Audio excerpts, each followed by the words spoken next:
Welcome to Heavenly Sleep Stories, where every night takes you deeper into peace, wonder, and ancient secrets meant to quiet the mind. Tonight's story hides a mystery so strange and so old that once you hear it, you won't be able to stop thinking about it. Get comfortable, close your eyes, and prepare for a journey into one of the most haunting secrets ever recorded, the Nephilim. Introduction: the mystery of the Nephilim. For thousands of years, one of the most haunting and controversial mysteries in ancient history has lingered at the edges of human understanding. It is a mystery that begins before recorded civilization, in a world described as corrupted, violent, and unlike anything we know today. A world where beings of extraordinary power walked among humans. A world where the boundary between the natural and the supernatural was not just thin, it was crossed. These enigmatic beings are known as the Nephilim. The term appears only a handful of times in ancient sacred texts, yet its impact has echoed across cultures, religions, and centuries. Some describe the Nephilim as giants, enormous, terrifying figures whose strength and size defied explanation. Others see them as hybrid beings, born from a forbidden union between heavenly entities and human women. Still others consider them symbols, metaphors for corruption, tyranny, or the collapse of early human morality. But the truth is far more complex. The mystery of the Nephilim lies not only in what they were, but in why they existed at all. Their appearance in ancient writings is abrupt and unsettling. They emerge in a turbulent era, a time when the world was said to have spiraled into chaos, prompting divine judgment that reshaped the entire human story. Their presence marks one of the most controversial intersections between the physical world and the spiritual realm, raising questions that scholars, theologians, archaeologists, and researchers still struggle to answer. Who were these beings? Why were they on Earth? And what role did they play in the destruction that came upon the ancient world? The fascination surrounding the Nephilim has only grown stronger with time. Across continents and cultures, countless legends tell stories of giants, towering figures who built impossible structures, ruled as kings, waged devastating wars, or were worshipped as gods. These stories, scattered yet strikingly similar, have fueled debates about whether the Nephilim were mythological or historical. Modern discoveries have only added fuel to the mystery, from ancient megalithic sites that seem beyond the capability of normal humans, to controversial claims of oversized skeletons, to old manuscripts hinting at forgotten knowledge. Each piece of evidence raises new questions. Were the Nephilim remnants of a lost civilization, survivors of an ancient catastrophe, or a suppressed chapter of human history? Despite centuries of speculation, one thing remains certain. The story of the Nephilim challenges our understanding of humanity's past, the origins of our myths, and the possibility that our ancestors encountered something far beyond the natural world. This documentary will explore the origins, interpretations, global connections, and possible realities behind the Nephilim. It will examine ancient texts, forbidden writings, archaeological debates, scientific theories, and modern claims, building a comprehensive picture of who or what these beings may have been. The mystery of the Nephilim is not just a study of giants. It is a journey into the unknown, a journey that forces us to confront the limits of our knowledge, our history, and perhaps even our place in the universe. And it begins now. What are Nephilim? The Nephilim are one of the most mysterious and debated groups mentioned in ancient sacred writings. They appear briefly, yet dramatically, described as beings of immense size, power, and influence, figures who stood apart from ordinary humans in ways that defy simple explanation. The term itself comes from ancient Hebrew and is often translated as giants, the fallen ones, or the mighty ones. Each translation carries its own implications, but all point toward beings who were anything but normal. According to the earliest sources, the Nephilim existed in a time when humanity was flourishing, but also drifting into corruption and violence. They emerged in an era when boundaries, moral, spiritual, and even biological, were being crossed. The few descriptions that survive portray them as extraordinary, almost terrifying, physically imposing, dominant, and capable of acts that reshape the world around them. What makes the Nephilim so enigmatic is that they do not fit neatly into any category. They are not described as simple humans, nor as gods, nor as angels. Instead, they occupy a strange space between worlds. Some traditions view them as the offspring of heavenly beings and human women, a forbidden union that produced hybrid giants. Other interpretations see them as tyrannical rulers, warriors of great renown, or symbols of human arrogance and moral collapse. Their presence is brief but pivotal. They appear at a moment of escalating chaos, standing as a sign of how far the ancient world had strayed from its intended order. The Nephilim are more than just characters in an old story. They represent one of the earliest mysteries of human history, a puzzle that invites endless questions about our origins, our myths, and the unseen forces that may have shaped the ancient world. Even today, the very mention of the Nephilim sparks curiosity. Were they real beings who walked the earth? Were they misunderstood humans of great stature? Or do they symbolize something far deeper? The answers remain uncertain, and that uncertainty is exactly what keeps the mystery alive. Etymology: the fallen, the mighty ones, or the giants. The word Nephilim has puzzled scholars, linguists, and theologians for centuries. It appears only a few times in ancient scripture, yet its meaning carries enormous weight.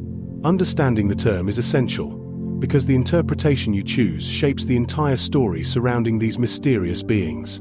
The original Hebrew word, Nephilim, is built on the root naphal, which means to fall. This has led many to translate the term as the fallen ones. If this is correct, the name may reflect their origin, beings connected to a fall from heaven, or born from those who had fallen from their original state. It could also symbolize moral decline, suggesting that these beings represented a world spiraling into corruption. Another interpretation sees the Nephilim as the mighty ones, or men of great renown.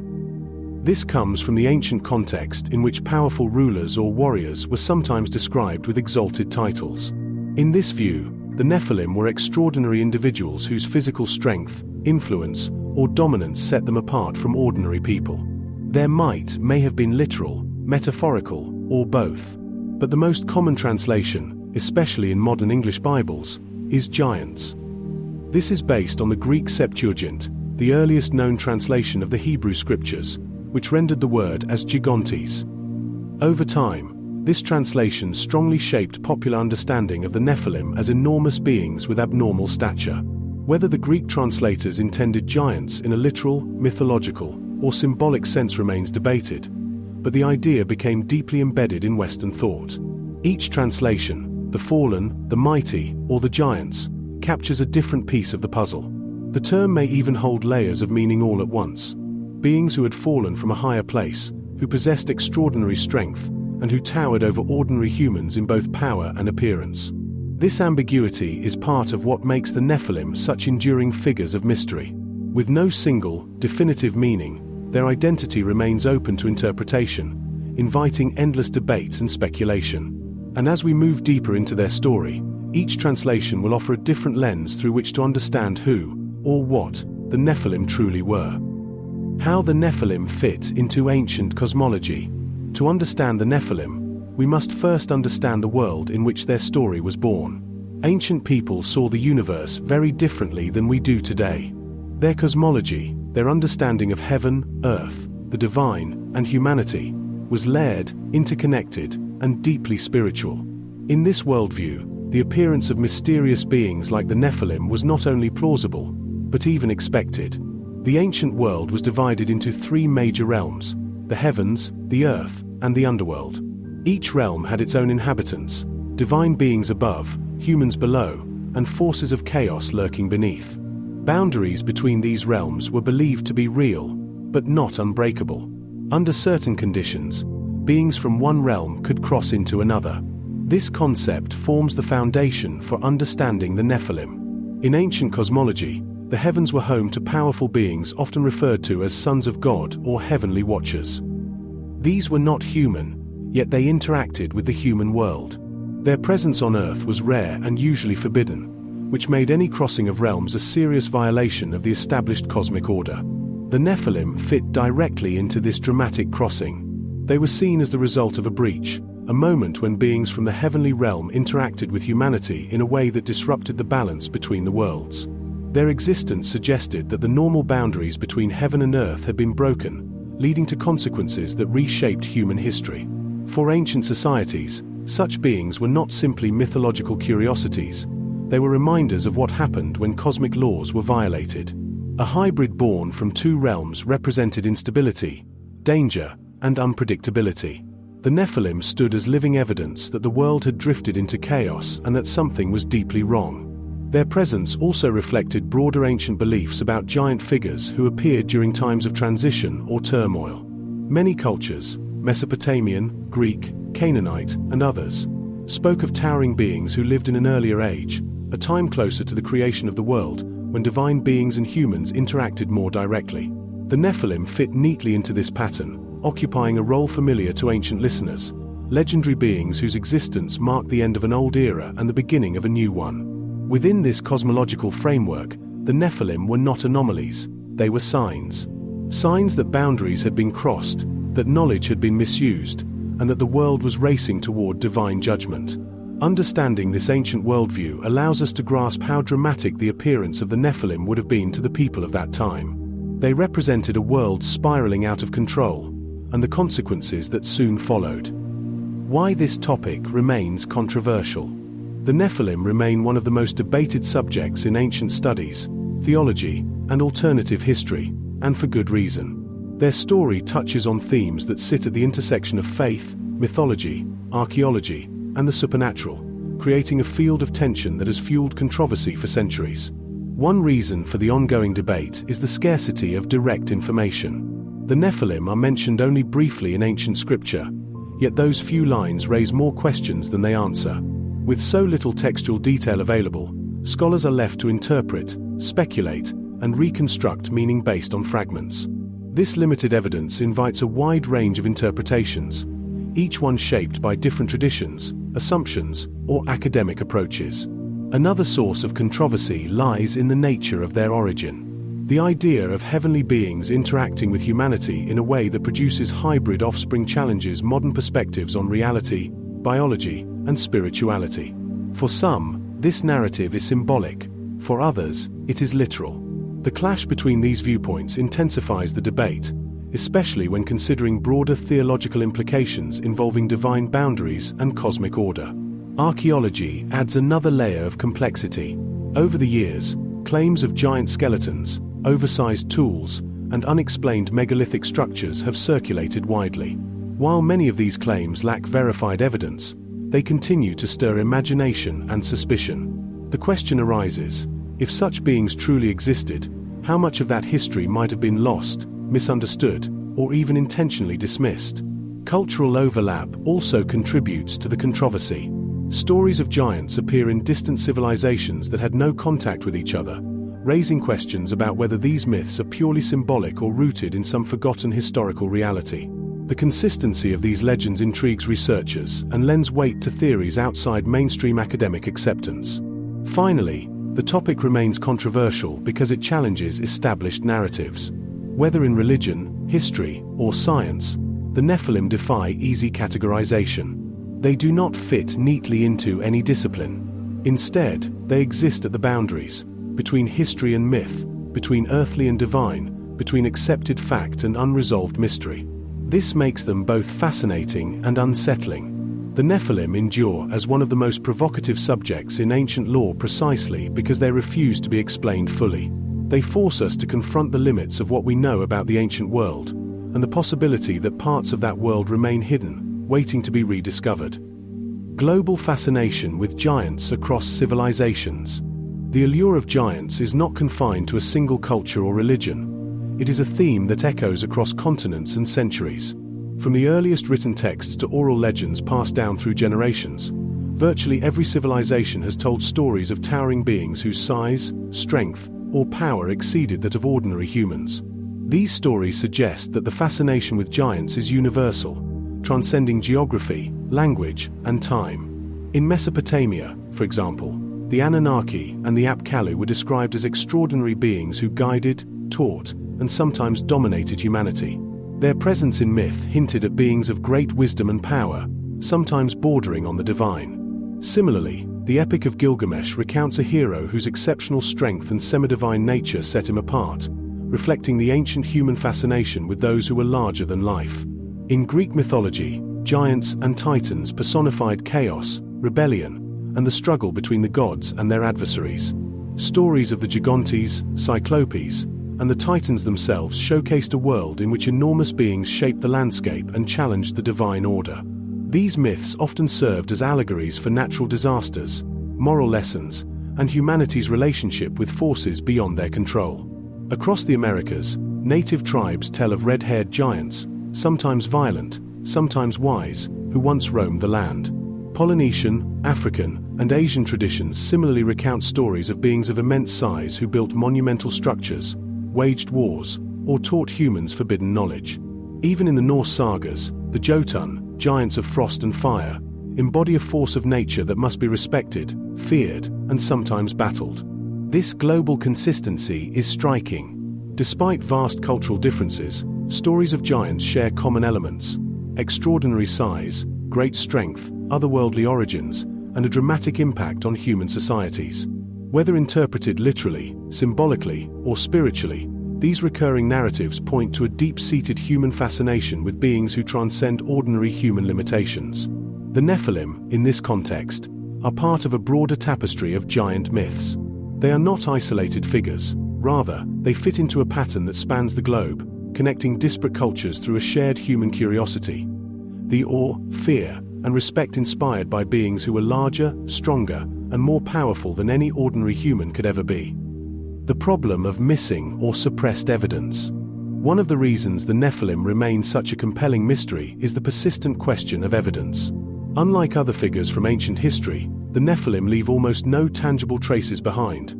No inscriptions, no verified skeletal remains, no widely accepted archaeological proof. This scarcity has led some to dismiss them as myth, while others suspect that the truth has been lost, hidden, or even suppressed. Throughout history, reports of giant skeletons, oversized tools, and massive structures have appeared in newspapers, journals, and explorers' accounts. Many of these reports, however, were dismissed as exaggeration, misidentification, or hoaxes. Others vanished from public records, fueling speculation about deliberate cover-ups. Some researchers argue that powerful institutions, religious, governmental, or academic, may have had motives to minimize evidence of beings that challenge conventional understandings of human history and divine order. Adding to the problem is the passage of time. Organic remains deteriorate, and extraordinary events recorded only in oral traditions or ancient texts can be lost, misinterpreted, or destroyed. Sites linked to giant activity, whether tombs, ruins, or ceremonial locations, often sit in remote or inaccessible regions, or were altered by subsequent civilizations. Even today, excavation and study of these sites are subject to bureaucratic, political, and financial constraints, making it difficult to establish clear proof. The absence of evidence does not necessarily mean the Nephilim did not exist. In fact, the very gaps in historical records, combined with the repeated appearance of giant myths across cultures, suggest something once existed that left an imprint on human memory. These gaps, frustrating as they are, also ignite imagination, debate, and research, keeping the question alive and compelling. Ultimately, the problem of missing or suppressed evidence underscores a larger truth about the Nephilim. Their story exists at the boundary between history and legend, fact and interpretation. It challenges us to ask difficult questions about what we accept as truth, what we dismiss, and what may lie hidden beneath layers of time, tradition, and human understanding. Why Nephilim matter in theology, mythology, and modern culture. The Nephilim hold a unique place at the crossroads of religion, myth, and popular imagination. Their story has endured for thousands of years precisely because it speaks to some of humanity's deepest questions. Who are we? What are the limits of human experience? And what lies beyond our understanding of the natural world? In theology, the Nephilim are often seen as a cautionary tale.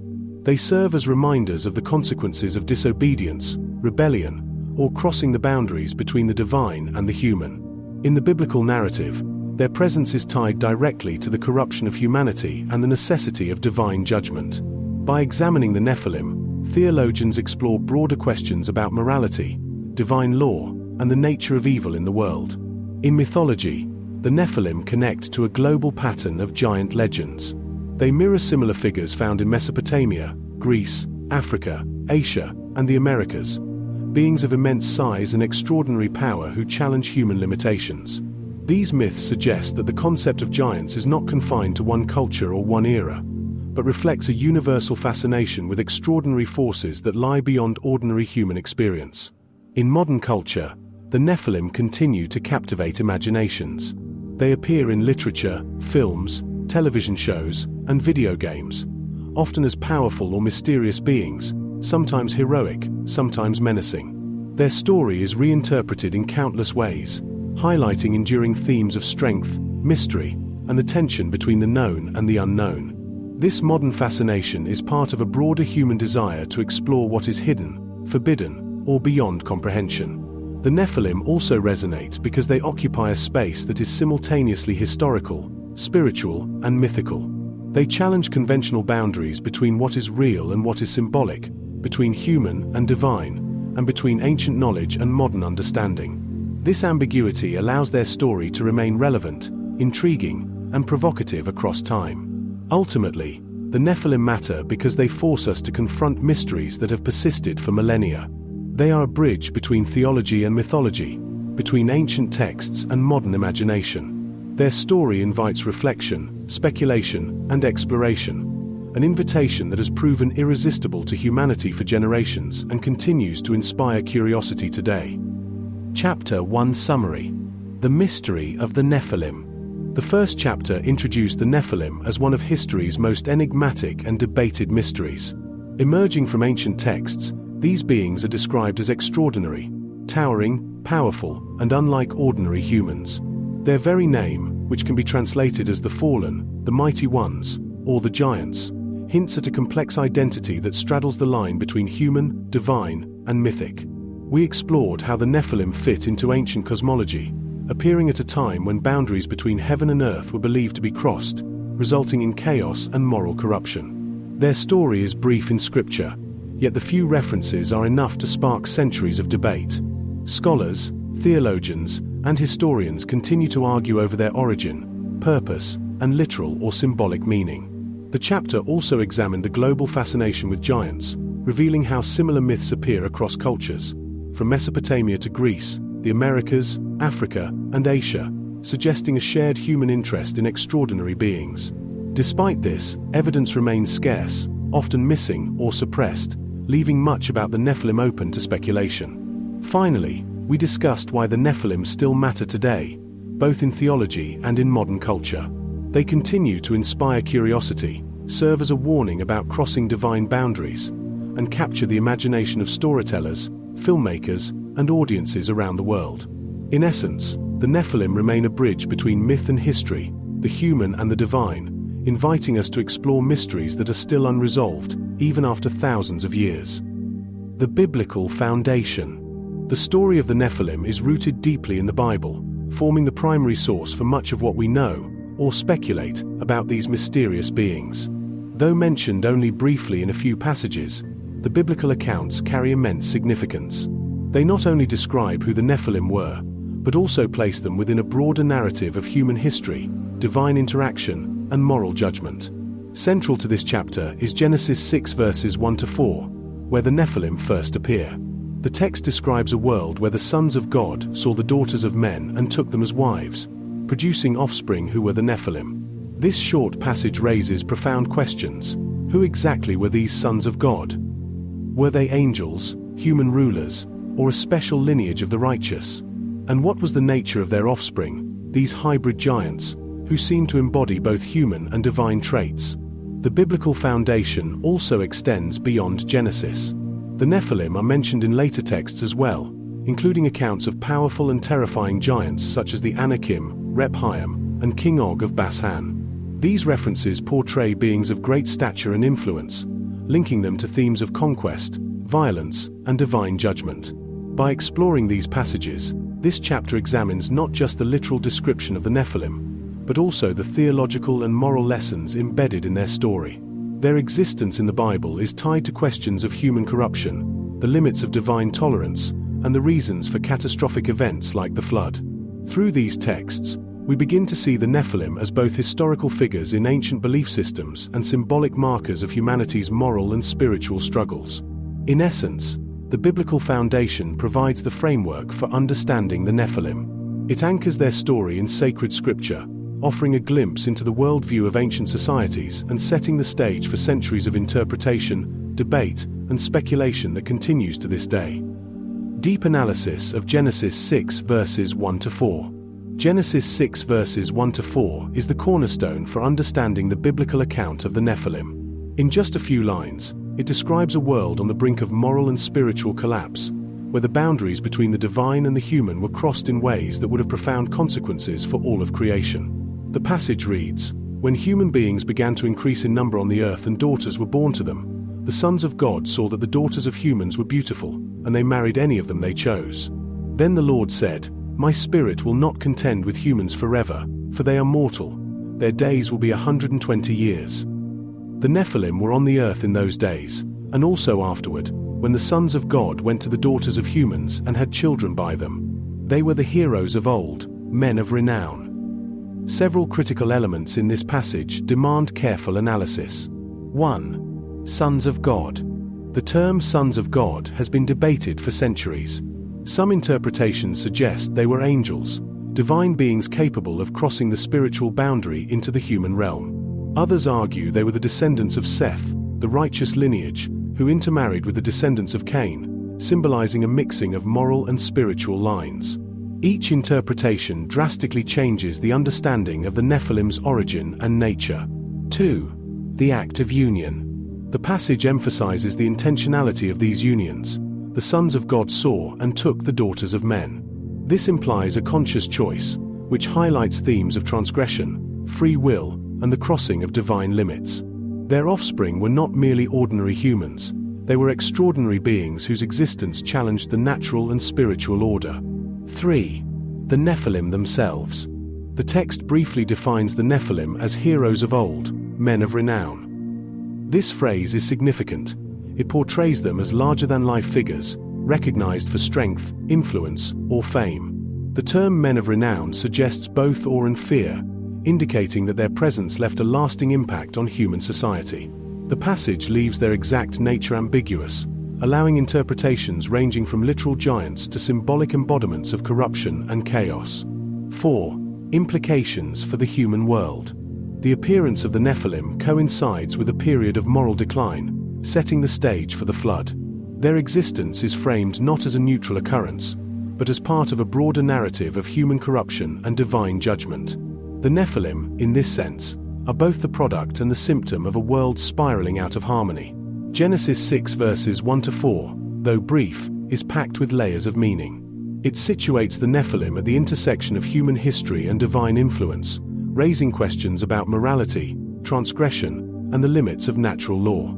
The ambiguity of the text ensures that the Nephilim remain one of the Bible's most intriguing and enduring mysteries, inviting centuries of interpretation, debate, and fascination. Who were the sons of God? One of the most debated aspects of Genesis 6 verses 1-4 is the identity of the sons of God. Who were these mysterious beings? And why is their nature so critical to understanding the Nephilim? The term itself is vague, yet it carries enormous theological, historical, and cultural significance. The most traditional and widely discussed interpretation is that the sons of God were fallen angels or divine beings. According to this view, these heavenly entities descended to earth and took human wives, producing offspring that were part human, part divine, the Nephilim. This interpretation emphasizes the crossing of spiritual boundaries and the disruption of divine order. It also ties the Nephilim to other biblical references to angels interacting with humanity, suggesting a broader celestial narrative that extends beyond Genesis. Another common interpretation is the Sethite view, which proposes that the sons of God were the righteous descendants of Seth, Adam's third son, while the daughters of men were descendants of Cain. In this framework, the unions symbolize a moral and spiritual mixing, with the Nephilim representing the consequences of mixing the faithful with the corrupt.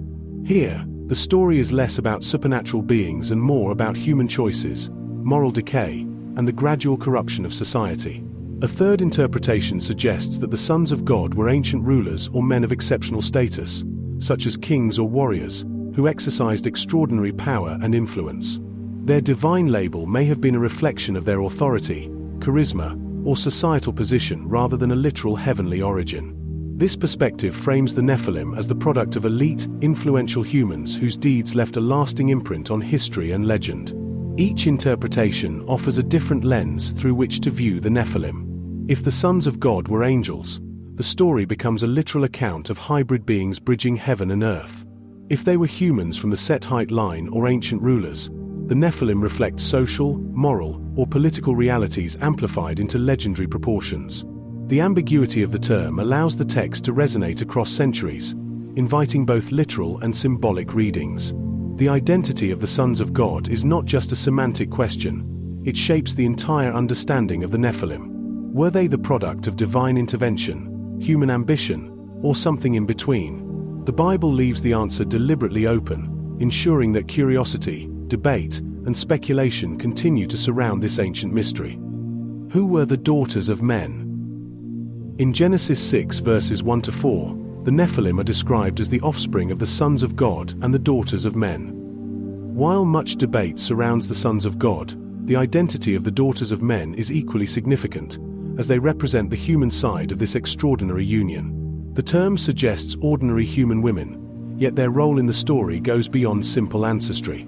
They are the link between the human world and the divine, or, depending on interpretation, between righteousness and corruption. Some scholars view the daughters of men as symbols of humanity's moral vulnerability, highlighting a world in which human desire, beauty, and influence could lead to consequences beyond comprehension. Their union with the sons of God, in this light, is less about physical reproduction and more about the crossing of moral or spiritual boundaries, creating offspring that embody both the potential and the danger of such interactions. Others interpret them more literally, as ordinary women whose lives were directly affected by beings of extraordinary power. In this sense, the daughters of men were central to the creation of the Nephilim, giving rise to beings whose size, strength, and reputation would dominate ancient narratives. The text suggests that these unions were intentional, emphasizing choice and desire, and hinting at a complex interplay between free will, temptation, and consequence. The daughters of men, therefore, are not passive figures. They are active participants in a story that bridges human and divine realms. Their inclusion in the biblical account underscores the broader themes of Genesis 6, the fragile balance between heaven and earth, morality and corruption, and the extraordinary events that preceded the flood. Through their story, we begin to see the Nephilim as both a product of human action and a manifestation of forces that transcend ordinary understanding. Three major interpretations: angels, kings, Sethites. Genesis 6 verses 1-4 has inspired centuries of interpretation, and scholars generally categorize the explanations into three main perspectives: the Nephilim as the offspring of angels, as the product of ancient kings or rulers, or as the descendants of the Sethite lineage. Each interpretation offers a unique lens for understanding the text and its broader implications. The angelic view suggests that the Nephilim were born from unions between divine or semi-divine beings and human women. This reading emphasizes the crossing of cosmic boundaries and frames the Nephilim as literal hybrids, blending human and heavenly qualities. In this context, their extraordinary size, strength, and reputation can be seen as a direct reflection of their unusual parentage, as well as a sign of divine displeasure that eventually leads to the flood. The kings or mighty men interpretation posits that the sons of God were ancient rulers or warriors of exceptional status. Here, the Nephilim are understood as the offspring of powerful human elites whose influence and achievements were legendary. Their fame and extraordinary abilities are thus seen as extensions of social and political power rather than supernatural origin. This approach views the story as a reflection on the human tendency toward ambition, dominance, and moral excess. The Sethite perspective interprets the sons of God as the righteous lineage of Seth, while the daughters of men belong to the line of Cain. In this reading, the Nephilim represent the consequences of mixing these distinct moral lines, symbolizing the growing corruption of humanity. Their extraordinary traits may then be understood metaphorically, as a manifestation of societal decline rather than as literal physical giants. Each of these interpretations sheds light on different dimensions of the text. Whether seen as literal beings, powerful humans, or symbolic representations of moral conflict, the Nephilim occupy a central place in the biblical narrative, highlighting the complex interplay between humanity, divine influence, and the ethical challenges of an increasingly corrupted world. Their enduring mystery continues to inspire debate, curiosity, and exploration across theology, history, and culture. Violence, corruption, and the pre-flood world. The Nephilim appear in the biblical narrative during a period often referred to as the pre-flood world, a time marked by moral decay, rampant violence, and social chaos. Humanity was multiplying across the earth, yet instead of flourishing in harmony with divine law, people increasingly turned to corruption, greed, and cruelty. This era was one of profound imbalance, where the natural order of human society and the boundaries set by God were being systematically ignored. Within this context, the Nephilim are presented not merely as passive witnesses to human depravity, but as active participants whose presence amplified the chaos around them. Their extraordinary size, strength, and influence allowed them to dominate communities, instill fear, and perpetuate injustice. Some interpretations suggest that their hybrid nature, part human, part divine, or extraordinary, enabled them to transcend the ordinary moral limitations of humankind, making them both awe-inspiring and dangerous. They were living reminders of what happens when the lines between heaven and earth, divine and human, are blurred. The narrative paints the Nephilim as symbols of a world out of balance. Their existence reflects not only physical might but also societal and spiritual corruption. The pre-flood environment was saturated with violence. Fratricide, oppression, and exploitation were rampant. In this setting, the Nephilim are both products and catalysts of the moral decline. Their offspring, reputation, and actions contributed to a culture of lawlessness, where strength and power overshadowed justice and righteousness. In many ways, the giants embody humanity's worst tendencies magnified, showing how extraordinary beings could intensify the world's moral collapse. This era of corruption serves a dual purpose in the biblical story. On one hand, it provides the backdrop for the extraordinary presence of the Nephilim. On the other, it frames the necessity of divine judgment. The flood was not arbitrary. It was a response to a world overflowing with sin and disorder, where even extraordinary beings could not correct the imbalance. The Nephilim, with their combination of human and extraordinary traits, highlight the severity of the pre-flood corruption, emphasizing that divine intervention was required to restore order. Additionally, the pre-flood world demonstrates a crucial theme: the consequences of transgression and the violation of boundaries. Whether the Nephilim were literal giants, hybrids of divine and human lineage, or symbolic representations of societal excess, their story emphasizes that extraordinary power without moral responsibility can destabilize entire civilizations. They are emblematic of what happens when ambition, desire, and strength exist without ethical restraint. In essence, the Nephilim in the pre-flood world are both warning and testament. They illustrate a society on the brink, where moral decay and violence reach unprecedented heights. Their presence magnifies the seriousness of humanity's failings and sets the stage for one of the most dramatic acts of divine correction in biblical history, the flood. By studying this period, we gain insight not only into the Nephilim themselves but also into the human tendencies, societal vulnerabilities, and spiritual consequences that their existence exemplifies. Why God chose the flood as judgment. The flood stands as one of the most dramatic and consequential events in the biblical narrative, and its connection to the Nephilim and the pre-flood world is central to understanding the story. Genesis portrays a society so steeped in violence, corruption, and moral decay that divine intervention became inevitable.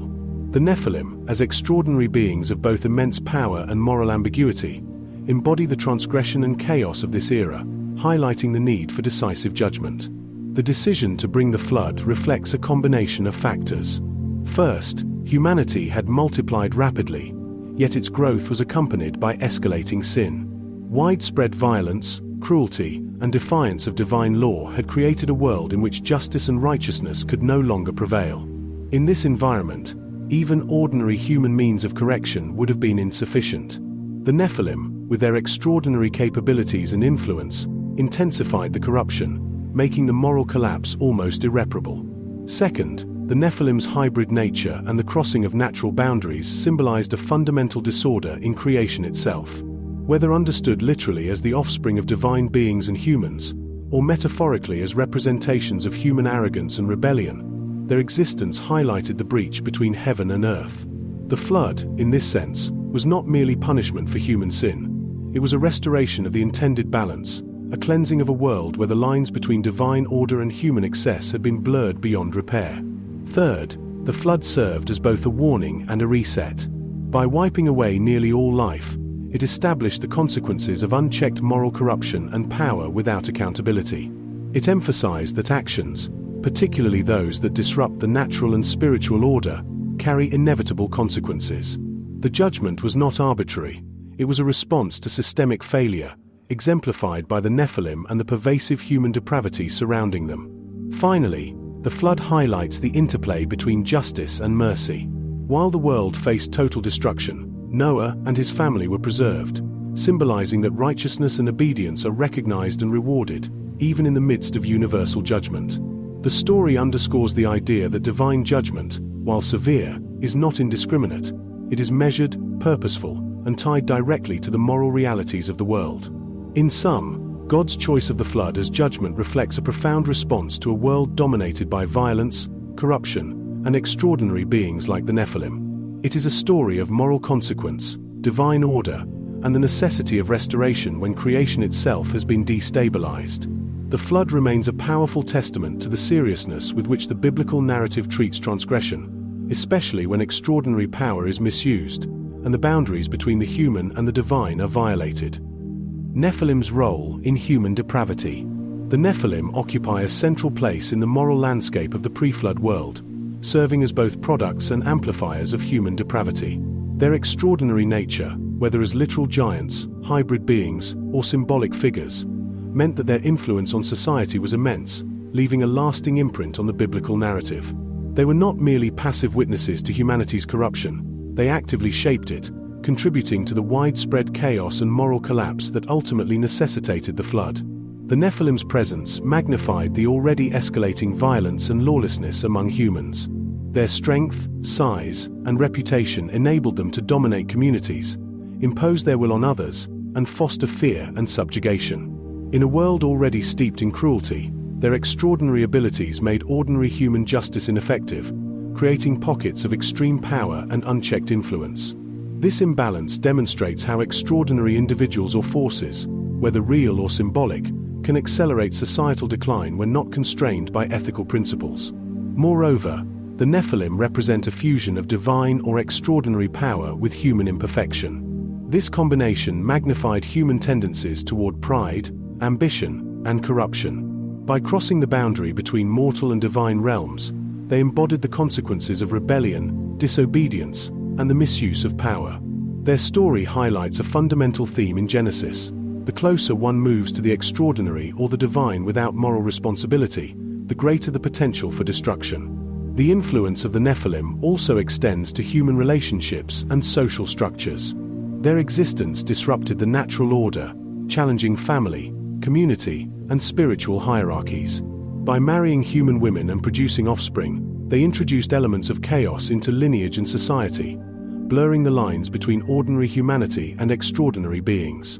This intermingling can be seen as both a literal and symbolic representation of moral and spiritual contamination, a warning about the far-reaching consequences of transgression. In addition, the Nephilim's presence illustrates the ripple effect of moral failure. Their actions did not occur in isolation. They contributed to a culture saturated with fear, violence, and lawlessness. In the biblical framework, they became emblematic of humanity's collective depravity, showing how extraordinary individuals can intensify widespread corruption. Their story underscores that the consequences of sin are not confined to the individual but extend to entire communities and, in this case, to the fate of the world itself. Ultimately, the Nephilim's role in human depravity provides crucial insight into why the flood was necessary. They symbolize the extreme consequences of a world where human ambition, divine transgression, and moral decay converge. By examining their influence, we understand that the flood was not merely a punishment for ordinary sin but a response to a society overwhelmed by extraordinary corruption, one in which the Nephilim served as both catalysts and markers of humanity's moral collapse. Their story remains a powerful illustration of the dangers of unchecked power, the consequences of crossing natural and divine boundaries, and the profound impact that extraordinary beings can have on the course of human history. Theological implications in Judaism and Christianity. The story of the Nephilim carries profound theological weight, influencing interpretations in both Judaism and Christianity for millennia. Though mentioned only briefly in the biblical texts, these enigmatic beings have prompted centuries of reflection on morality, divine justice, human responsibility, and the boundaries between heaven and earth. Their existence challenges believers and scholars alike to grapple with complex questions about the nature of sin, the role of divine intervention, and the interpretation of sacred scripture. In Jewish tradition, the Nephilim are often understood within the broader context of Genesis 6 and the pre-flood world. Rabbinic commentary emphasizes the moral and spiritual consequences of their presence, focusing on humanity's corruption and the need for divine judgment. The Nephilim exemplify the dangers of mixing divine or extraordinary influence with human imperfection. Their story reinforces the concept that moral failings are not merely private matters, they have societal, cosmic, and theological ramifications. The flood, as a response to this corruption, underscores the principle of divine justice, demonstrating that ethical collapse and rebellion against God's order necessitate corrective measures. Christian interpretations expand on this perspective, linking the Nephilim to broader themes of sin, redemption, and the cosmic struggle between good and evil. Early church fathers often viewed the Nephilim as evidence of the consequences of humanity's separation from God, interpreting them as warnings against pride, disobedience, and the misuse of power. Their hybrid nature is sometimes seen as a prefiguration of the ultimate spiritual battles between light and darkness, illustrating how divine boundaries, when crossed, lead to chaos. In this sense, the Nephilim serve as both historical and moral symbols, reminding believers of the need for vigilance, faithfulness, and obedience to divine law.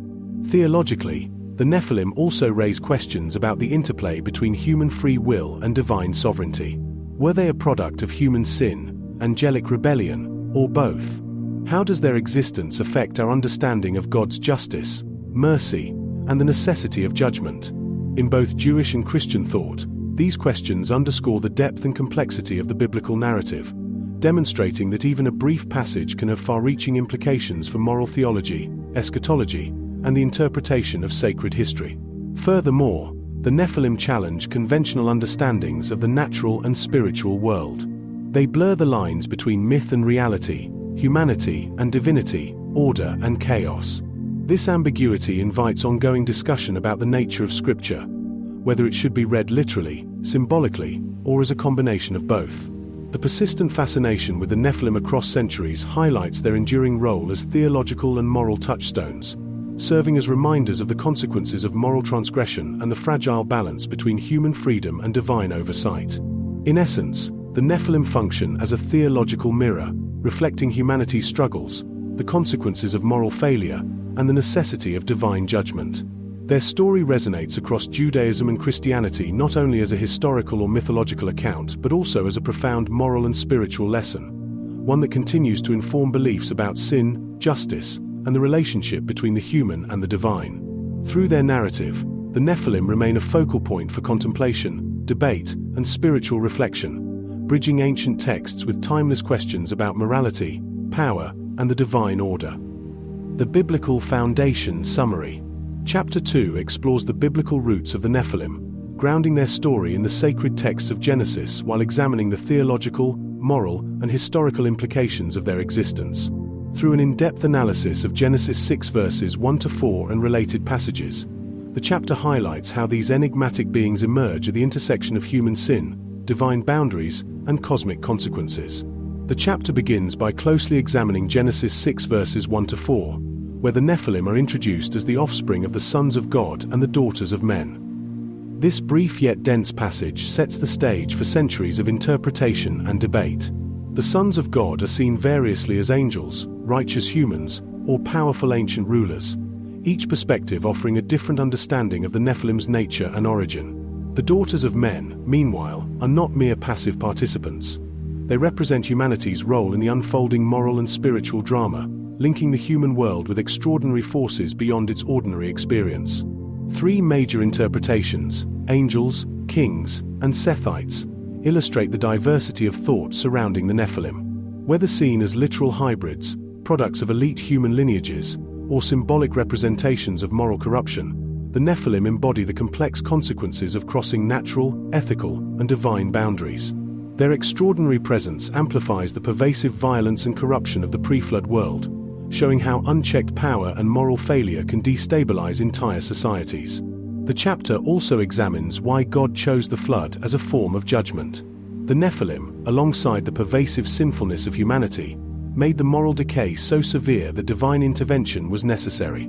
The flood served as both a corrective and symbolic act, resetting creation while demonstrating the consequences of transgression and rebellion. At the same time, the preservation of Noah and his family underscores the theme of righteousness amid judgment, highlighting that obedience, faith, and moral integrity are recognized even in the midst of universal calamity. Finally, the theological implications of the Nephilim extend across Judaism and Christianity. They raise questions about divine justice, human free will, and the consequences of moral failure. Their story challenges readers to consider the balance between the extraordinary and the ethical, the human and the divine, and the boundaries that must not be crossed. As both historical and symbolic figures, the Nephilim serve as enduring reminders of the dangers of corruption, the necessity of divine order, and the consequences of extraordinary power used without moral restraint. In summary, Chapter 2 establishes the Nephilim as central figures in the biblical narrative, contextualizing their existence within the moral, spiritual, and theological framework of the pre-flood world. By exploring their origins, their role in human depravity, and the divine response through the flood, the chapter provides a comprehensive understanding of why these enigmatic beings have fascinated theologians, scholars, and believers for millennia. Their story is both a historical mystery and a moral lesson, demonstrating the profound consequences when humanity steps beyond the limits set by God and the natural order. The Watchers and the Book of Enoch. The story of the Nephilim is closely intertwined with the mysterious figures known as the Watchers, whose actions are chronicled in the ancient text known as the Book of Enoch.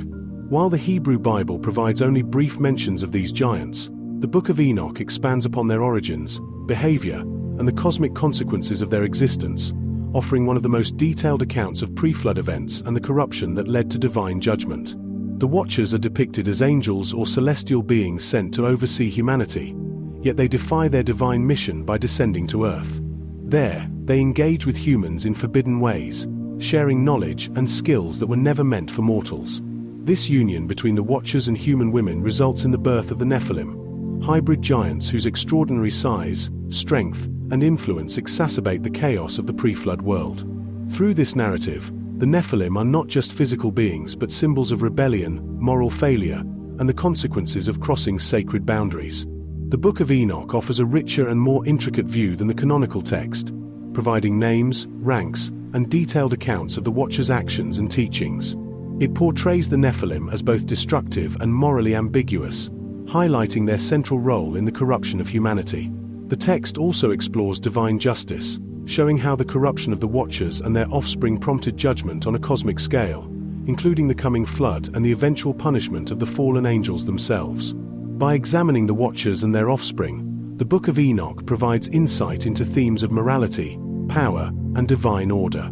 It illustrates how extraordinary beings, when misused, can destabilize the world and disrupt the balance between heaven and earth.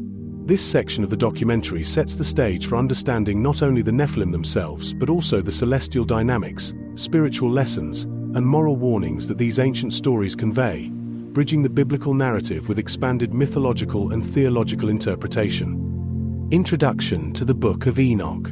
The Book of Enoch, an ancient Jewish text not included in most canonical Bibles, offers one of the most detailed accounts of the Nephilim and the mysterious Watchers. Composed in several sections over centuries, it bridges the gap between biblical narrative and the rich tapestry of ancient myth, providing context for the origins of these extraordinary beings. While Genesis offers only brief references to the Nephilim, Enoch expands upon their story, describing events, hierarchies, and transgressions in vivid detail that deeply influenced later Jewish and Christian thought.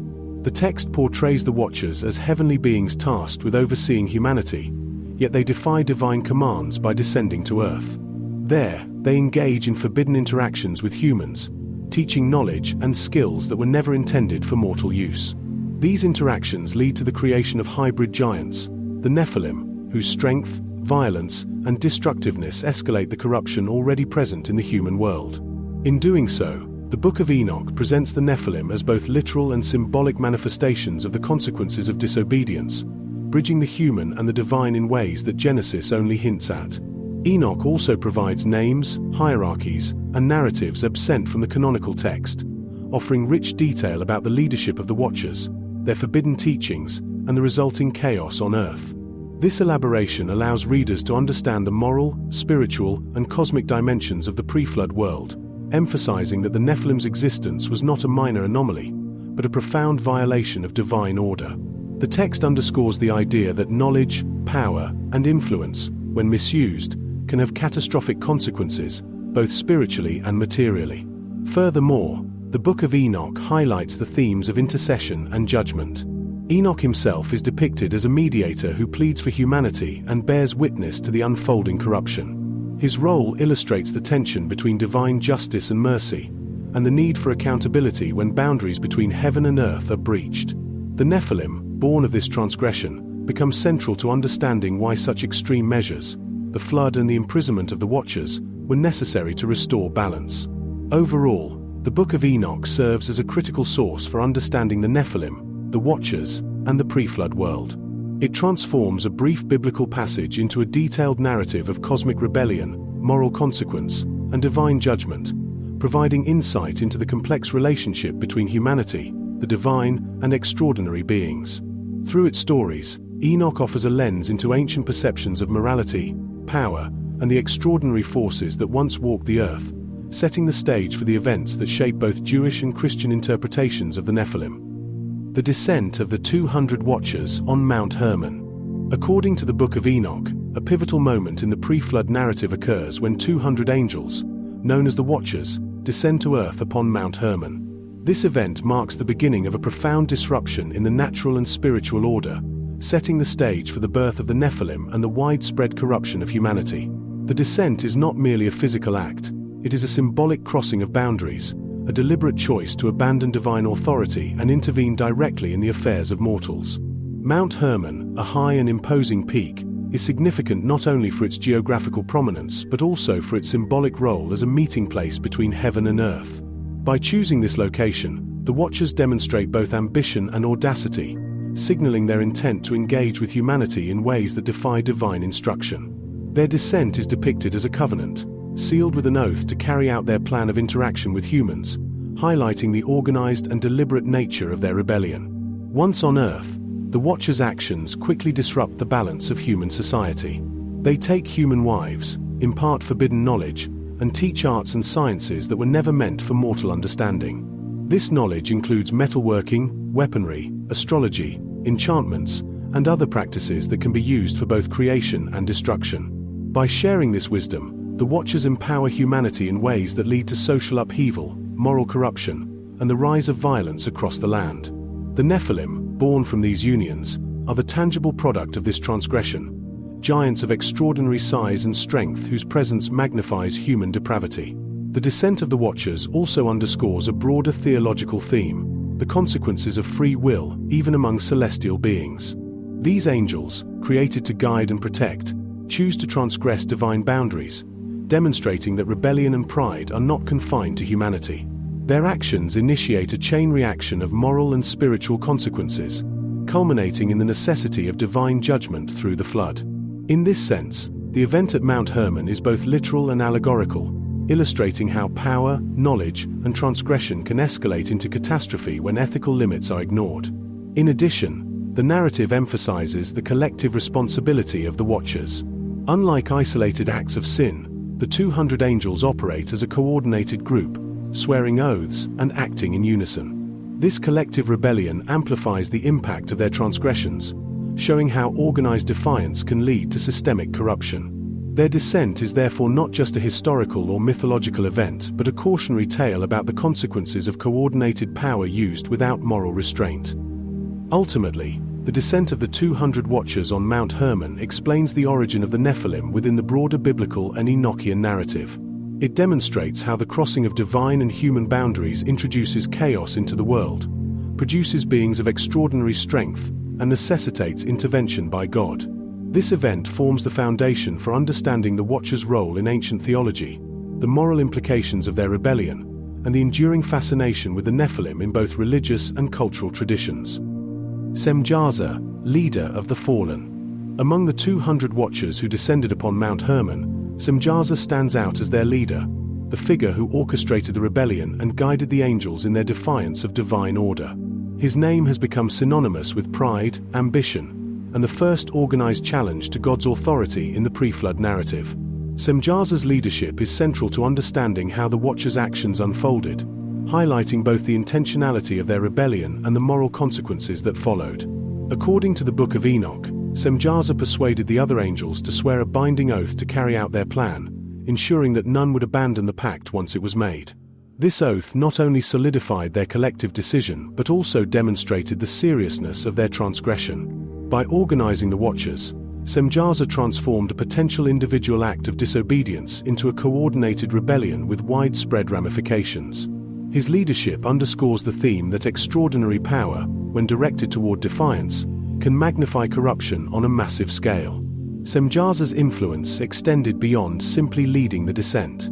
He taught, guided, and supervised the interactions between the Watchers and human women, directly facilitating the creation of the Nephilim. In doing so, he became a central figure in the spread of forbidden knowledge, techniques, skills, and wisdom that humanity had not been meant to possess at that time. Through Semjaza's direction, the boundaries between divine and human knowledge, and between moral order and chaos, were irreversibly breached.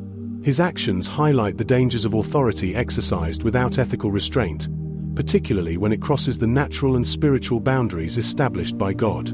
Moreover, Semjaza exemplifies the archetype of the fallen leader, a figure whose charisma, ambition, and decisiveness draw others into rebellion. He is both a literal and symbolic representation of the consequences of pride and disobedience, illustrating how leadership can amplify the moral failings of a group. His story serves as a cautionary tale about the responsibility that comes with power, showing that even beings of divine origin are accountable for their choices and the influence they wield over others. The narrative surrounding Semjaza also sets the stage for divine judgment. His leadership and the resulting actions of the Watchers provide a clear justification for the flood and the eventual punishment of the fallen angels. The Nephilim, products of Semjaza's orchestration, embody the moral and physical consequences of crossing divine boundaries, making the leader's role critical in understanding the chain of events that necessitated cosmic intervention. Ultimately, Semjaza is more than a historical or mythological figure. He is a symbol of leadership corrupted by pride, ambition, and disobedience. His story illuminates the dangers of organized rebellion, the spread of forbidden knowledge, and the creation of extraordinary beings that amplify human corruption. By examining Semjaza's actions and influence, we gain insight not only into the Nephilim's origins but also into the profound moral and spiritual lessons embedded in the Enochian narrative. Lessons about authority, accountability, and the consequences of defying divine order. Azazel, father of corruption and forbidden knowledge. Azazel is one of the most notorious figures among the Watchers, often described as the source of corruption and the teacher of forbidden knowledge. While Semjaza led the descent and organized the angels, Azazel's influence is seen in the ways humans were taught skills and practices that disrupted society and morality. His role highlights how knowledge, when given without wisdom or restraint, can become a force for destruction. According to the Book of Enoch, Azazel introduced humans to things like weapon-making, metalworking, cosmetics, and magical arts. These skills might seem useful on the surface, but they also encouraged violence, vanity, and pride. Weapons made people capable of unprecedented destruction, while the knowledge of cosmetics and adornments stirred selfish desires and obsession with appearance. Magic and secret arts opened the door to manipulation and spiritual corruption. Through Azazel, the line between teaching and tempting was crossed, and the consequences spread quickly across the pre-flood world. Azazel's actions also had a direct connection to the creation of the Nephilim. By teaching humans advanced knowledge and pairing it with his influence over the other Watchers, he helped create a generation of giants who were not only physically powerful but morally dangerous. The Nephilim became symbols of what happens when strength, knowledge, and rebellion combine without accountability. His story carries a strong moral lesson. It shows that gifts or knowledge, if misused, can harm society and corrupt the natural order. The chaos that followed Azazel's teachings set the stage for the flood, demonstrating how human civilization can spiral out of control when guided by unethical power. In many ways, Azazel embodies the idea of a corrupting influence that spreads quickly, affecting not just individuals but entire communities. Even today, Azazel is often referenced as a warning about the dangers of misused knowledge and unchecked ambition. His story is not just about ancient myths, It is about the timeless consequences of crossing moral boundaries and the responsibility that comes with power, skill, and influence. Forbidden teachings, weapons, sorcery, cosmetics.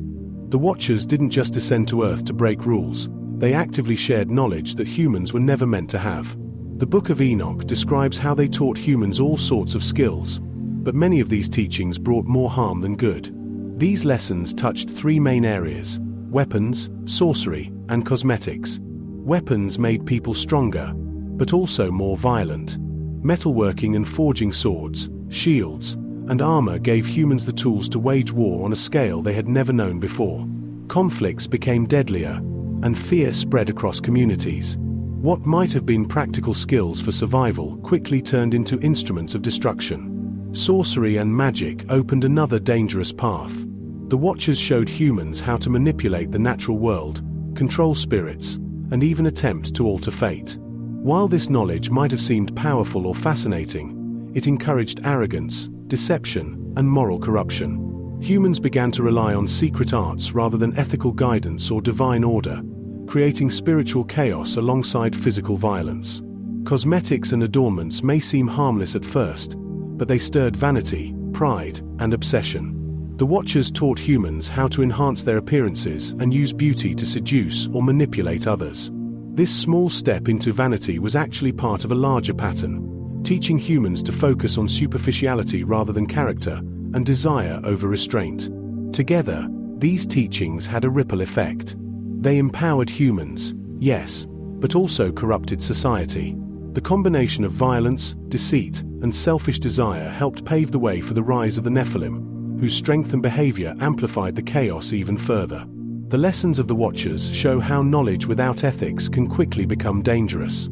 Azazel and the other Watchers are remembered not just for breaking rules, but for the consequences of what they taught. Their story is a warning: knowledge and skill are not neutral, they shape the world depending on how they are used. The creation of hybrid giants. The unions between the Watchers and human women led to the birth of the Nephilim, hybrid giants whose size, strength, and presence changed the world in dramatic ways. The Book of Enoch describes these beings as extraordinary, not just physically, but also in the way they influenced humanity and society. They were more than giants, they were symbols of a moral and spiritual breakdown. These hybrids inherited both human and angelic traits. Their enormous size made them dominate their surroundings, while their intelligence and ambition often amplified human greed, pride, and violence. As a result, entire communities lived under fear and oppression. Stories from ancient texts suggest that the Nephilim engaged in battles, overran villages, and created a climate of terror wherever they appeared. The creation of the Nephilim shows how crossing natural boundaries, mixing the divine with the human, can have unpredictable and dangerous consequences. Their existence was a direct result of the Watchers' rebellion and their sharing of forbidden knowledge. By combining human emotion and angelic power, the Nephilim became agents of chaos, spreading the corruption that had already begun to take root in humanity. These giants also highlight a moral lesson. They remind us that power without guidance, and knowledge without responsibility, can quickly spiral into destruction. The Nephilim were not just a physical threat, they were a living warning of the dangers of defying divine order. Their story sets the stage for the dramatic events that follow in the pre-flood world, making it clear why judgment was inevitable. In short, the Nephilim were more than mythical giants. They were the tangible consequence of a cosmic rebellion, a fusion of heaven and earth that disrupted the natural and moral order. Their birth marked the height of pre-flood corruption and violence, showing how extraordinary beings can amplify human weakness and lead entire civilizations toward ruin. Behavior of the Nephilim: violence, cannibalism, tyranny. The Nephilim were not just giants in size, they were giants in their capacity for destruction and cruelty. According to the Book of Enoch, their behavior quickly became a major source of chaos in the pre-flood world. Entire communities lived in fear as these hybrids exerted dominance over humans, using their strength and intelligence to terrorize, oppress, and enslave those around them. Violence was a defining trait. The Nephilim fought constantly, not just with each other but also against humans. Their battles left villages destroyed and created a climate of fear that spread far and wide. The combination of their physical power and their knowledge of weapons made them almost unstoppable, intensifying the cycle of bloodshed. Worse still, some texts suggest that the Nephilim engaged in cannibalism. This extreme behavior symbolized the complete breakdown of morality and human decency. They no longer followed the natural order. Instead, their actions reflected chaos, excess, and a rejection of divine law. Communities were powerless to resist their destructive habits, which further amplified the moral collapse already underway. The Nephilim also acted as tyrants, exploiting humans for personal gain and demonstrating the dangers of unchecked power. Their presence challenged the idea of justice, showing what happens when beings with extraordinary strength operate without ethical restraint. The corruption they spread was not limited to physical acts, it also shaped human behavior, encouraging greed, pride, and cruelty. In essence, the Nephilim embodied the consequences of mixing divine and human traits without moral guidance. Their violence, cannibalism, and tyranny made them a symbol of ultimate corruption in the pre-flood world. Through their actions, the narrative underscores why divine judgment was necessary, setting the stage for the flood and the punishment of the Watchers themselves. Enoch's intercession and God's final judgment. As the chaos caused by the Watchers and the Nephilim grew, Enoch emerges as a key figure in the narrative. The Book of Enoch portrays him as a righteous man chosen to act as a mediator between God and the fallen angels. He witnesses the destruction and corruption spreading across the earth and pleads on behalf of humanity, attempting to appeal to divine mercy while conveying the severity of the situation. Enoch's role highlights the tension between justice and compassion. He is shown negotiating with the Watchers, recording their deeds, and delivering God's messages. Through his intercession, readers see the possibility of dialogue, understanding, and even mercy, even in the midst of extraordinary wrongdoing. Enoch's presence also underscores the importance of righteousness and moral courage. He stands in stark contrast to the corruption surrounding him, demonstrating the difference one just individual can make, even against seemingly insurmountable forces.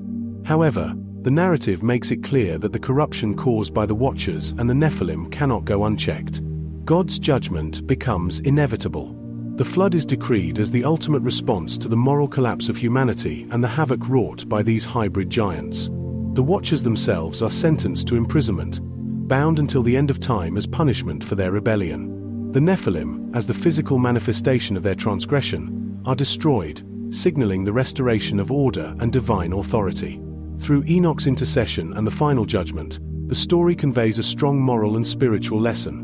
Wrongdoing has consequences, and even beings of extraordinary power are not exempt from accountability.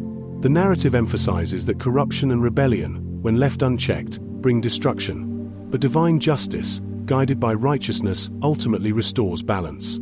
Enoch's intercession and the subsequent judgment also leave a lasting legacy. They provide a framework for understanding the Watchers, the Nephilim, and the consequences of crossing divine boundaries, offering lessons about obedience, morality, and the limits of power. His story bridges the human and the divine, showing how guidance, courage, and accountability can stand against even the most overwhelming forces of corruption. Imprisonment of the Watchers until the end times.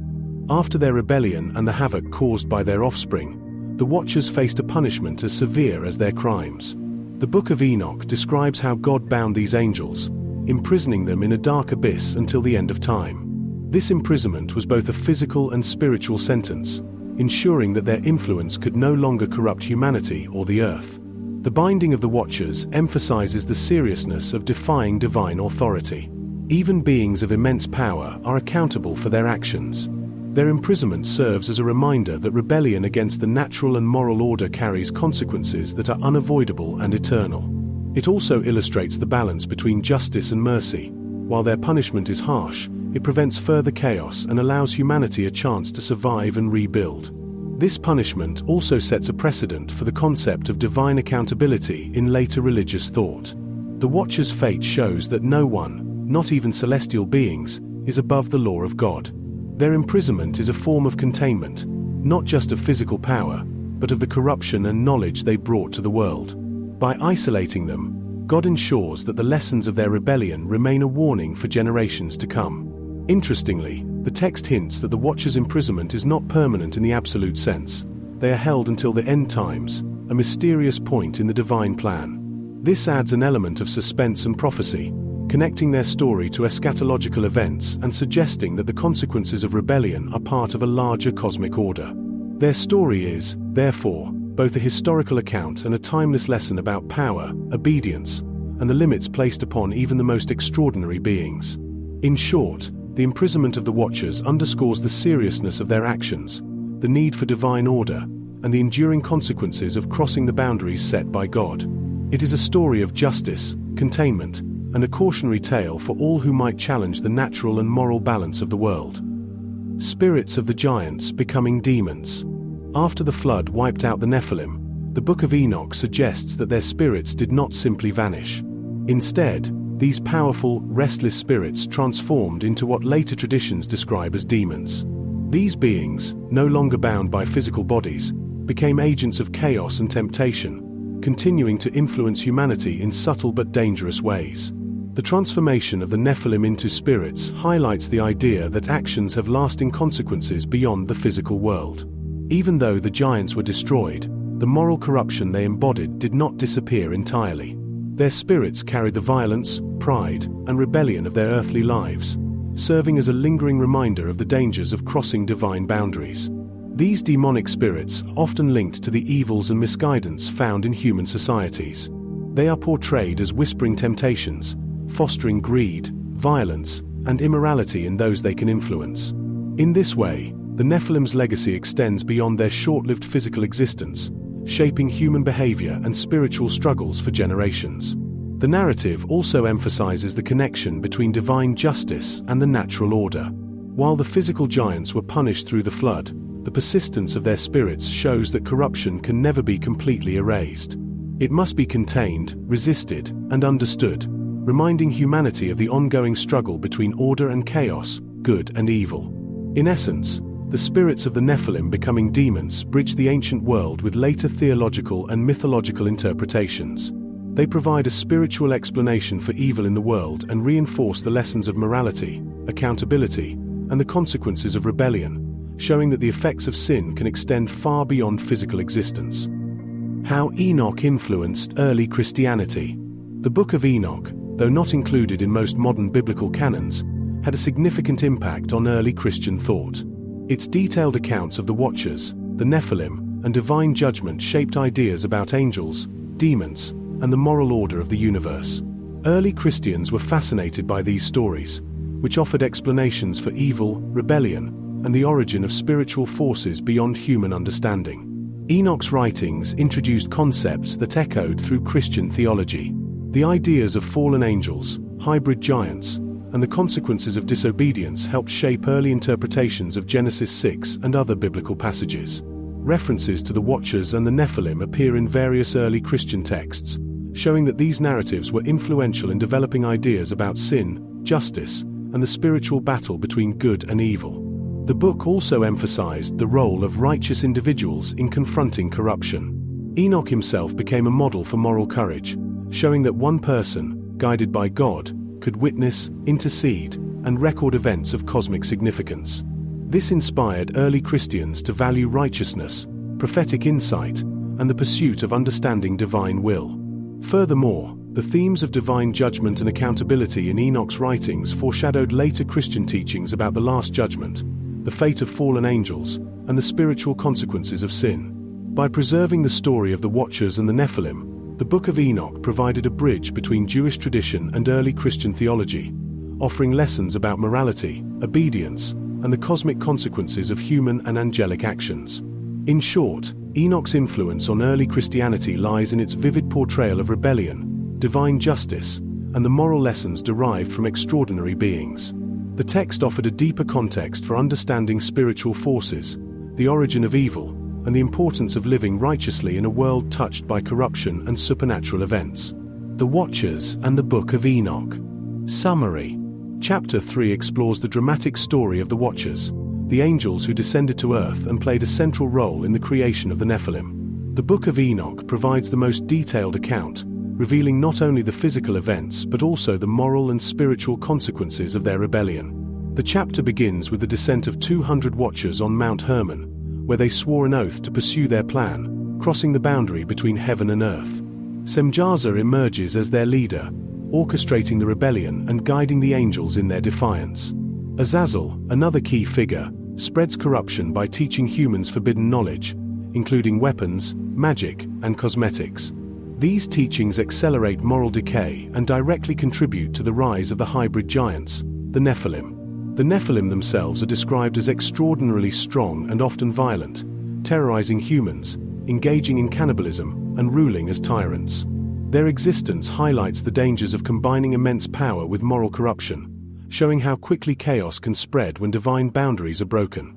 Enoch, the righteous observer, intervenes as a mediator between God and the Watchers. His intercession emphasizes the importance of justice, righteousness, and accountability. Despite his efforts, divine judgment becomes unavoidable. The Watchers are imprisoned until the end times, and the Nephilim are destroyed in the flood.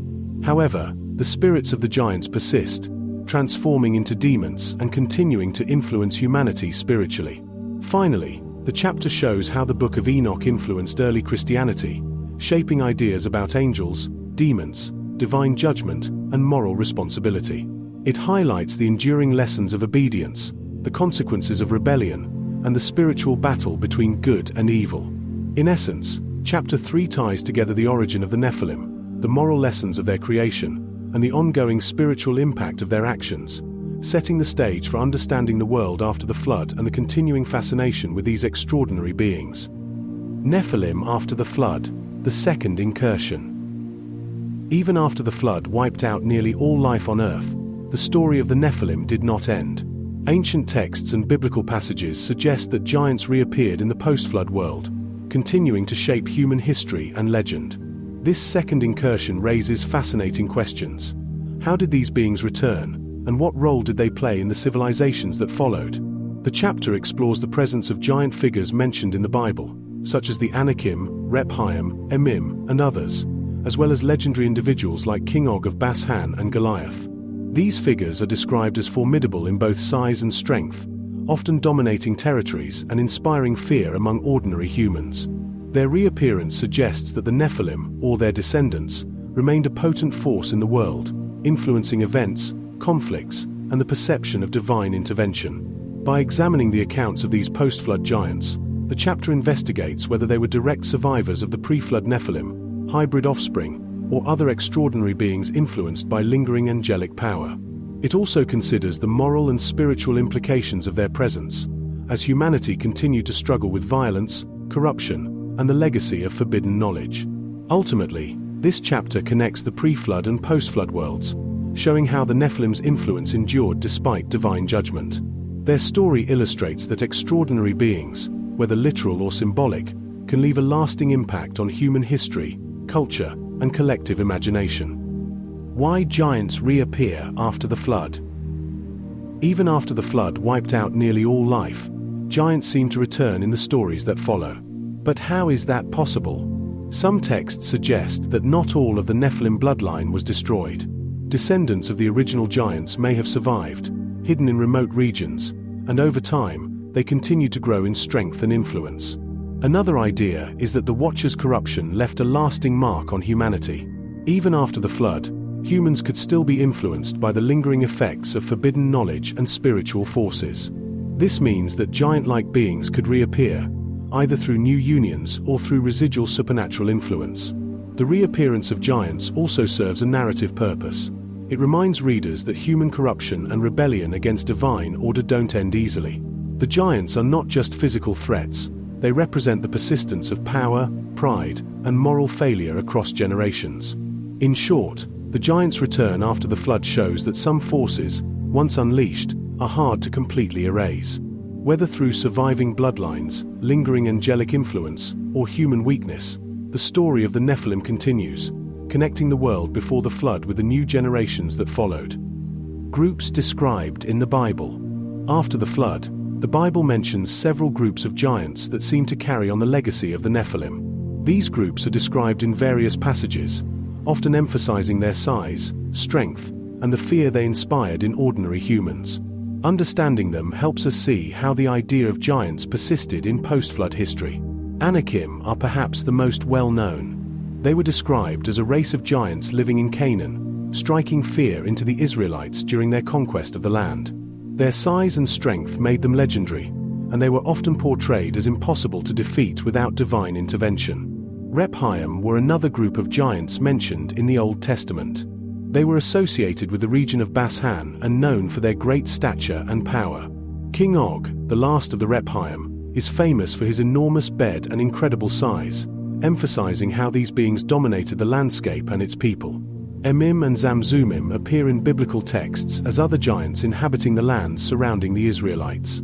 Each group has its own regional identity, but all share common traits: immense physical strength, imposing presence, and a tendency to dominate humans and territories. Finally, the Horites, sometimes associated with giants or formidable warriors, further illustrate that multiple post-flood groups embodied the Nephilim's legacy.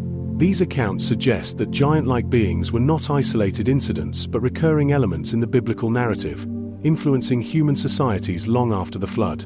Altogether, these groups show a continuity of the Nephilim story. They were more than myth. They shaped history, inspired fear, and left a lasting impression on the people who encountered them. Their presence reminds us that extraordinary beings, whether literal or symbolic, have a persistent place in human memory and culture. King Og of Bashan, the last giant king. King Og of Bashan is one of the most famous giants mentioned in the Bible. He is often described as the last of the Rephaim, a towering figure whose size and strength made him legendary.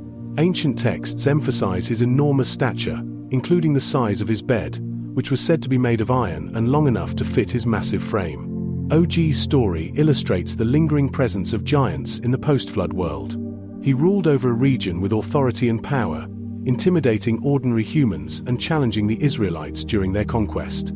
His reign shows that, even after divine judgment in the flood, the influence of the Nephilim bloodline, or at least beings of extraordinary size and strength, continued to shape human history. Beyond his physical attributes, King Og symbolizes the endurance of corruption, pride, and dominance. His defeat by the Israelites represents more than just a military victory. It signals the continued struggle between ordinary humanity and these extraordinary beings. The narrative also underscores the theme that divine guidance is necessary to confront forces far greater than ourselves. In essence, King Og serves as a bridge between the legendary giants of the pre-flood world and the post-flood accounts of formidable beings. His story combines history, myth, and moral lessons, reminding readers that the legacy of the Nephilim was far from over, even after the world was washed clean. Goliath and his brothers. Goliath is perhaps the most famous giant in the Bible, remembered not just for his size but for his defiance and the fear he instilled in the Israelites. Standing as a warrior for the Philistines, he embodies the post-flood resurgence of giant-like beings. Biblical accounts describe him as enormous, wearing heavy armor and wielding a spear that few could lift, making him a seemingly unstoppable force on the battlefield. Interestingly, Goliath was not alone. He had brothers, who are also mentioned in various biblical texts. These siblings shared his extraordinary size and strength, and together they represented a lingering line of giants in the world after the flood. Their presence reinforces the idea that the Nephilim bloodline or other hybrid beings continue to influence history, instilling fear and asserting dominance over ordinary humans. The story of Goliath and his brothers is more than a tale of brute strength. It reflects the ongoing struggle between human courage, faith, and the intimidating presence of these extraordinary beings. David's victory over Goliath, armed only with a sling and a stone, demonstrates that moral conviction, intelligence, and faith can overcome sheer physical power. This narrative underlines the theme that no matter how powerful giants may appear, they are not invincible when confronted with righteousness and divine support. Goliath and his brothers also serve as a bridge between myth and history. While their physical descriptions may seem legendary, the lessons they convey are very real.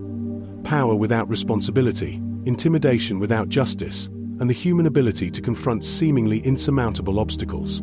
Through them, the post-flood world remains linked to the Nephilim legacy, showing that giants continue to shape human experience, culture, and moral storytelling long after the flood had passed.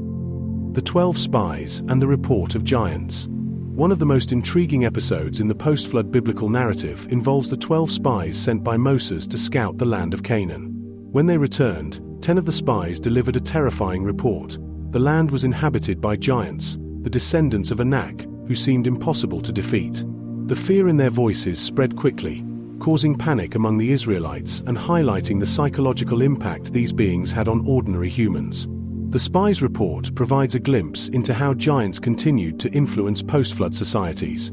Even without engaging in battle, their reputation alone was enough to instill fear and hesitation. The size and strength of these giants were described in vivid terms, emphasizing how extraordinary they appeared compared to average humans. This moment in the biblical narrative shows that giants were not just legendary figures, they were real enough to affect military strategy, morale, and human decision-making. However, the story also carries an important lesson. Despite the overwhelming appearance of the giants, the Israelites who trusted in God's guidance were ultimately capable of overcoming them. The narrative contrasts human fear with faith, showing that courage and reliance on divine support can triumph over even the most intimidating forces. This episode also suggests that the Nephilim legacy persisted in bloodlines or in similar extraordinary beings. The giants reported by the spies were not simply myths, they represented a continuation of the pre-flood anomalies, a living reminder that certain powers and traits had survived the flood's judgment.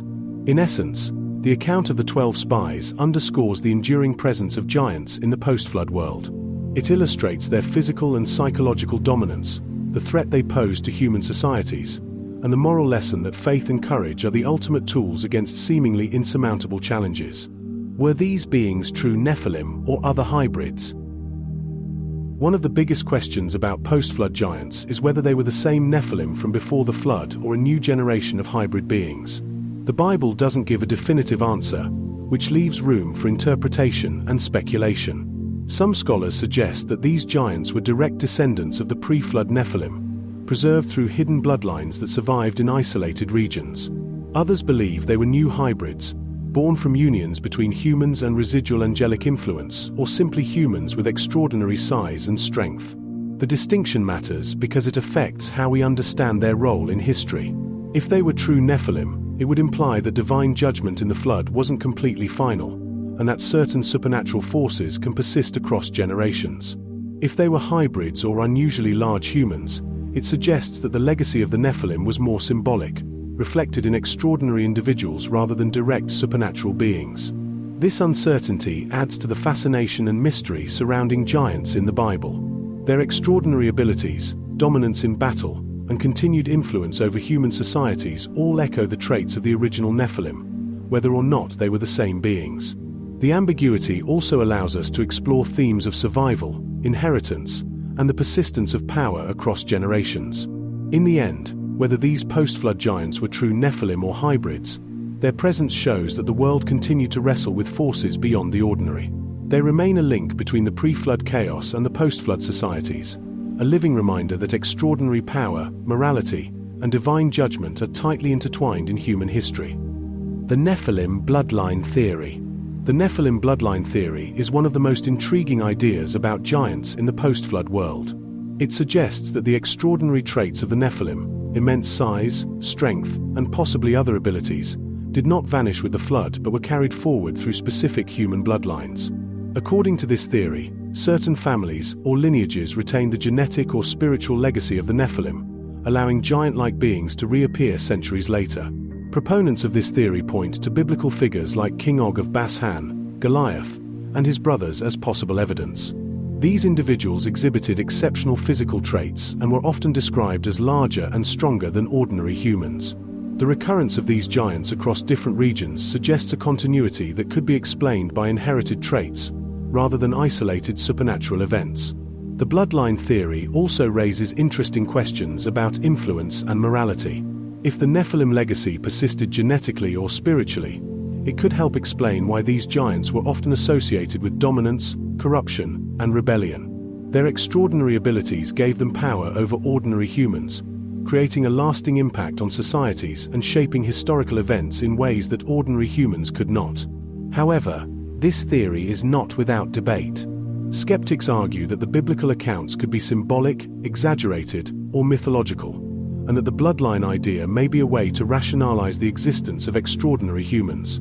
Yet, the theory remains compelling, offering a framework to connect pre-flood Nephilim with the post-flood giants in a way that feels continuous rather than coincidental. Ultimately, the Nephilim bloodline theory provides a fascinating lens through which to view post-flood giants. Whether taken literally or metaphorically, it underscores the enduring influence of extraordinary beings and the ways in which their legacy might continue to shape human history long after the flood. Archaeology of Bas-Han and giant megaliths. Bas-Han, the territory ruled by King Og, has long captured the imagination of historians, archaeologists, and biblical scholars. Descriptions of the land emphasize its fertile soil and fortified cities, but what draws particular attention are the claims of giant structures and megaliths that some believe were built by or for giants. These massive stones, often far larger than anything humans of the time could easily move, add a layer of intrigue to the biblical accounts. Some researchers suggest that these megaliths were evidence of a civilization with extraordinary knowledge or strength, possibly linked to the Nephilim bloodline. While the archaeological record is debated, ancient stone foundations, massive city walls, and unusually large burial sites in the region continue to spark speculation. Could these constructions indicate that giants once lived among humans, shaping landscapes and civilizations? The stories of King Og and his dominance over Bas-Han make sense in this context. Controlling a region with such imposing structures would have required not only physical strength but also organization and leadership. These archaeological hints, whether fully verified or partially legendary, reinforce the biblical depiction of a world where giants walked, ruled, and left lasting marks. Even if modern archaeology cannot definitively confirm the existence of giants, the remains in Bas-Han remind us that human history is filled with mysteries. Megaliths, fortifications, and unusual artifacts suggest that past civilizations might have encountered extraordinary individuals, or at least inspired stories that blurred the line between fact and legend. In short, the archaeology of Bas-Han connects the biblical narrative to the tangible world, offering a glimpse into how the Nephilim or their descendants may have interacted with human societies and left a lasting impression on both the land and our collective memory. Nephilim after the flood. Summary. Chapter 4 explores the mysterious return of giants after the flood, showing that the story of the Nephilim didn't end with divine judgment. Various groups of post-flood giants, such as the Anakim, Rephaim, Emim, Zamzumim, and Horites, are described in biblical texts as extraordinarily strong and imposing, continuing to dominate human societies. Figures like King Og of Bas-Han and Goliath illustrate that these giants were not isolated cases but part of a recurring phenomenon. The chapter examines different theories about their origin. Some suggest that these giants were direct descendants of the pre-flood Nephilim, surviving through hidden bloodlines. Others propose that they were hybrids or exceptionally large humans influenced by lingering angelic or supernatural forces. This ambiguity keeps the mystery alive and encourages exploration of both literal and symbolic interpretations. Stories like the 12 Spies report highlight the psychological impact giants had on ordinary humans, showing how fear and/or shaped decision-making and military strategy. The Nephilim bloodline theory adds another layer, proposing that extraordinary abilities and traits could persist across generations, giving rise to post-flood giants. Finally, the chapter touches on archaeological hints, such as massive structures and megaliths in regions like Bas-Han, which may suggest that these beings left a tangible mark on human civilization. While the evidence is debated, it reinforces the idea that the legacy of the Nephilim, whether literal, symbolic, or a mix of both, continued to influence the world long after the flood.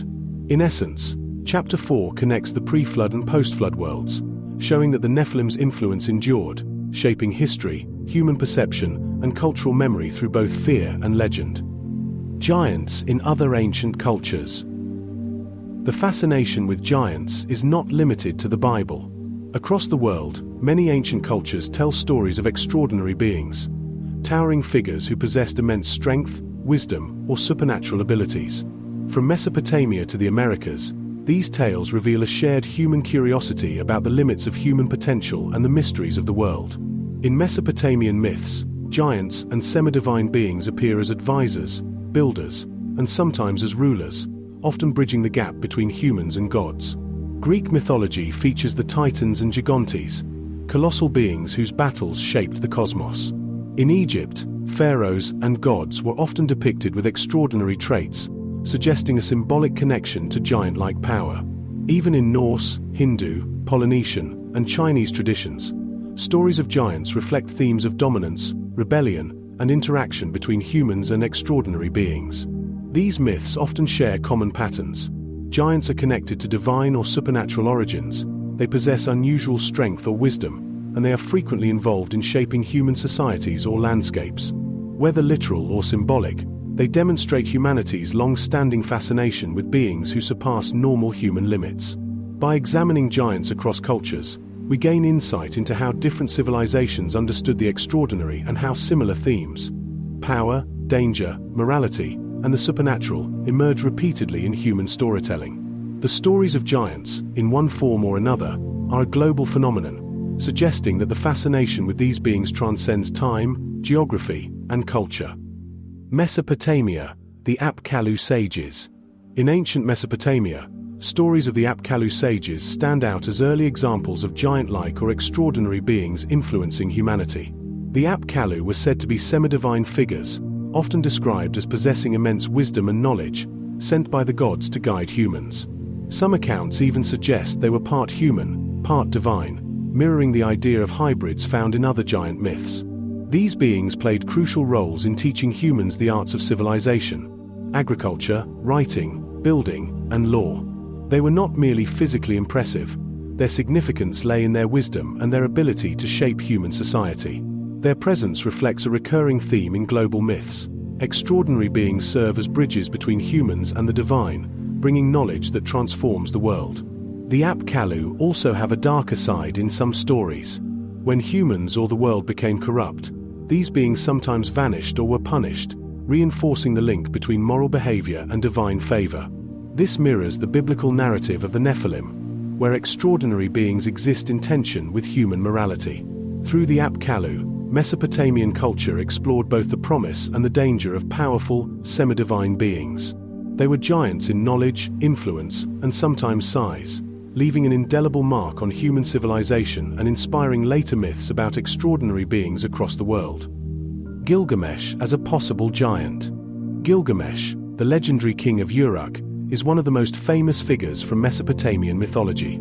Ancient texts describe him as possessing extraordinary strength, immense stature, and abilities far beyond ordinary humans. Some scholars suggest that Gilgamesh might have been considered a giant in the cultural imagination of the time, a human-divine hybrid whose feats made him larger than life, literally and figuratively.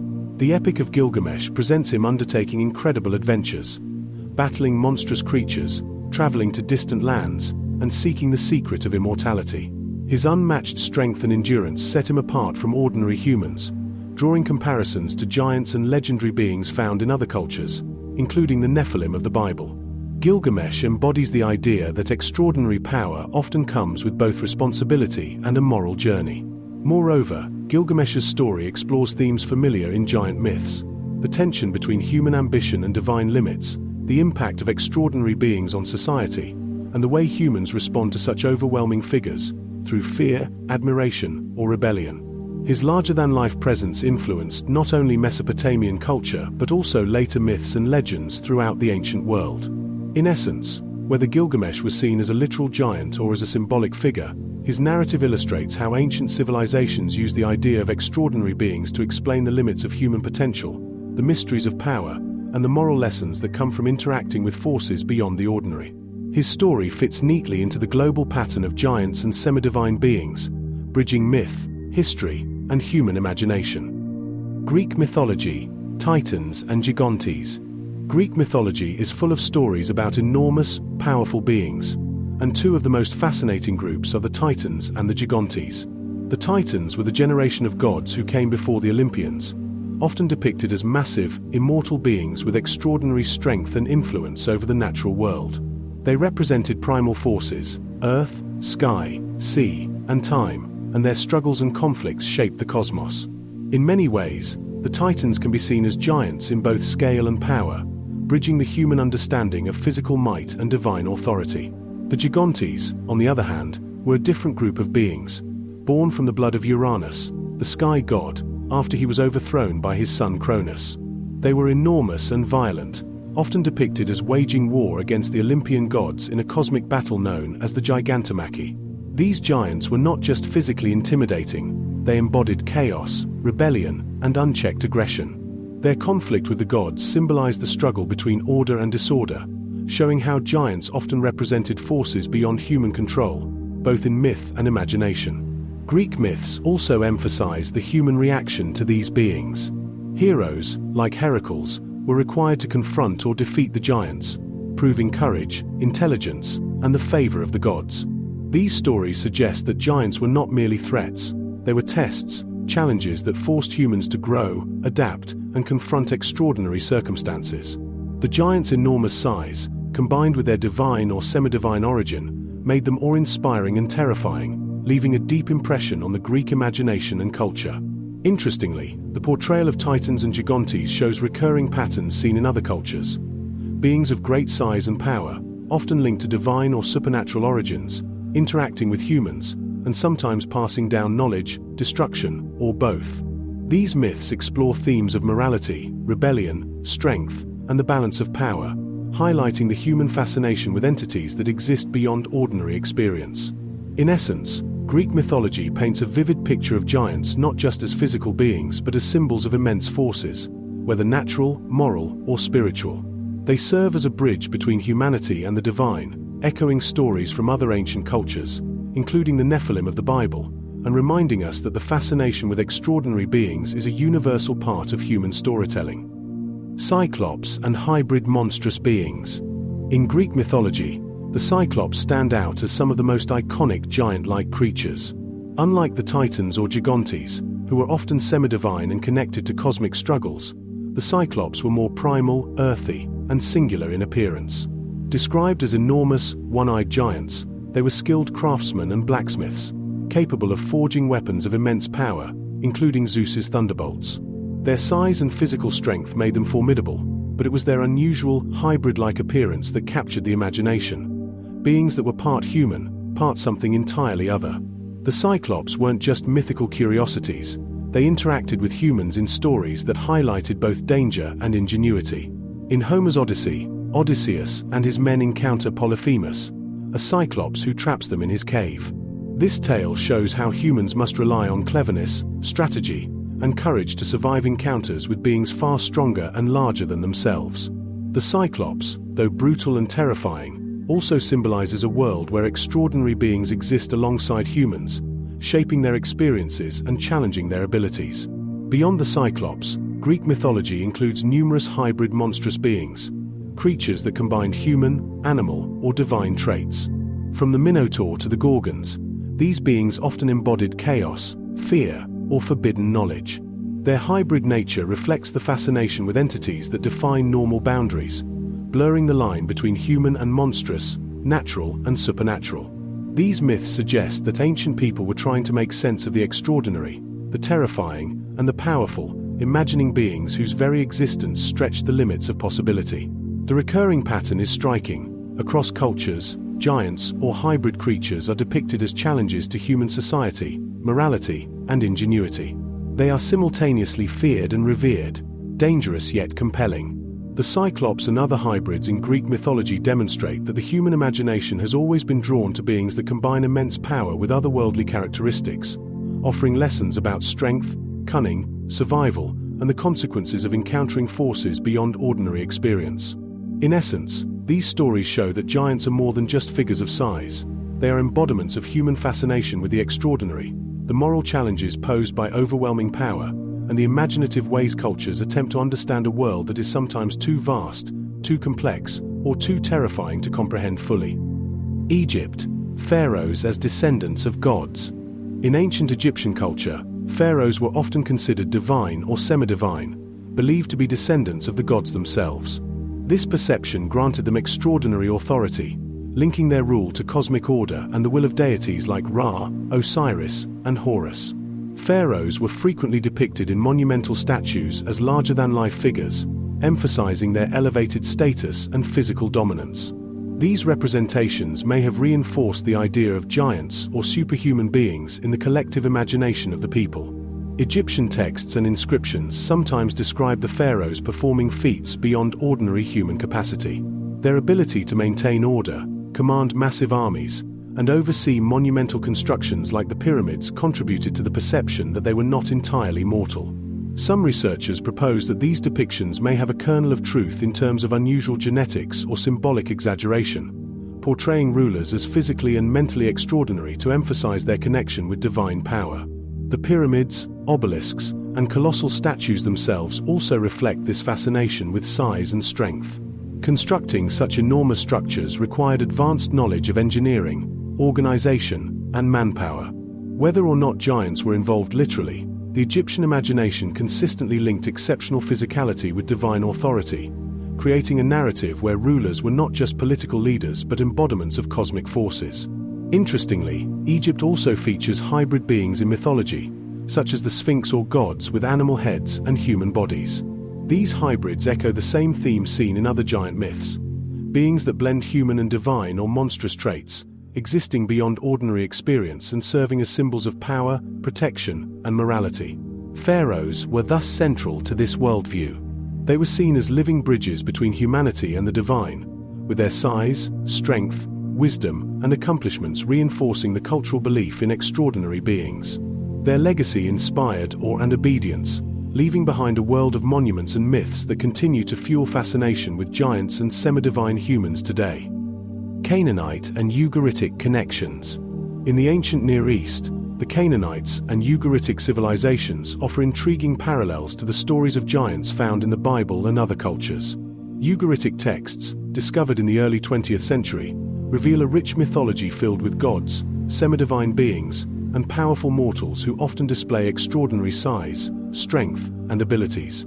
These texts describe beings who interact with humans, influence battles, and even control natural forces, reflecting a worldview in which the boundaries between mortals and divine or semi-divine entities are fluid. The Canaanites, who inhabited the region corresponding to modern-day Israel, Lebanon, and Syria, also had stories of formidable giants such as the Rephaim and Anakim. These beings were often associated with the land itself, considered its ancient rulers or guardians. Their presence in myths suggests that neighboring cultures shared a collective memory of extraordinary people or hybrid beings whose existence could be traced to divine origins. This aligns with biblical references, where these giants appear as inhabitants of Canaan before and after the flood, implying either a continuity of Nephilim bloodlines or a cultural memory of pre-flood beings. Ugaritic texts also provide insight into how these societies understood power, morality, and divine influence. Giants or semi-divine beings were not merely enemies to fear. They were sometimes advisors, teachers, or examples of both virtue and vice. Their hybrid nature, part human, part godly, allowed these cultures to explore complex ideas about inheritance, the consequences of hubris, and the role of extraordinary beings in shaping history. Archaeological findings in Ugarit and Canaan, including inscriptions, statues, and city fortifications, further support the idea that these civilizations revered and feared beings of exceptional power.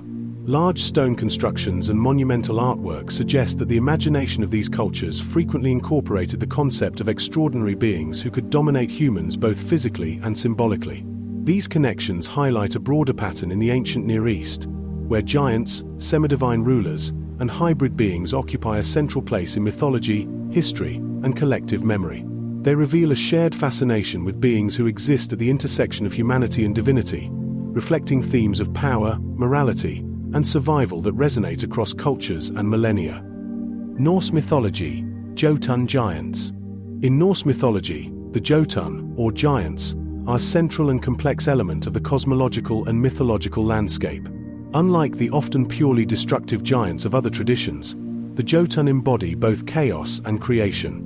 They are frequently depicted as enormous beings, sometimes monstrous, sometimes human-like, who inhabit the distant, wild regions of the world, such as Jotunheim. Their immense size, supernatural strength, and deep knowledge of magic and the natural world make them formidable figures in Norse myths. The Jotun often interact with the gods, particularly the Aesir and Vani, creating narratives that blend conflict, alliances, and marriages. These interactions suggest that giants were not simply enemies to be defeated but essential participants in the cosmic balance. For example, the god Odin learns wisdom and magic from Jotun, showing that these giants were sources of knowledge and power as well as threats. They challenged the gods and humans alike, illustrating that size and strength alone are not the only forms of power. Cunning, wisdom, and mystical abilities are equally important. Some Jotun, like Ymir, the primordial giant, play a role in the very creation of the world. Ymir's body is said to have been used to form the earth, sky, and seas, indicating that giants in Norse thought are not only adversaries or rulers but fundamental to the structure of existence itself. Other Jotun, such as Thlum or Skrymir, appear in myths involving trickery, battle, or moral tests, further emphasizing their multidimensional roles in human and divine affairs. The recurring themes of Jotun myths, giants as embodiments of natural forces, liminal beings bridging worlds, and moral or magical challenges, mirror patterns seen in other cultures' depictions of giants. Like the Nephilim, Titans, or Cyclops, the Jotun illustrate humanity's fascination with beings who transcend ordinary human limits, forcing mortals and gods to confront power, morality, and the mysteries of the universe. Through these myths, we see that Norse giants were never merely villains or monsters. They represented the unpredictability of nature, the power of the past, and the wisdom that lies outside human understanding, making them enduring figures in folklore and mythological storytelling. Hindu epics, asuras, rakshasa, and giant demons. In Hindu mythology, the epics and Puranic texts are filled with accounts of enormous, supernatural beings such as asuras and rakshasa. These beings often possess extraordinary physical strength, magical abilities, and longevity far beyond that of ordinary humans. While the devas, gods, frequently oppose them, the asuras and rakshasa are not always purely evil. Their actions are guided by ambition, desire, or pride, reflecting complex moral landscapes where might and morality are intertwined. The Ramayana, for instance, depicts the Rakshasa king Ravana as a formidable giant-like figure, capable of both immense physical feats and cunning strategies. He rules a vast kingdom, commands armies of powerful beings, and wields magical weapons. His extraordinary abilities make him nearly invincible, forcing the hero Rama and his allies to engage in prolonged battles that test courage, strategy, and moral resolve. Similarly, the Mahabharata includes accounts of Asura warriors and demonic beings whose size and strength are beyond human limits, often challenging gods or human heroes in epic confrontations. Many of these beings are hybrids of divine and demonic ancestry, illustrating a recurring theme in giant myths worldwide. Extraordinary beings often occupy liminal spaces between humanity and divinity. They can teach, challenge, or punish humans, but they also serve as narrative tools to explore human virtues and vices, the consequences of hubris, and the boundaries of mortal power. The presence of giants and demon-like beings in Hindu epics is also tied to the natural and cosmic order. Mountains, forests, and rivers are often depicted as the domains of these giants, linking them directly to the physical world while simultaneously highlighting their supernatural qualities. Rituals, moral lessons, and philosophical reflections frequently accompany stories of these beings, emphasizing their significance in both religious and cultural contexts. In addition, Hindu mythology often explores the idea of cyclical time, where these powerful beings rise and fall across different ages, yugas. This perspective allows for recurring encounters between humans and giants, echoing similar patterns seen in biblical, Greek, and Norse traditions. The Asuras and Rakshasa, through their power, cunning, and moral complexity, offer a rich lens for understanding how ancient cultures conceptualized beings beyond human limits, blending fear, admiration, and spiritual significance into their myths. China, legends of mountain giants. Ancient Chinese folklore and historical texts contain numerous accounts of giants, often linked to mountains, rivers, and other natural landmarks. These beings are sometimes described as colossal humans who shaped the land or possessed extraordinary strength and longevity. Unlike many Western myths, where giants are primarily antagonists, Chinese legends often portray them as both creators and protectors, capable of acts of immense power that influence human society and the natural world. One common motif involves giants as builders of mountains, rivers, or ancient cities. Some legends describe these beings physically shaping the landscape, moving massive stones, or constructing protective walls and temples. Their extraordinary size allows them to manipulate the environment in ways ordinary humans could never achieve, leaving lasting marks that become intertwined with cultural memory. In this sense, giants in Chinese mythology often explain the origin of natural or monumental features. Chinese texts also present giants in moral or allegorical roles. They can serve as both heroes and threats, testing human courage, intelligence, or moral integrity. Some stories link these beings to early dynastic rulers or legendary figures, suggesting that their influence extends beyond the physical into governance, wisdom, and societal organization. Tales of mountain giants often emphasize the balance between humans and nature, illustrating how extraordinary beings are simultaneously part of and above the natural order.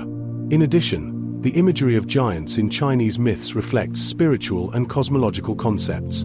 Their immense size and longevity symbolize the vastness of the universe, the continuity of life, and the connection between heaven and earth. By interacting with humans, these giants offer lessons about respect for natural forces, reverence for ancient knowledge, and the limits of human ambition. Across various regions and periods, the idea of mountain giants became a recurring theme in folklore, combining physical power, wisdom, and a sense of awe. These stories reveal a deep cultural fascination with beings that surpass ordinary limits, linking human society to the extraordinary forces of nature and the divine. Through these legends, we see that Chinese culture, like many others, used the concept of giants to explore both the marvels and the mysteries of the world. America's red-haired cannibal giants. In the folklore and early historical accounts of the Americas, particularly among Native American tribes and early European explorers, there are persistent stories of red-haired giants. These beings were often described as towering over ordinary humans, possessing great strength, and sometimes displaying aggressive or cannibalistic behavior. While these accounts vary across regions, the recurring theme of unusually large, powerful humans with distinctive hair color suggests a widespread cultural memory of extraordinary beings. Some Native American tribes, including the Hopi, Paiute, and Siouan peoples, spoke of giants who once inhabited the land, often associating them with sacred mountains, rivers, or burial mounds. These giants were said to be both protectors and threats, embodying immense physical power and sometimes supernatural abilities. Tales of battles between these giants and humans were common, emphasizing courage, strategy, and survival as central human virtues when facing overwhelming forces. European explorers, upon encountering indigenous oral traditions, recorded stories of red-haired giants with fascination and fear. Some chroniclers claim to have discovered enormous skeletons in burial mounds or caves, attributing them to these legendary beings. While modern archaeology questions many of these claims, the consistency of giant legends across diverse tribes suggests that they were an important part of oral history and cultural identity. The red hair often attributed to these giants may have had symbolic significance, setting them apart from ordinary humans and marking them as extraordinary or otherworldly. Cannibalism, in some accounts, highlights their perceived danger and the moral lessons woven into these narratives. Humans must respect the power of the extraordinary while remaining vigilant, resourceful, and morally strong. In many stories, these giants were eventually defeated, vanished, or retreated to remote areas, creating a lingering sense of mystery and fear. Their presence in Native American and early colonial narratives underscores a broader human fascination with beings that combine extraordinary size, strength, and unique traits. Across the Americas, these tales reflect a shared cultural attempt to explain the unknown, the powerful, and the terrifying forces that shaped both the land and human history. Polynesia and Oceania, long giants and builders. Across Polynesia and Oceania, legends frequently describe long, towering giants who are not only physically immense but also skilled builders and craftsmen. Many of these stories center around the construction of monumental structures, from stone platforms and ceremonial sites to large statues, suggesting that ancient peoples attributed the creation of impressive megaliths to beings of extraordinary size and strength. These tales appear in Hawaiian, Maori, and other Pacific Islander oral traditions, reflecting a widespread fascination with giants as both creative and powerful forces. In Hawaiian legends, for instance, there are accounts of enormous beings capable of moving massive stones and shaping the landscape to create sacred temples or natural features. These giants were often associated with the gods or considered semi-divine themselves, bridging the human and divine realms. Their labor and skill emphasized not only physical might but also knowledge of geometry, organization, and artistry, which made them revered figures in oral histories. Maori traditions tell of long, powerful giants who participated in the shaping of mountains, rivers, and islands.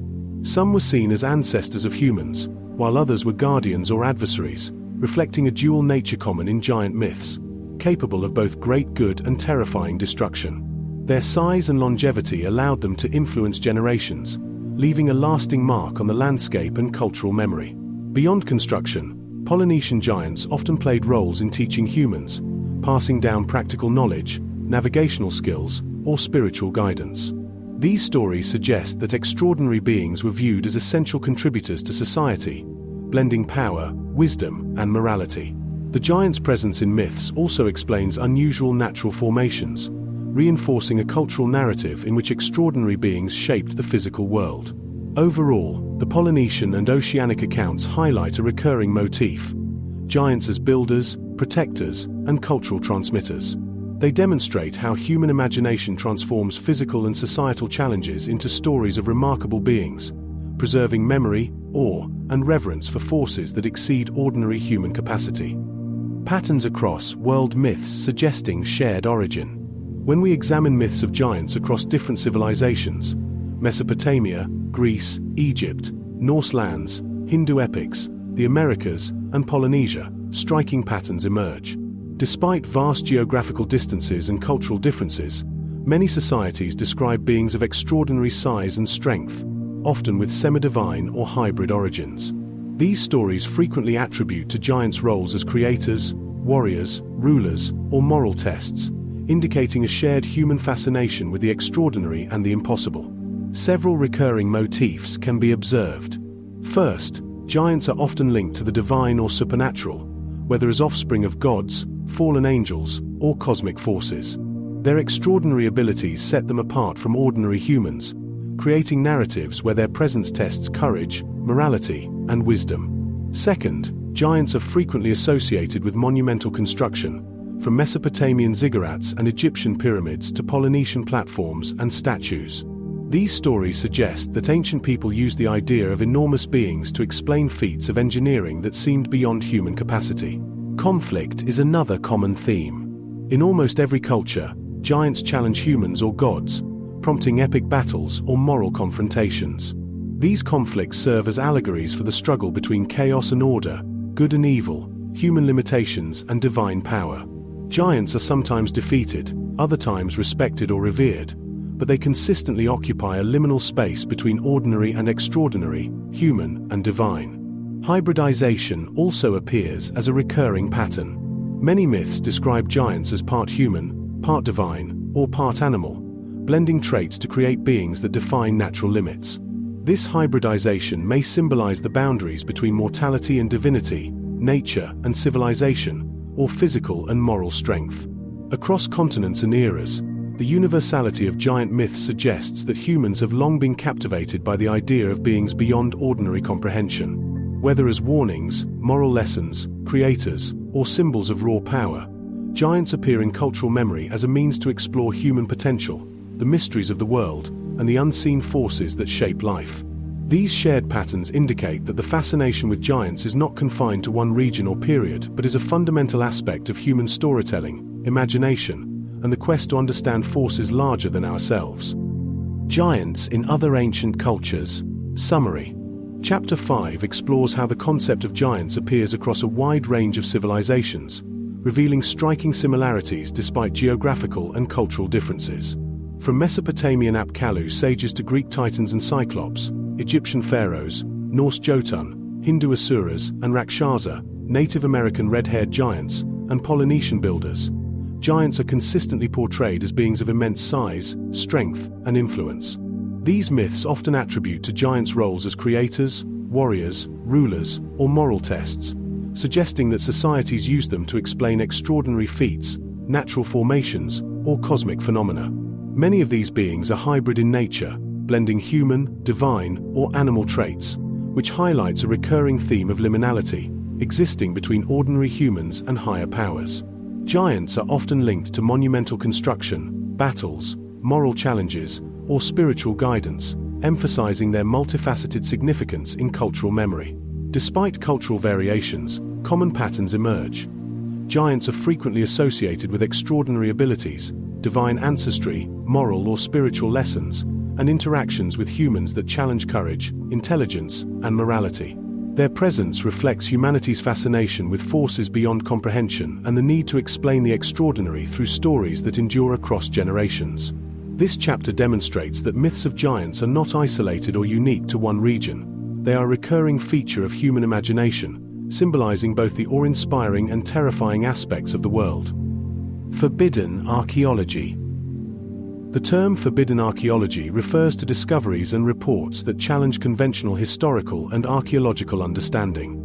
This chapter examines evidence of giant human skeletons, enormous tools, and megalithic structures around the world. Findings that mainstream archaeology often dismisses, ignores, or explains away. From the 19th century to modern times, explorers, historians, and local legends have reported skeletal remains of extraordinary size, some reaching 8 to 15 feet tall, sometimes with unusual physical characteristics. These discoveries raise questions about human history, ancient civilizations, and the possibility of lost knowledge. Were these beings truly human, hybrids, or something else entirely? Many of these reports are accompanied by photographs, eyewitness accounts, and archaeological evidence that suggest a global pattern of unusually large humans or humanoid beings. Sites such as Lovelock Cave in Nevada, Stonehenge, Baalbek, and Sacsayhuaman often cited as constructions that might have required the strength and ingenuity of giant laboris. Forbidden archaeology also intersects with mythology and folklore.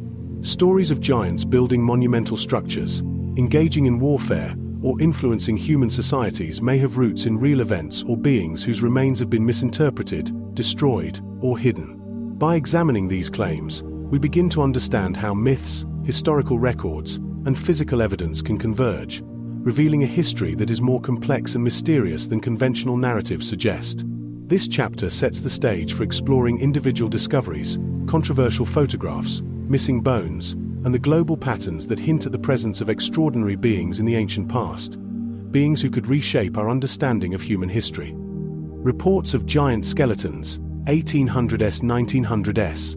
During the 19th and early 20th centuries, numerous reports emerged from North and South America, Europe, and parts of Asia describing the discovery of giant human skeletons. Newspaper articles, scientific journals, and personal accounts documented remains measuring well over 7 or 8 feet, sometimes even approaching 10 to 12 feet. These finds were often located in burial mounds, caves, and ancient ruins, prompting speculation that ancient humans, or perhaps other humanoid beings, once possessed extraordinary size and strength. In the United States, particularly in the Midwest, reports of giants buried in Native American mounds became widespread.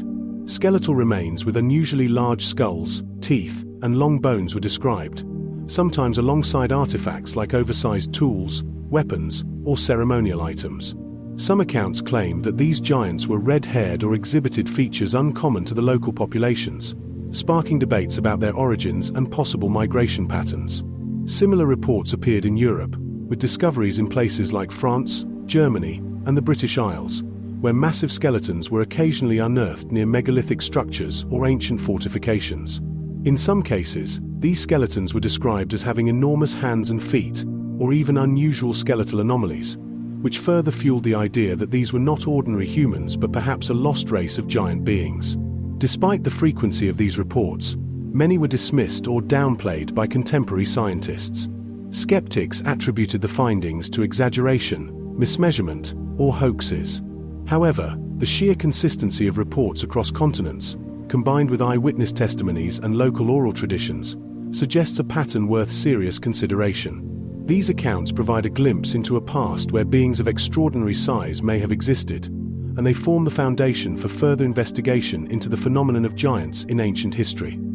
Smithsonian accusations and missing bones. One of the most controversial aspects of reports about giant skeletons revolves around allegations against the Smithsonian Institution in the United States.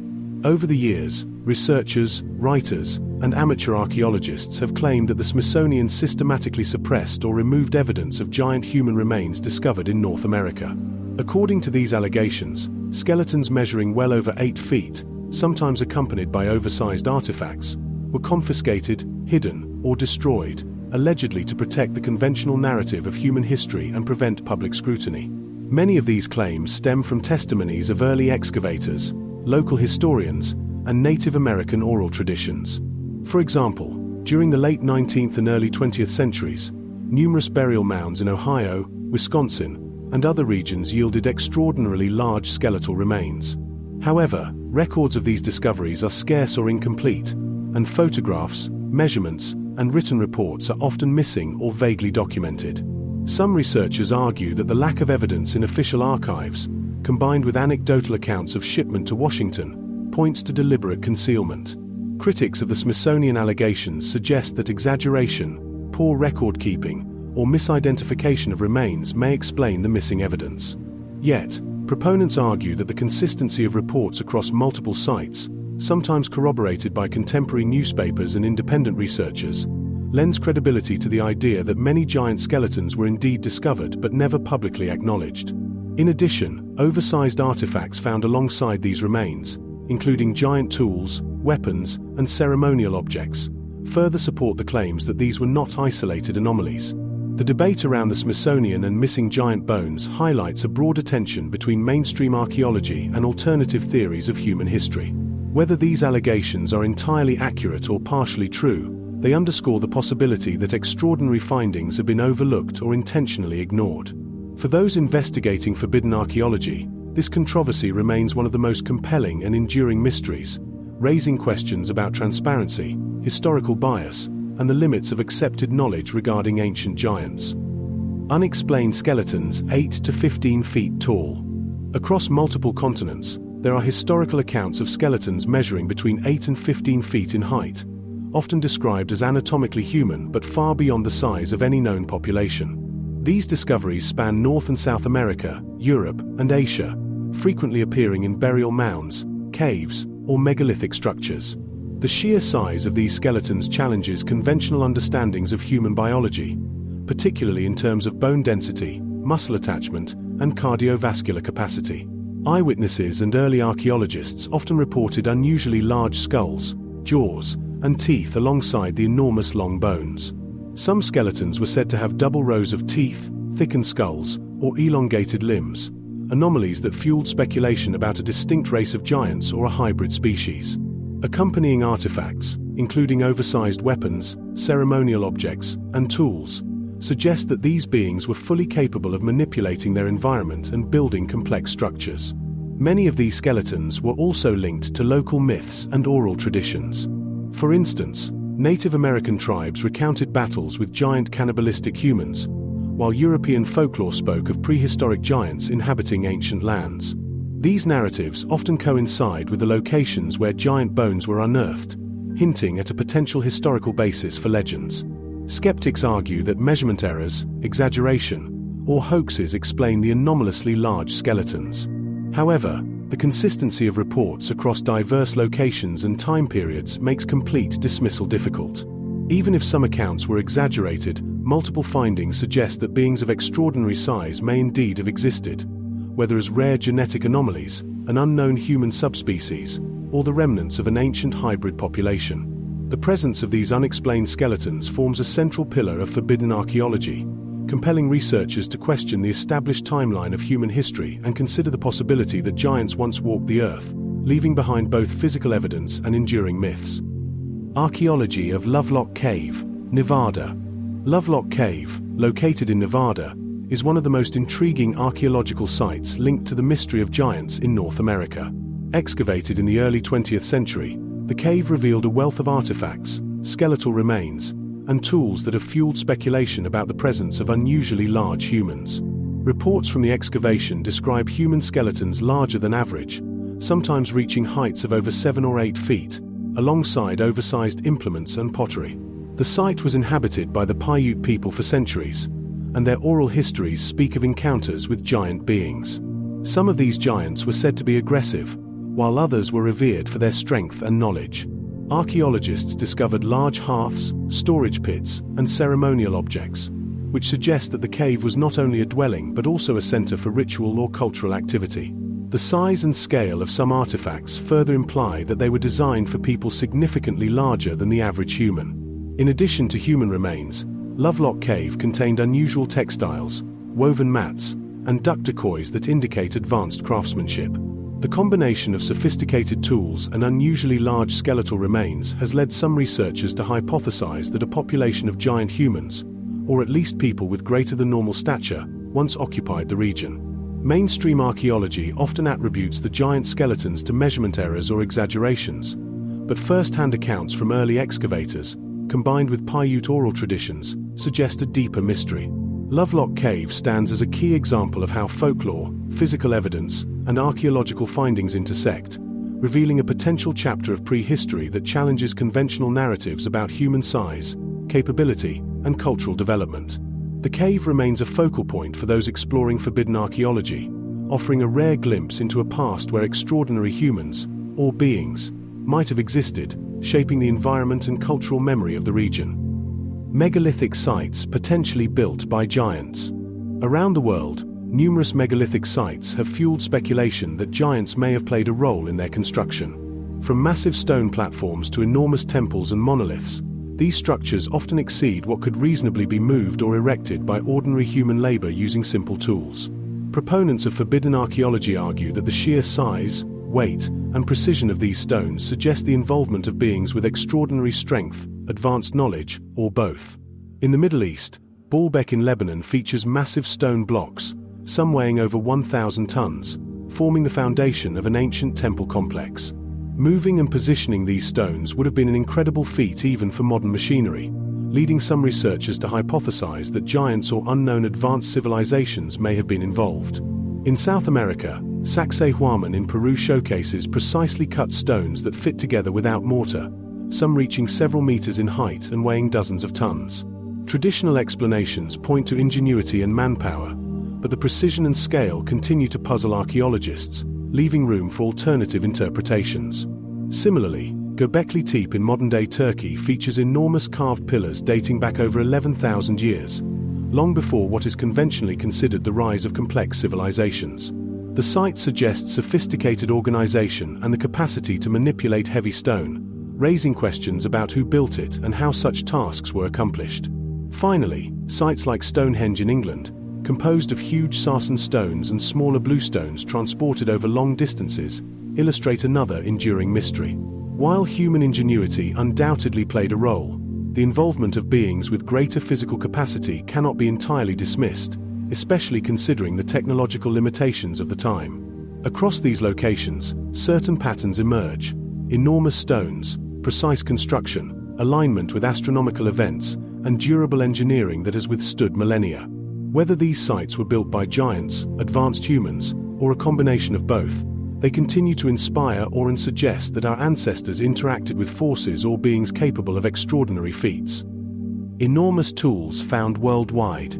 Across various archaeological sites, researchers and explorers have reported the discovery of tools far larger than anything needed by an average human. These oversized implements, ranging from hammers and chisels to axes and digging tools, suggest that either humans of extraordinary size once existed or that ancient people possessed advanced methods for manipulating massive materials. In North America, large stone axes and pestles have been unearthed near burial mounds and ceremonial sites. Some measure several feet in length, with grooves and wear patterns indicating repeated use. Local legends often attribute these tools to giant beings who shaped the land, cleared forests, or built monumental structures. Similar discoveries appear in South America, particularly near megalithic constructions like Sacsayhuaman, where large stone hammers and chisels have been found, sometimes weighing hundreds of pounds. In Europe, oversized bronze and stone implements have been documented in France, Germany, and the British Isles. These tools, often associated with ancient fortifications or ceremonial sites, are challenging to use for an average human, suggesting either extraordinary physical strength or collaboration among groups using ingenious techniques.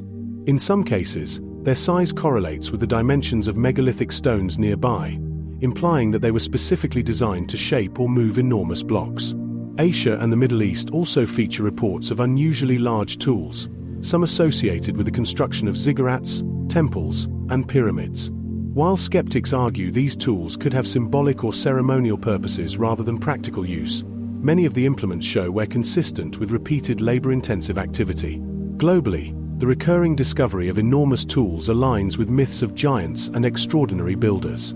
Whether they were used by unusually large humans, a lost race, or mythologized over time, these tools hint at a reality in which humans, or beings among them, interacted with the environment on a scale far beyond ordinary capabilities, leaving a tangible link between legend and archaeology.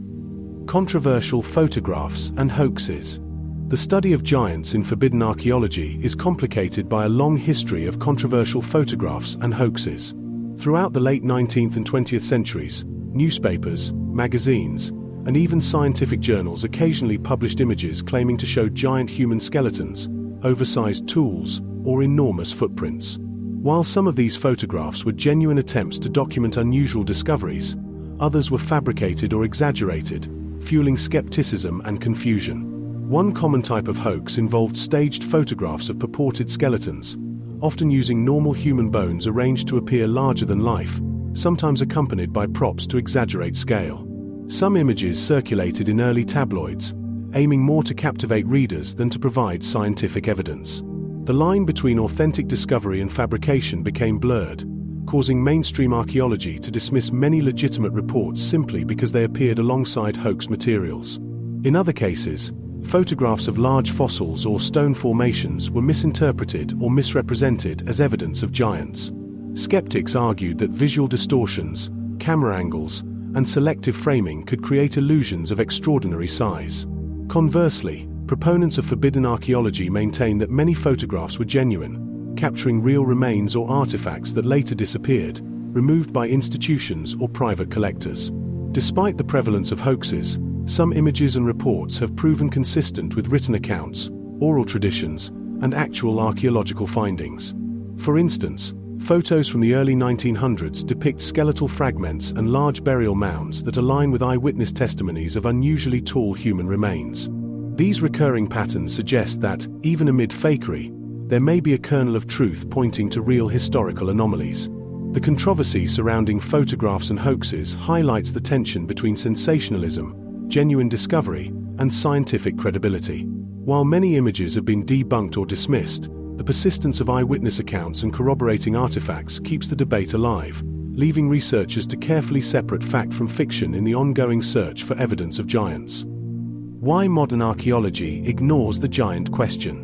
Modern archaeology largely avoids the topic of giants, often dismissing claims as myth, legend, or misinterpretation. There are several reasons for this reluctance, ranging from scientific conservatism to social and institutional pressures. Mainstream archaeologists prioritize evidence that fits established theories of human evolution, population size, and technological capability. Reports of giant skeletons, oversized tools, and megalithic constructions challenge conventional timelines and assumptions, making them inconvenient for accepted academic narratives. One key reason for avoidance is the lack of easily verifiable evidence. Many reports of giants come from newspaper accounts, private collections, or undocumented excavations. Skeptics argue that photographs were staged, measurements exaggerated, or finds misrepresented. As a result, these claims are often considered anecdotal and excluded from peer-reviewed research. Institutional pressure also plays a role.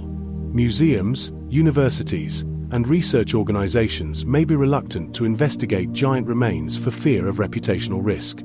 Challenging established historical paradigms could lead to criticism, loss of funding, or professional marginalization. Some researchers allege that artifacts and remains pointing to giant humans have been intentionally hidden or destroyed to maintain orthodox interpretations of human history. Another factor is the tension between science and folklore. Giant myths are pervasive across cultures, but mainstream archaeology often treats them as symbolic or mythological rather than literal. This creates a bias against considering that some myths may contain kernels of historical truth, leaving real anomalies unexamined. Despite these obstacles, the cumulative weight of global reports, archaeological hints, and oral traditions suggests that the giant question deserves careful study. Ignoring it does not make the evidence disappear. It only delays the possibility of understanding a chapter of human history that may be stranger, larger, and more complex than conventional narratives admit. Global patterns of burials in two large graves. Across the world, archaeologists and local historians have documented burials that appear far too large for ordinary humans, suggesting the possible existence of a race of giants. These graves often contain skeletons measuring well above 7 or 8 feet, sometimes accompanied by oversized artifacts such as tools, weapons, or ceremonial objects. Such burials have been reported in North America, South America, Europe, Asia, and even parts of Africa and Polynesia, hinting at a global pattern rather than isolated anomalies. In North America, for example, Burial mounds in the Midwest frequently yielded skeletons described as unusually tall with large cranial and limb bones. Some accounts also mention double rows of teeth or unusually thick skulls, features that seem inconsistent with normal human variation. Similar large graves appear near megalithic structures in Europe, particularly in areas associated with ancient fortifications and ritual sites. These burials often contain artifacts proportionally larger than standard human use, indicating that the individuals interred may have required objects sized for their extraordinary stature. Beyond physical evidence, oral traditions and legends frequently reinforce the existence of giants. Native American, European, and Asian folklore often speak of ancient people of immense size who lived, fought, and sometimes ruled over ordinary humans. The recurring alignment between burial sites, monumental constructions, and local myth suggests that these legends may have originated from real historical events. Mainstream archaeology tends to dismiss such reports due to incomplete documentation, missing skeletal remains, or claims of exaggeration. However, the global consistency of two large graves challenges simple explanations and raises important questions about human history.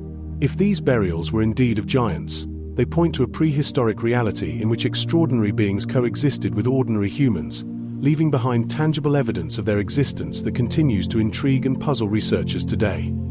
Forbidden Archaeology Summary. Chapter 6 explores the intriguing and often controversial evidence suggesting that beings of extraordinary size, giants, once walked the earth. From the 19th and early 20th centuries, reports of human skeletons measuring 8 to 15 feet tall have surfaced across North and South America, Europe, and Asia. Many of these discoveries were accompanied by oversized tools, ceremonial objects, and even megalithic constructions that challenge conventional explanations for ancient human capability. The chapter also delves into accusations against institutions such as the Smithsonian, which some claim concealed or removed evidence of giant skeletons. Controversial photographs, hoaxes, and misinterpretations further complicate the investigation, but consistent eyewitness accounts and recurring patterns across multiple regions suggest a core of truth behind the legends.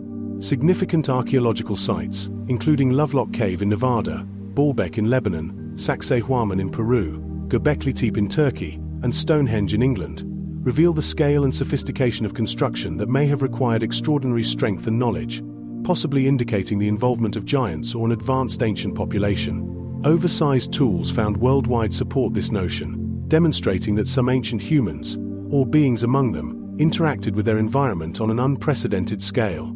Finally, the chapter examines why modern archaeology largely ignores the giant question, citing issues of evidence verification, institutional conservatism, fear of challenging conventional timelines, and the tendency to dismiss myths as purely symbolic. Nevertheless, the global patterns of unusually large burials and artifacts keep the possibility alive that giants may have existed, offering a tantalizing glimpse into a hidden chapter of human history. Scientific explanations and biogenetics. While legends, archaeological reports, and historical accounts provide intriguing evidence for the existence of giants, modern science seeks to understand these claims through biology, genetics, and anthropology. This chapter explores the possibilities and limitations of giant humans from a scientific perspective, examining whether such beings could have existed naturally, as hybrids, or through manipulation of genetics. Key questions arise when considering giants. Could a human truly reach heights of 8 to 15 feet and remain physically functional? What biological limitations would affect bone density, muscle strength, and cardiovascular systems? Could ancient humans have experimented with genetic manipulation, intentionally or accidentally producing extraordinary size? By analyzing the known science of gigantism, human anatomy, and hybridization, this chapter investigates how legends may intersect with reality. It also considers how DNA analysis, fossil comparisons, and studies of ancient populations can provide insights into whether giants were distinct subspecies, a hybrid race, or rare anomalies within ordinary human populations. Furthermore, parallels with modern genetic engineering, such as CRISPR and selective breeding, allow us to speculate on what might have been possible in the ancient world. By combining scientific reasoning with historical evidence, this chapter aims to bridge the gap between myth and biology, offering a plausible framework for understanding how giants, if they existed, could have fit within the natural laws of life. Could a human-angel hybrid be biologically possible? The idea of a human-angel hybrid, often associated with the Nephilim, presents one of the most debated questions in both theology and science. From a strictly biological perspective, the concept challenges the limits of known genetics. Humans reproduce within a defined species, sharing the same number of chromosomes and compatible DNA sequences. Introducing a non-human, supernatural entity like an angel into this framework raises questions that modern science cannot definitively answer, as angels, by most religious definitions, are not corporeal beings subject to physical laws. However, speculative theories suggest that if angels were somehow capable of taking a physical form, a hybridization with humans could potentially result in individuals exhibiting extraordinary traits, such as increased height, strength, or longevity. Ancient texts describe the Nephilim as physically imposing, which some interpret as evidence supporting this hypothesis. From a genetic standpoint, creating such hybrids would require compatibility on a level that modern biology cannot replicate or verify, but the idea serves as a way to explain the repeated accounts of giants across cultures and the sudden appearance of extraordinary individuals in historical records. Moreover, some researchers propose that myths of hybrids may have symbolic or allegorical origins, representing the fusion of divine influence with human lineage rather than literal biological reproduction. Yet, when examined alongside archaeological evidence, oversized skeletons, tools, and burial sites, the hypothesis of a hybrid population cannot be entirely dismissed. It invites a thought experiment bridging theology, anthropology, and speculative genetics, encouraging us to consider possibilities beyond conventional science while remaining rooted in evidence-based inquiry. In essence, while the concept of a human-angel hybrid remains outside the boundaries of mainstream biology, it provides a framework for understanding how legends of the Nephilim could have arisen and why these beings were perceived as extraordinary in both physical and cultural terms. Limits of human growth: gigantism versus myth. When exploring the idea of giants, it's essential to consider what science says about human growth. In modern medicine, gigantism is a rare condition caused by an overproduction of growth hormone, usually due to a pituitary tumor. People with gigantism can reach heights of 7 to 8 feet, but extreme cases are extremely rare, and the body often faces serious health problems. Bones may weaken, joints can fail, and the heart struggles to pump blood effectively throughout a massive frame. Surviving beyond middle age is unusual for individuals of extreme size. This raises the question: could humans really grow to the 10, 12, or even 15 feet reported in legends and ancient accounts? From a purely biological standpoint, such sizes would likely be impossible without significant genetic differences, external manipulation, or entirely different physiological structures. The human body, as we know it, has limits set by gravity, metabolism, and skeletal strength. Yet, myths and historical records repeatedly mention extraordinarily tall beings, suggesting that stories of giants could be rooted in real observations of unusually tall humans. Even if these accounts were exaggerated, they might reflect a memory of rare individuals who stood far above their peers, people who were both admired and feared for their size.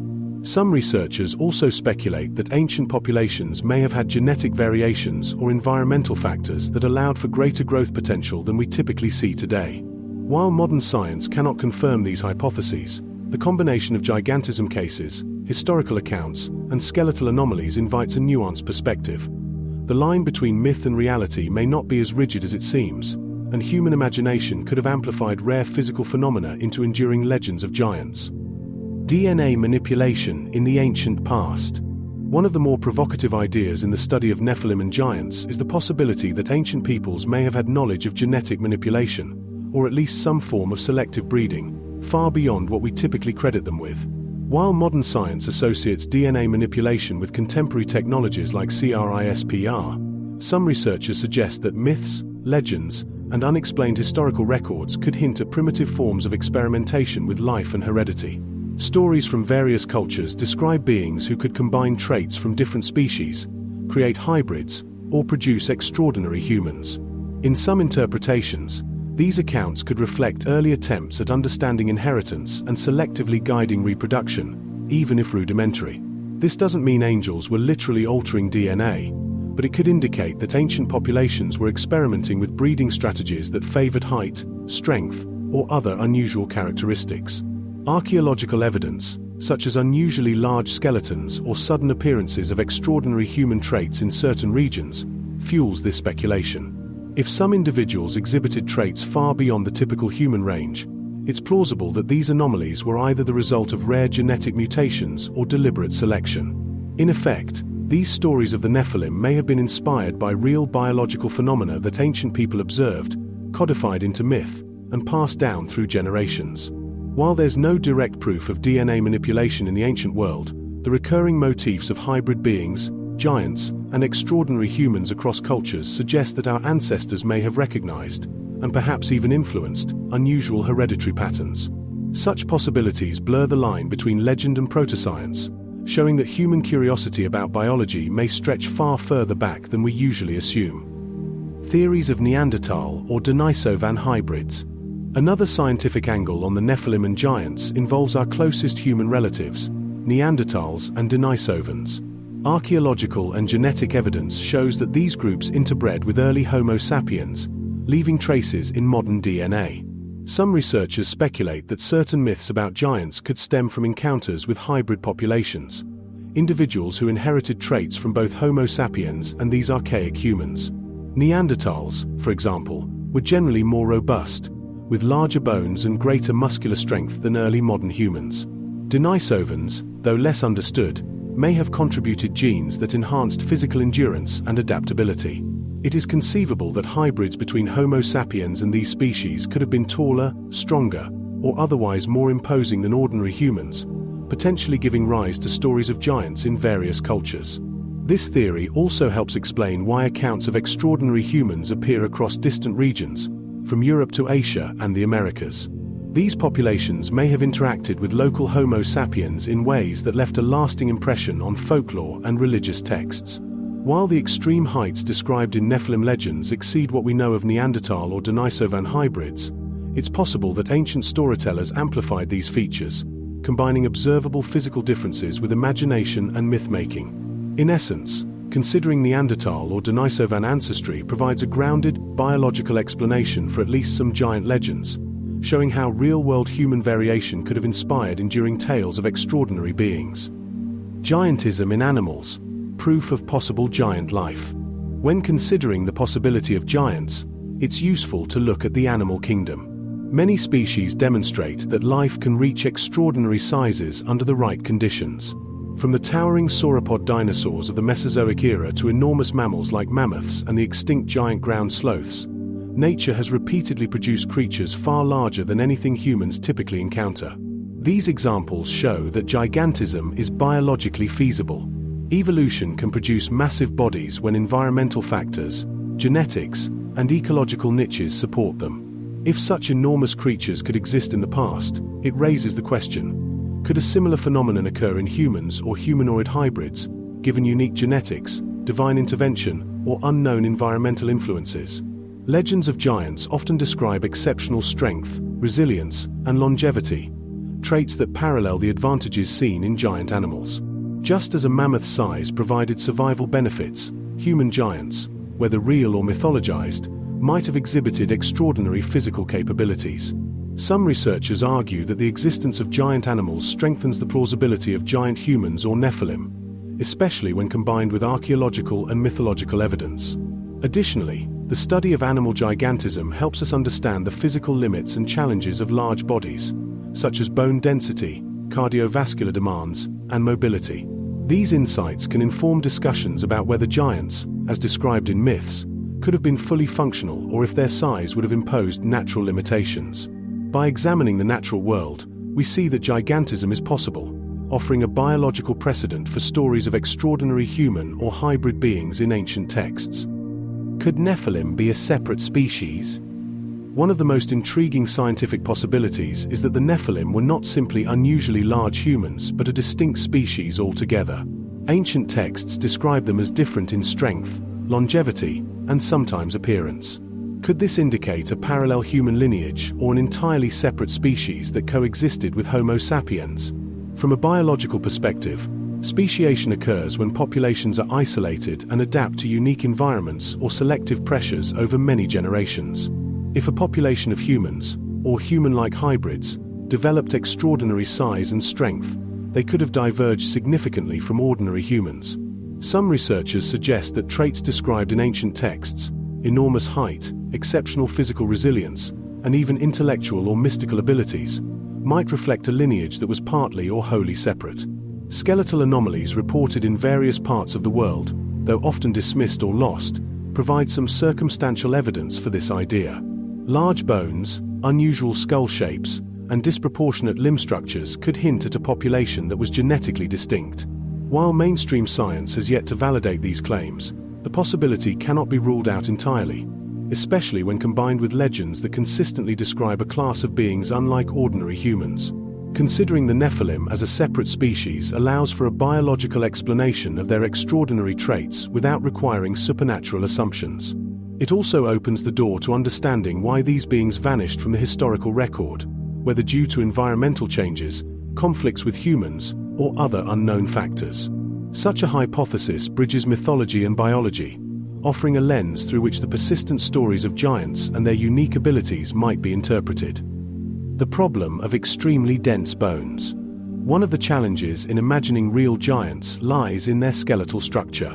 For a human or humanoid being to reach extraordinary heights, 10, 12, or even 15 feet, the bones would need to support far more weight and stress than those of ordinary humans.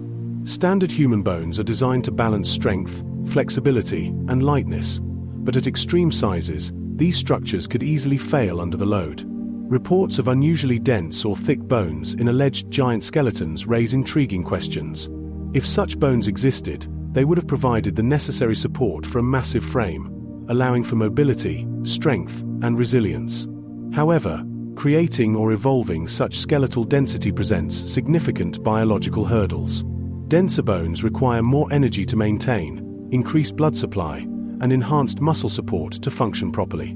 Without these adaptations, a giant of legendary size would face severe mobility and health challenges.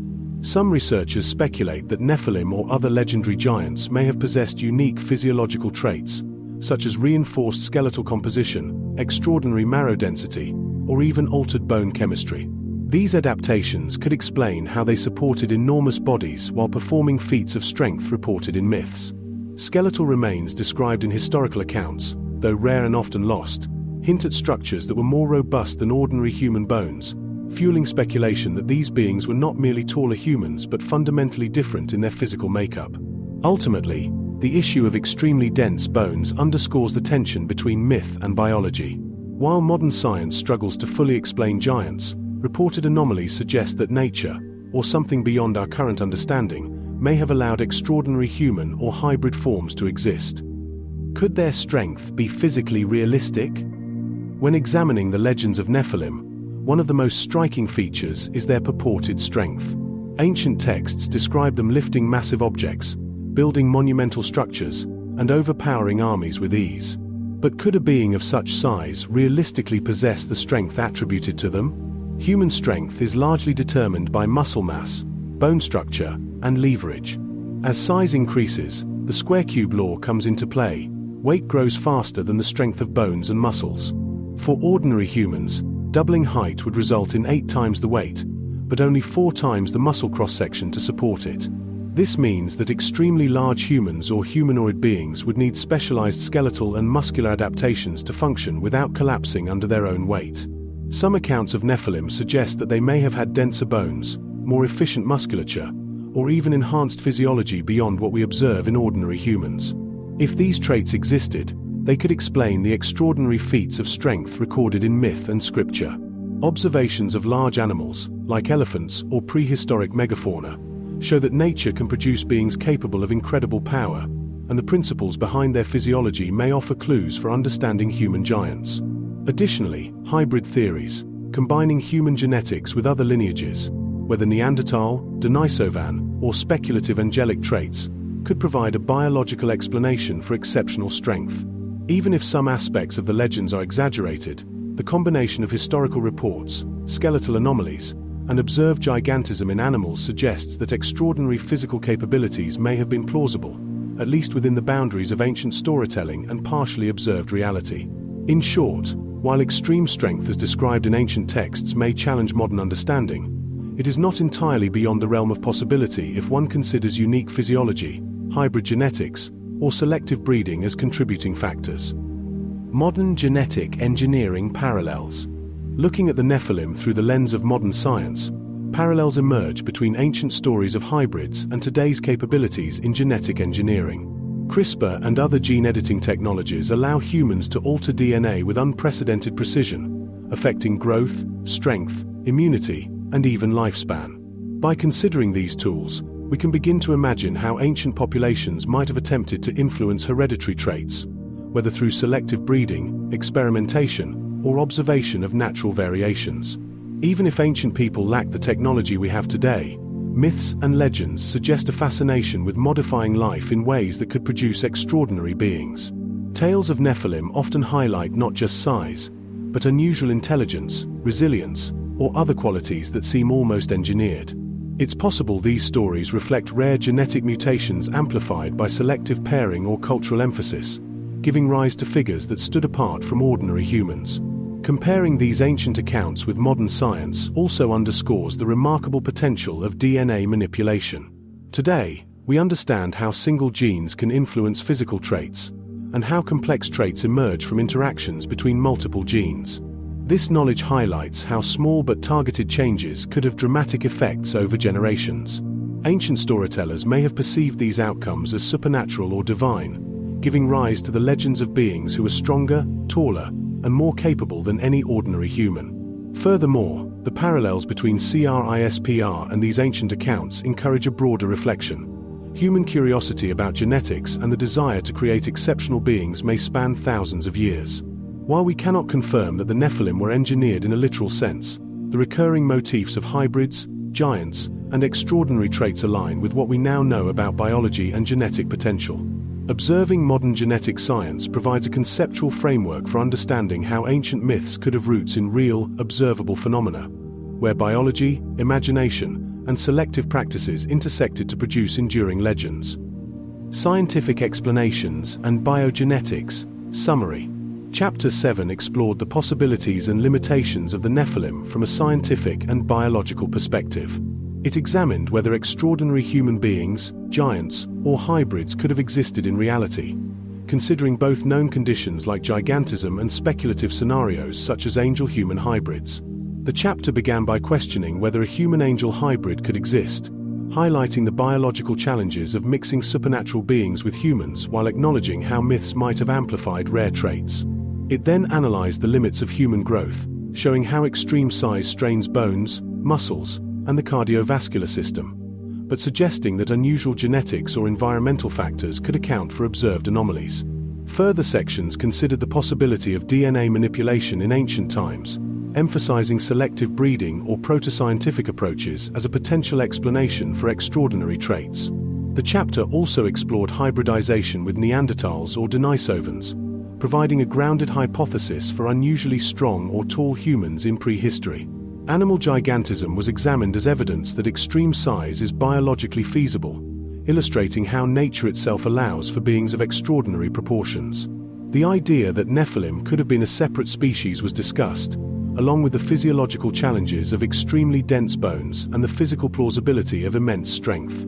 Finally, parallels with modern genetic engineering, particularly CRISPR, offered a contemporary lens through which to understand how extraordinary traits might have been amplified or preserved, highlighting the intersection of biology, genetics, and mythology. Overall, Chapter 7 bridged the gap between myth and science, showing that while the Nephilim may seem fantastical, there are plausible biological explanations for at least some of the legends that have persisted throughout history. Esoteric, occult, and mystical interpretations. Beyond the biblical and historical accounts, the Nephilim have captured the imagination of mystics, occultists, and esoteric traditions for centuries. In many mystical frameworks, these beings are seen not just as physical giants, but as symbols of hidden knowledge, spiritual rebellion, or cosmic forces interacting with humanity. Esoteric interpretations often emphasize the dual nature of the Nephilim, part human, part otherworldly. They are viewed as intermediaries between divine and earthly realms, representing both power and danger.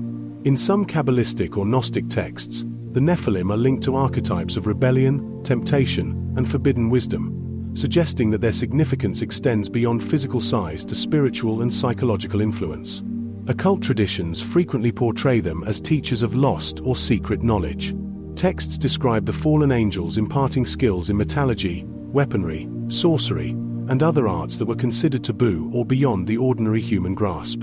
In these narratives, the Nephilim are intertwined with themes of hidden wisdom, forbidden practices, and the consequences of crossing boundaries between the mortal and the divine.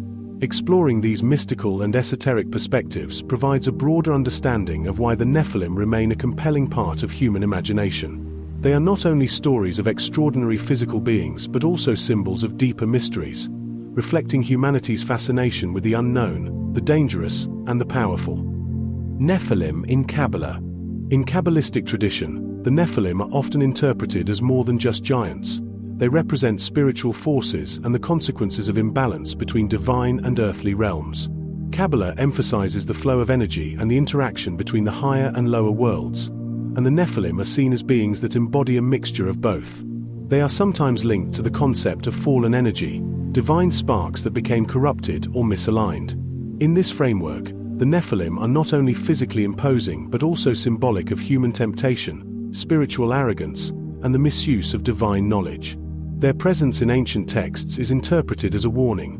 When spiritual principles are violated, extraordinary and often destructive forces can manifest in the world. Some Kabbalistic writings suggest that the Nephilim served as intermediaries who taught forbidden knowledge to humans, bridging the human and angelic realms in ways that upset the natural order. This interpretation casts them as both teachers and cautionary figures, embodying the tension between enlightenment and corruption.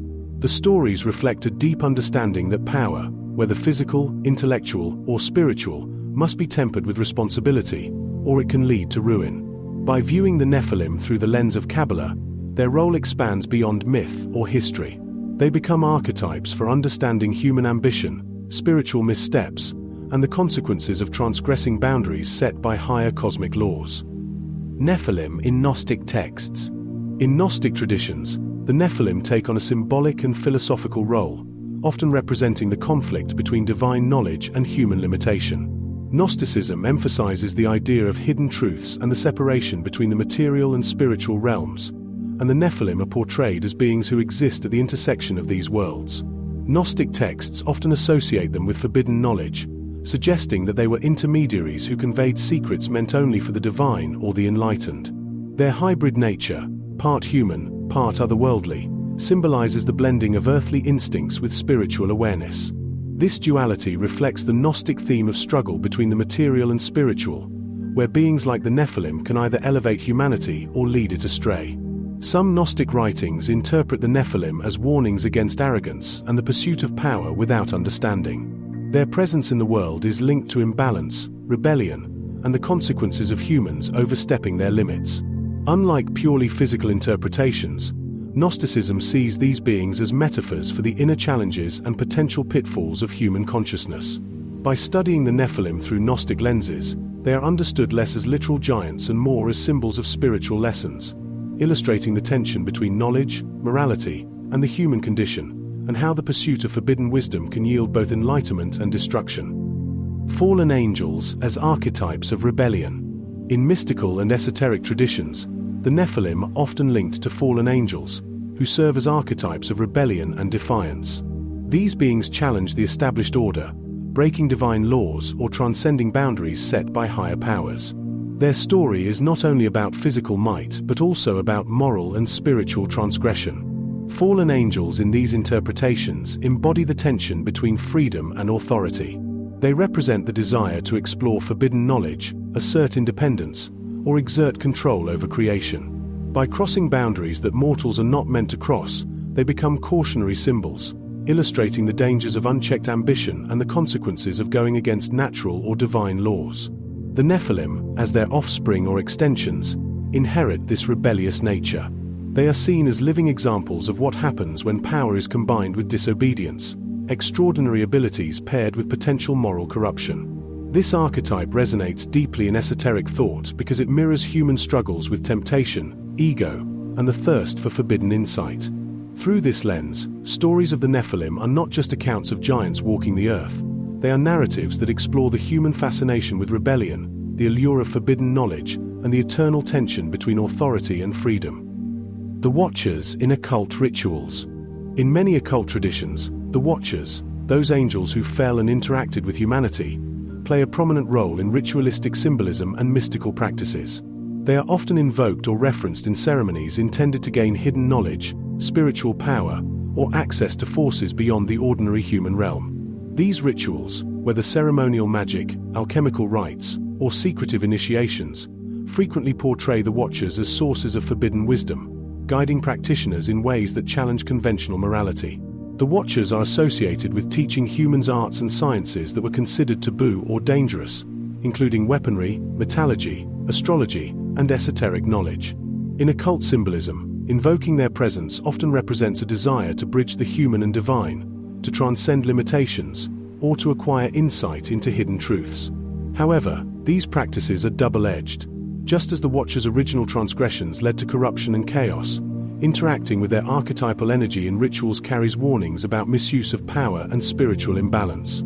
Historical accounts and mystical texts describe elaborate ceremonies where the Watchers are honored or called upon, emphasizing secrecy, discipline, and the pursuit of wisdom beyond the visible world. They appear as archetypes for ambition, curiosity, and the human desire to reach beyond natural limits, but also as reminders of the dangers that come with overreaching. By exploring the role of the Watchers in occult rituals, one can see how the Nephilim and their angelic progenitors were integrated into mystical thought, not merely as historical or mythological beings, but as enduring symbols of forbidden knowledge, human aspiration, and the precarious balance between enlightenment and hubris. Sacred geometry and fallen angel knowledge.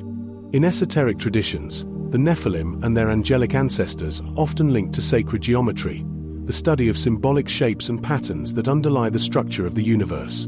These forms are believed to carry divine wisdom, representing harmony, proportion, and the hidden laws governing reality. Mystics and occultists suggest that fallen angels, or the Watchers, imparted knowledge of these principles to humanity, teaching ways to manipulate energy, design, and space in alignment with cosmic patterns. Legends describe how the Nephilim, with their extraordinary intelligence, applied this knowledge to build monumental structures, megaliths, and intricate designs that still inspire awe today.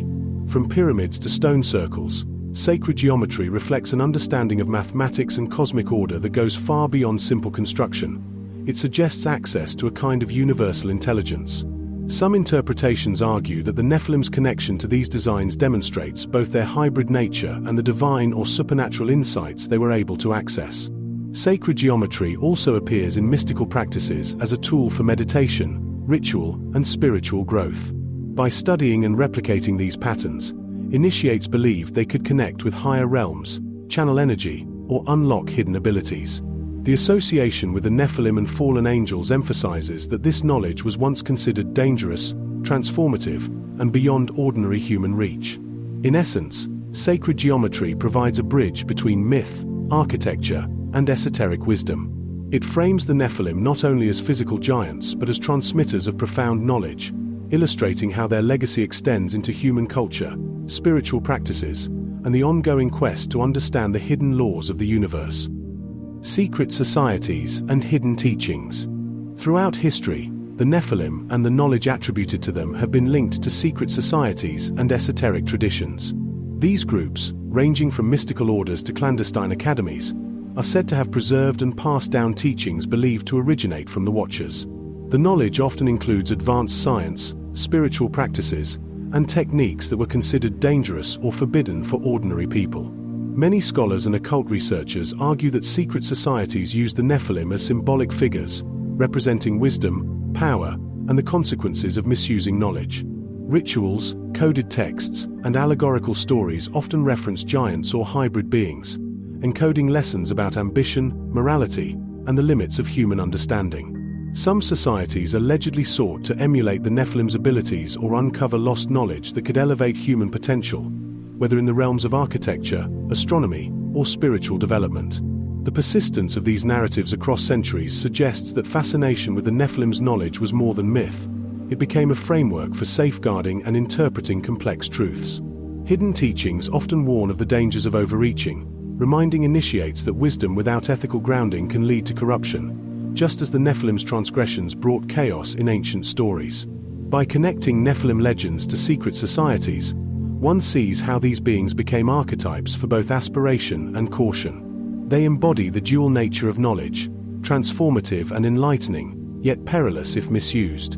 This connection explains why the stories endure in mystical, occult, and even modern esoteric contexts, influencing everything from ritual practices to philosophical thought. The Nephilim symbol in mystical orders. In mystical and esoteric orders, the Nephilim often serve as powerful symbols rather than literal beings. They are invoked in rituals, teachings, and allegories to represent extraordinary strength, wisdom, and the tension between divine and human realms. Their image, giant, hybrid, or partially divine, serves as a reminder of the potential consequences when knowledge, power, and ambition are pursued without balance. Many mystical orders used Nephilim symbolism to convey complex lessons about ethics, spiritual responsibility, and the pursuit of enlightenment. They are portrayed as intermediaries, bridging the gap between the physical and spiritual worlds, while also illustrating the dangers of hubris. In some traditions, symbols associated with the Nephilim appear in sigils, artwork, architecture, and ceremonial objects, suggesting that these images carry encoded teachings about the natural and supernatural order. The Nephilim also embody the concept of hidden potential. By understanding their symbolic meaning, initiates are encouraged to explore human capacities, embrace spiritual growth, and respect the boundaries set by cosmic or divine laws. The hybrid nature of the Nephilim, part human, part otherworldly, mirrors the duality of human existence, where physical reality and spiritual aspiration coexist, sometimes in tension. Through these symbols, mystical orders transmit timeless lessons. The Nephilim remind practitioners that power and knowledge are intertwined with responsibility, that crossing boundaries can lead to transformation or destruction, and that the pursuit of higher understanding requires wisdom, discipline, and ethical consideration. Their enduring presence in mystical iconography highlights humanity's fascination with beings that exist at the intersection of myth, morality, and the supernatural. Are demons the disembodied spirits of giants? In many mystical and esoteric traditions, a fascinating theory suggests that demons might be the disembodied spirits of the Nephilim or other giant beings. According to these accounts, when the Nephilim were destroyed or perished, their immense spiritual energy or consciousness did not vanish entirely. Instead, it lingered, transformed, or became restless, giving rise to entities that interact with humans in more subtle, unseen ways. This interpretation connects ancient myths with spiritual and moral lessons. Just as the Nephilim embodied power and rebellion in life, their lingering spirits are seen as agents of temptation, chaos, or influence in the human realm. Demons in this view are not merely evil for the sake of evil. They carry echoes of the extraordinary abilities and transgressions of their former corporeal forms. Their existence serves as a bridge between the physical history of giants and the ongoing spiritual struggles described in mystical teachings. Some traditions suggest that these spirits retain aspects of their former size, strength, or intelligence, manifesting in ways that humans can perceive as haunting, inspiring, or corrupting. In ritual, exorcism, or meditation practices, these entities are sometimes acknowledged as remnants of a bygone era, highlighting the blurred line between physical and spiritual realities. This perspective also sheds light on why stories of demons often parallel accounts of giants or hybrid beings. The Nephilim's extraordinary nature may have left a lasting imprint on the collective human psyche, giving rise to narratives that warn, educate, or explain unexplained phenomena. Whether taken literally or symbolically, the idea that demons could be the spirits of giants deepens our understanding of how ancient myths influence spiritual and cultural beliefs, connecting the tangible and the invisible in ways that continue to resonate today. Spiritual warfare interpretations. In esoteric and mystical teachings, the Nephilim are often linked to concepts of spiritual warfare, symbolizing the ongoing struggle between divine forces and rebellious powers. Their presence, whether literal or symbolic, represents the tension between human potential and the forces that seek to corrupt, mislead, or dominate.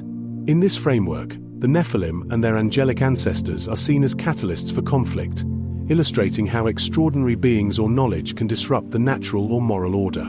They are often invoked as examples of what happens when power is misused or when humans or angels overstep their bounds.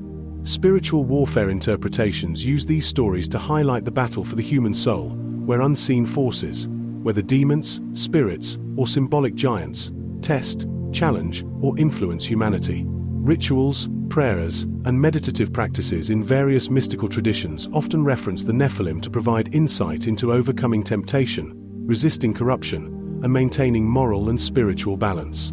They serve as reminders that every action, especially the pursuit of forbidden knowledge or power, has consequences that ripple across both visible and invisible realms. Through this lens, the Nephilim are more than mythological figures. They are archetypes of struggle, illustrating the challenges humans face in the pursuit of growth, wisdom, and spiritual integrity. Their legacy in spiritual warfare narratives emphasizes that the battle between higher principles and rebellious forces is ongoing, and that understanding these archetypes can provide guidance, protection, and insight into the complex interplay of power, knowledge, and morality in both the seen and unseen worlds. Esoteric, occult, and mystical interpretations. Summary. Chapter 8 explored the Nephilim not as literal historical beings, but as powerful symbols in mystical, esoteric, and occult traditions. Across Kabbalah, Gnosticism, and various secretive teachings, these giants are portrayed as intermediaries between the divine and human realms, embodying both extraordinary knowledge and the dangers of rebellion. In Kabbalistic interpretations, the Nephilim represent misaligned spiritual energy, reflecting the consequences of human or angelic transgression. Gnostic texts highlight their role as bearers of forbidden wisdom, illustrating the tension between material limitation and spiritual aspiration. Fallen angels, central to these interpretations, serve as archetypes of rebellion, temptation, and the pursuit of knowledge beyond prescribed boundaries. Occult practices often invoke the Watchers or reference the Nephilim in rituals to access hidden knowledge, with sacred geometry, megalithic construction, and coded symbolism appearing as tangible legacies of this wisdom. Secret societies have historically used Nephilim symbolism to teach moral, spiritual, and intellectual lessons, emphasizing that power and knowledge are intertwined with responsibility. The chapter also examined theories connecting demons to the disembodied spirits of giants, linking spiritual phenomena with ancient myths, and framing the Nephilim as key figures in ongoing narratives of spiritual warfare. Through these lenses, the Nephilim are not merely mythological giants, they are enduring archetypes, illustrating humanity's fascination with forbidden knowledge, spiritual ambition, and the balance between enlightenment and corruption. Overall, Chapter 8 shows that the Nephilim continue to resonate in mystical and esoteric thought because they encapsulate timeless lessons about power, morality, and the unseen forces that shape human experience. Modern conspiracy theories and speculations. In contemporary culture, the Nephilim have shifted from ancient myth and esoteric symbolism into the realm of modern conspiracy theories. They appear in narratives involving secret bloodlines, hidden manuscripts, government cover-ups, and mysterious archaeological discoveries. Enthusiasts argue that the extraordinary abilities and influence of the Nephilim did not vanish with antiquity, suggesting that their legacy persists in hidden ways throughout human history. Modern speculation often portrays the Nephilim as part of clandestine agendas, connected to elite families, secret societies, and shadowy institutions that allegedly protect their knowledge or even their descendants. From claims of living giants in remote areas to stories of genetic experiments and alien hybrids, these theories blend mythology, religion, and science fiction, creating complex narratives that continue to captivate imaginations worldwide. The fascination with Nephilim in modern conspiracies reflects a broader human desire to explain the unexplained and challenge official histories. They serve as symbols of hidden power, untold knowledge, and the tension between what is revealed and what remains secret. Whether viewed skeptically or embraced as possibility, these narratives demonstrate the enduring cultural impact of the Nephilim, highlighting humanity's persistent curiosity about beings that bridge the earthly and the extraordinary. Government cover-ups of giant remains. A central theme in modern Nephilim conspiracies involves alleged government cover-ups of giant human remains. Enthusiasts claim that skeletons measuring well over 7 or 8 feet have been discovered across the globe, from North and South America to Europe and Asia, but were quietly removed from public knowledge. According to these theories, official authorities, archaeologists, museums, and government agencies actively suppress evidence to maintain control over historical narratives and prevent public awareness of humanity's potentially altered origins. Reports and photographs circulated online describe bones, skulls, and full skeletons that defy normal human proportions. Many argue that these remains could provide definitive proof of ancient giants, linking them to Nephilim myths. Skeptics claim most evidence is exaggerated, misidentified, or hoaxed, but believers argue that the sheer volume and consistency of reports suggest a concerted effort to conceal the truth. The alleged cover-ups are often tied to broader conspiracies involving control of knowledge, resources, and spiritual power. Advocates suggest that revealing the existence of giants could disrupt established religious, political, or scientific systems, challenging conventional history and human understanding of evolution. Whether taken literally or symbolically, these claims highlight the enduring fascination with the Nephilim and the human desire to uncover hidden truths about the past. They underscore the tension between authority and curiosity, secrecy and discovery, and the continuing allure of mysteries that challenge what we think we know about the world. The Vatican Library and hidden manuscripts. Among modern Nephilim theories, the Vatican Library frequently appears as a central point of intrigue. Conspiracy enthusiasts argue that the Vatican possesses ancient manuscripts, codices, and documents detailing the true history of the Nephilim, knowledge deliberately hidden from the public for centuries. According to these claims, these texts contain accounts of giant beings, their interactions with humanity, and even the lost wisdom and technology they imparted. Scholars acknowledge that the Vatican Library houses thousands of ancient texts, some of which remain unpublished or restricted. This has fueled speculation that the Church could be withholding critical information about Nephilim or related angelic beings, either to maintain religious authority or to protect humanity from potentially dangerous knowledge. Stories of secret archives and forbidden books capture the imagination, suggesting that clues to ancient hybrid beings might be deliberately obscured behind layers of secrecy. Some theorists even propose that the Church carefully curates and interprets these manuscripts to control the narrative, perhaps hiding evidence that would challenge traditional doctrines or reveal unknown truths about human origins. Others speculate that esoteric knowledge contained in these texts could offer insights into hidden powers, spiritual practices, or technologies attributed to the Nephilim and their angelic progenitors. Whether factual or purely speculative, the notion of hidden Vatican manuscripts underscores humanity's fascination with secret knowledge and the enduring mystery of the Nephilim. It reflects the deep cultural desire to uncover the unseen, question authority, and explore the possibility that ancient truths about extraordinary beings may have been deliberately kept from public view. The Rothschilds and fallen angel bloodlines. Among modern Nephilim theories, the concept of fallen angel bloodlines frequently appears, with particular focus on elite families such as the Rothschilds. Conspiracy theorists argue that certain powerful families are descendants of the Nephilim, or hybrids, and that their influence over global finance, politics, and institutions is a continuation of ancient dominance. These narratives suggest that bloodlines carry not only wealth and status but also hidden knowledge, extraordinary abilities, or even a connection to supernatural forces. Stories about these families often mix documented history with speculation, claiming that the manipulation of governments, banks, and global events is tied to secret agendas passed down through generations. Supporters of these theories argue that the combination of influence, secrecy, and wealth mirrors the control that the Nephilim and their angelic ancestors supposedly exercised in ancient times.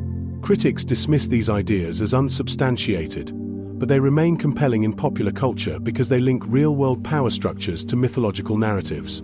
The idea of fallen angel bloodlines provides a framework for explaining both extraordinary human achievement and the persistence of secrecy, control, and influence over centuries. Military encounters with giants, e.g., Kandahar giant. Modern conspiracy theories frequently cite alleged encounters between military forces and giant beings as evidence of the Nephilim's continued existence. One of the most cited cases is the so-called Kandahar giant incident, where soldiers reportedly confronted a massive humanoid far exceeding normal human size. While details vary and many aspects are unverifiable, these stories have circulated widely online, fueling speculation about the hidden presence of Nephilim in remote regions. Proponents argue that encounters with giants have been suppressed or covered up by governments to prevent public panic or to control knowledge of these beings. Reports often describe extraordinary strength, unusual resilience, or otherworldly characteristics, suggesting that these giants are not simply humans suffering from gigantism but may be related to ancient hybrid lines.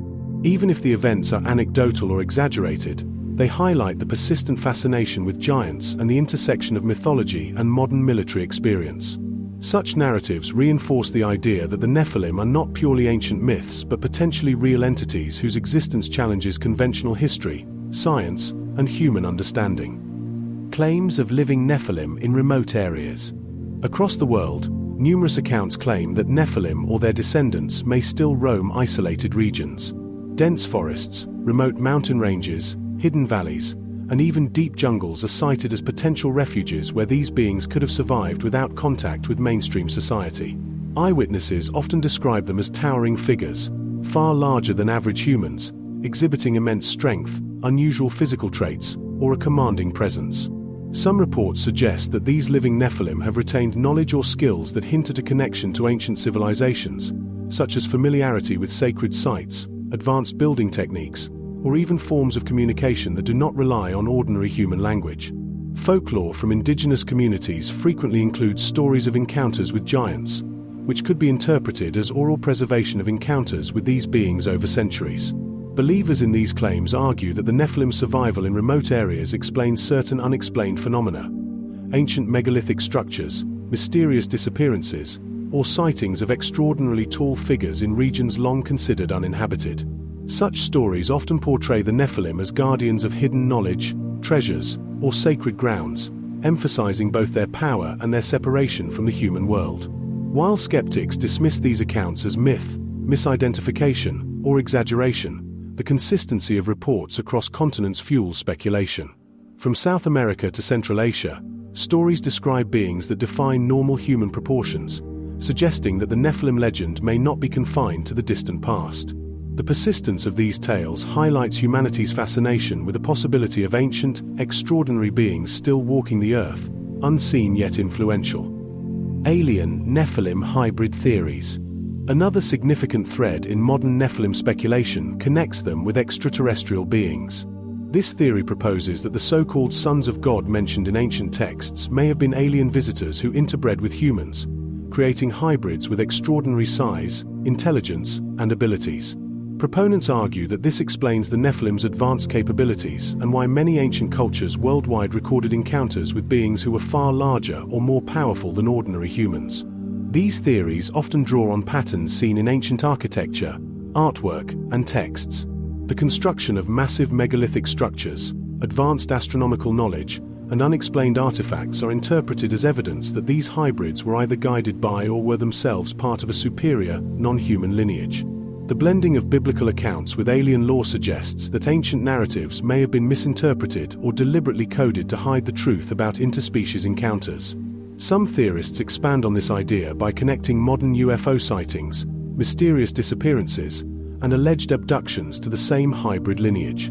They suggest that Nephilim descendants may still exist, possibly interacting with humans in subtle or hidden ways, and that their genetic makeup could be the focus of secret scientific study or manipulation. Whether viewed as literal history or speculative myth, the alien Nephilim hybrid theory combines elements of religion, archaeology, and science fiction to explore humanity's fascination with beings that challenge the boundaries of natural and supernatural understanding. It frames the Nephilim as a bridge bet. Modern abductions and genetic experiments. In the realm of modern Nephilim speculation, abductions and genetic experimentation occupy a prominent place. Conspiracy theorists suggest that secretive organizations, sometimes tied to governments, military projects, or clandestine research labs, are conducting experiments on individuals who may carry Nephilim DNA or show signs of extraordinary physical or mental abilities. Allegedly, these programs aim to study, preserve, or enhance traits such as exceptional strength, endurance, or cognitive capacities, traits that ancient texts attribute to Nephilim hybrids. Eyewitness accounts describe abductions where individuals are taken under mysterious circumstances, subjected to medical testing, and occasionally returned with vague memories or physical anomalies. In some narratives, these procedures involve advanced technology, sometimes linked to extraterrestrial or unknown sources, implying that humanity may be trying to replicate or unlock the genetic potential once present in giants.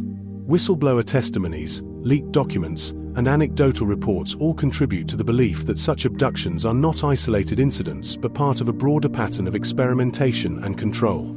These claims highlight deep fears and fascination surrounding the Nephilim, the idea that ancient beings might have left a lasting genetic legacy that continues to influence humanity. The intersection of mythology, genetics, and modern science creates a compelling narrative in which the Nephilim are not merely historical or symbolic figures, but part of ongoing experiments aimed at understanding, replicating, or harnessing their extraordinary characteristics. Secret DNA programs involving giants. Closely connected to the theme of abductions, secret DNA programs are alleged to focus specifically on understanding and potentially recreating the genetic makeup of Nephilim. According to conspiracy theorists, these highly classified projects are designed to isolate unique genetic traits, such as extraordinary height, muscular density, resilience, and longevity, that might have been passed down from ancient giants. Scientists involved in these programs are portrayed as working under extreme secrecy, often in hidden labs or underground facilities, with the goal of unlocking abilities that ordinary humans cannot naturally possess. Advocates of these theories point to unexplained genetic anomalies in modern populations, suggesting that evidence of hybridization may still be detectable today. Some theories even link these secret programs to elite bloodlines, implying that wealth, influence, and control could be connected to access to Nephilim-derived genetics. Reports speculate that such programs might explore cloning, genetic enhancement, or other bioengineering methods to recreate the hybrid physiology described in biblical and ancient texts. These narratives often merge myth, science fiction, and alleged real-world science, suggesting that humanity is not only fascinated by the Nephilim but may be actively attempting to harness their extraordinary abilities. Whether literal or metaphorical, secret DNA programs reflect the persistent allure of the Nephilim, highlighting the desire to transcend natural human limitations, uncover hidden knowledge, and explore the potential boundaries of both genetics and ancient legacy. Apocalypse theories. Nephilim in the end times. Many theorists link Nephilim to apocalyptic prophecies, suggesting that these beings, or their descendants, will play a role in the end times. Biblical texts, folklore, and modern speculation intersect in ideas that giant or hybrid beings could reappear as signs of impending chaos or divine judgment. Some believe that the resurgence of Nephilim would indicate a breakdown of natural and moral order, echoing the pre-flood era of violence, corruption, and human depravity. Stories describe Nephilim as agents or catalysts of significant global upheaval, often tied to wars, natural disasters, or spiritual conflict. They are portrayed not merely as physical giants but as entities with far-reaching influence, capable of affecting human societies, governments, and even the course of history.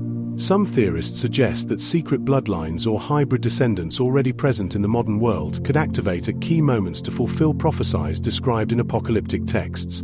These theories combine scriptural interpretation with speculation about hidden knowledge and modern events, portraying the Nephilim as both a warning from the past and a potential force in the future. They reflect the enduring human fascination with beings that exist at the intersection of myth, history, and prophecy, emphasizing how ancient narratives can shape modern perceptions of cosmic and earthly crises. Revelation's bottomless pit connection. Some interpretations of the Book of Revelation link the Nephilim to the mysterious bottomless pit, or abyss mentioned in chapters 9 and 20. These passages describe a place where powerful beings or spirits are imprisoned, released, and wield influence over humanity during the end times. Theorists argue that this could be a direct reference to the spirits of Nephilim, cast out after the flood or following divine judgment, waiting for a moment of release to interact with the human world once again. Accounts suggest that these imprisoned beings could explain phenomena such as sudden global upheavals, reports of giants, or other extraordinary events. By connecting biblical imagery with modern speculation, theorists propose that the bottomless pit represents both a spiritual and physical dimension in which remnants of the Nephilim remain active, influencing or observing humanity. Some also tie this to secret knowledge or esoteric traditions that describe hidden forces manipulating events from unseen realms. The fascination with the bottomless pit reflects humanity's ongoing attempt to reconcile ancient texts, unexplained occurrences, and modern fears of cosmic or terrestrial disruption. It presents the Nephilim as enduring entities whose impact spans millennia, bridging the gap between pre-flood history, scriptural prophecy, and contemporary imagination. Modern conspiracy theories and speculations. Summary. Chapter 9 explores the ways in which the Nephilim have been woven into modern conspiracy theories and speculative narratives. The chapter begins by examining claims of government cover-ups and the suppression of evidence regarding giant skeletons and extraordinary beings. From the alleged concealment of archaeological finds to secret documents stored in the Vatican Library, Theorists argue that knowledge about Nephilim and their extraordinary traits has been deliberately hidden from the public, fueling curiosity and speculation. Elite bloodlines, such as the Rothschilds, are frequently cited as potential descendants of Nephilim, continuing the influence of these ancient hybrids through control over finance, politics, and global institutions. Military encounters, such as the alleged Kandahar giant incident, reinforce the idea that giants may still exist in the modern world, either in remote regions or interacting with humans in ways kept secret. These accounts intersect with claims of living Nephilim, particularly in isolated areas where eyewitnesses report sightings of unusually tall, powerful beings, suggesting that ancient lineages may have persisted unnoticed. The chapter also delves into theories linking the Nephilim to extraterrestrial influences. Alien Nephilim hybrid narratives propose that ancient visitors interbred with humans, producing hybrids whose abilities far exceeded ordinary human capacity. Modern sightings, abductions, and alleged genetic experiments are framed as continuations of this ancient genetic manipulation, with secret programs potentially studying or attempting to recreate these traits for unknown purposes. Finally, the chapter explores apocalyptic connections. Some theorists see the Nephilim as active players in end-time scenarios, either as catalysts of chaos or as imprisoned spirits whose release will signal pivotal events. References to the bottomless pit in Revelation are interpreted as evidence of lingering Nephilim influence on human history and future prophecy. Across all these speculations, the Nephilim are consistently portrayed as bridging ancient myth, hidden knowledge, and contemporary fears, maintaining a powerful hold on the human imagination. The Nephilim in pop culture. The legend of the Nephilim has found a vibrant life in modern culture, far beyond the pages of ancient texts or the confines of religious study. Across movies, television, literature, and video games, these extraordinary beings are depicted as hybrids of human and divine origin, possessing immense power, intelligence, or sometimes a terrifying presence. Pop culture explores them in a variety of roles, as antagonists threatening humanity, as misunderstood figures struggling with their identity, or as symbols of hidden knowledge and forbidden strength. Filmmakers and writers often draw inspiration from biblical accounts, mythologies, and folklore, blending them with contemporary storytelling to create narratives that feel both timeless and thrilling. The Nephilim in pop culture represent more than just physical giants. They embody humanity's fascination with the unknown, with the boundaries between mortality and divinity, and with the consequences of extraordinary power in the wrong hands. Their stories are retold in ways that resonate emotionally with audiences, creating characters who challenge moral norms, defy human limitations, and provoke questions about destiny, heritage, and the hidden forces shaping our world. Whether appearing as towering beings in epic fantasy settings, secretive hybrids manipulating events from behind the scenes, or central figures in apocalyptic plots, the Nephilim continue to captivate imagination. Their enduring presence in popular media demonstrates the persistent allure of ancient myths, showing how stories of giants and fallen angels remain deeply relevant and endlessly fascinating in modern storytelling. Movies featuring giants and fallen angels. Movies have transformed the Nephilim from ancient myth into vivid, unforgettable cinematic experiences. Filmmakers often depict them as towering beings with extraordinary strength, sometimes noble, sometimes terrifying, drawing on the tension between their divine heritage and human vulnerability. These films frequently explore the consequences of mixing the mortal and the supernatural, portraying Nephilim as both agents of chaos and symbols of lost knowledge. Action, fantasy, and horror genres often intersect in these stories. Some films focus on the epic battles between humans and giants, emphasizing raw physical power and survival instincts. Others delve into the psychological and moral implications of hybrid existence, exploring themes such as identity, rebellion against authority, and the burden of extraordinary abilities. Directors may reinterpret ancient texts or legends, blending biblical references, folklore, and contemporary imagination to create a visual spectacle that resonates emotionally with audiences. Beyond entertainment, these movies often provoke reflection on human ambition, morality, and the potential consequences of tampering with forces beyond comprehension. The Nephilim become metaphors for forbidden knowledge, power, and the tension between divine influence and human free will. Through cinema, their legend evolves, bridging the gap between ancient stories and modern fascination with beings who challenge the natural order. Nephilim in TV series, Supernatural, Lucifer, and other dramas explore giants. Television has expanded the scope of Nephilim storytelling, allowing for complex character development and long-form exploration of hybrid beings. Series like Supernatural, Lucifer, and others present Nephilim as intricate characters, often torn between their human instincts and supernatural heritage. These beings are not merely giants. They are intelligent, emotional, and morally complex, navigating a world that often fears or misunderstands them. Storylines frequently intertwine ancient prophecy, secret bloodlines, and celestial politics, exploring the consequences of angel-human interactions in both dramatic and subtle ways. The Nephilim may struggle with identity, power, and purpose, creating tension not only with humans but also with other supernatural entities. Viewers are drawn into narratives where the line between hero and villain is blurred, emphasizing the enduring moral and ethical questions posed by these legendary beings. By presenting Nephilim in serialized formats, TV shows can explore relationships, hidden histories, and long-term consequences in a way that movies often cannot. Audiences engage with them not only as mythical or powerful figures but as relatable, conflicted beings whose stories reflect timeless questions about heritage, choice, and the nature of extraordinary power. This sustained exploration keeps the myth alive, showing how ancient legends can continue to inspire contemporary storytelling in deep and meaningful ways. Video games featuring Nephilim. Video games have become a powerful medium for exploring the myth of the Nephilim, allowing players to experience the legends interactively.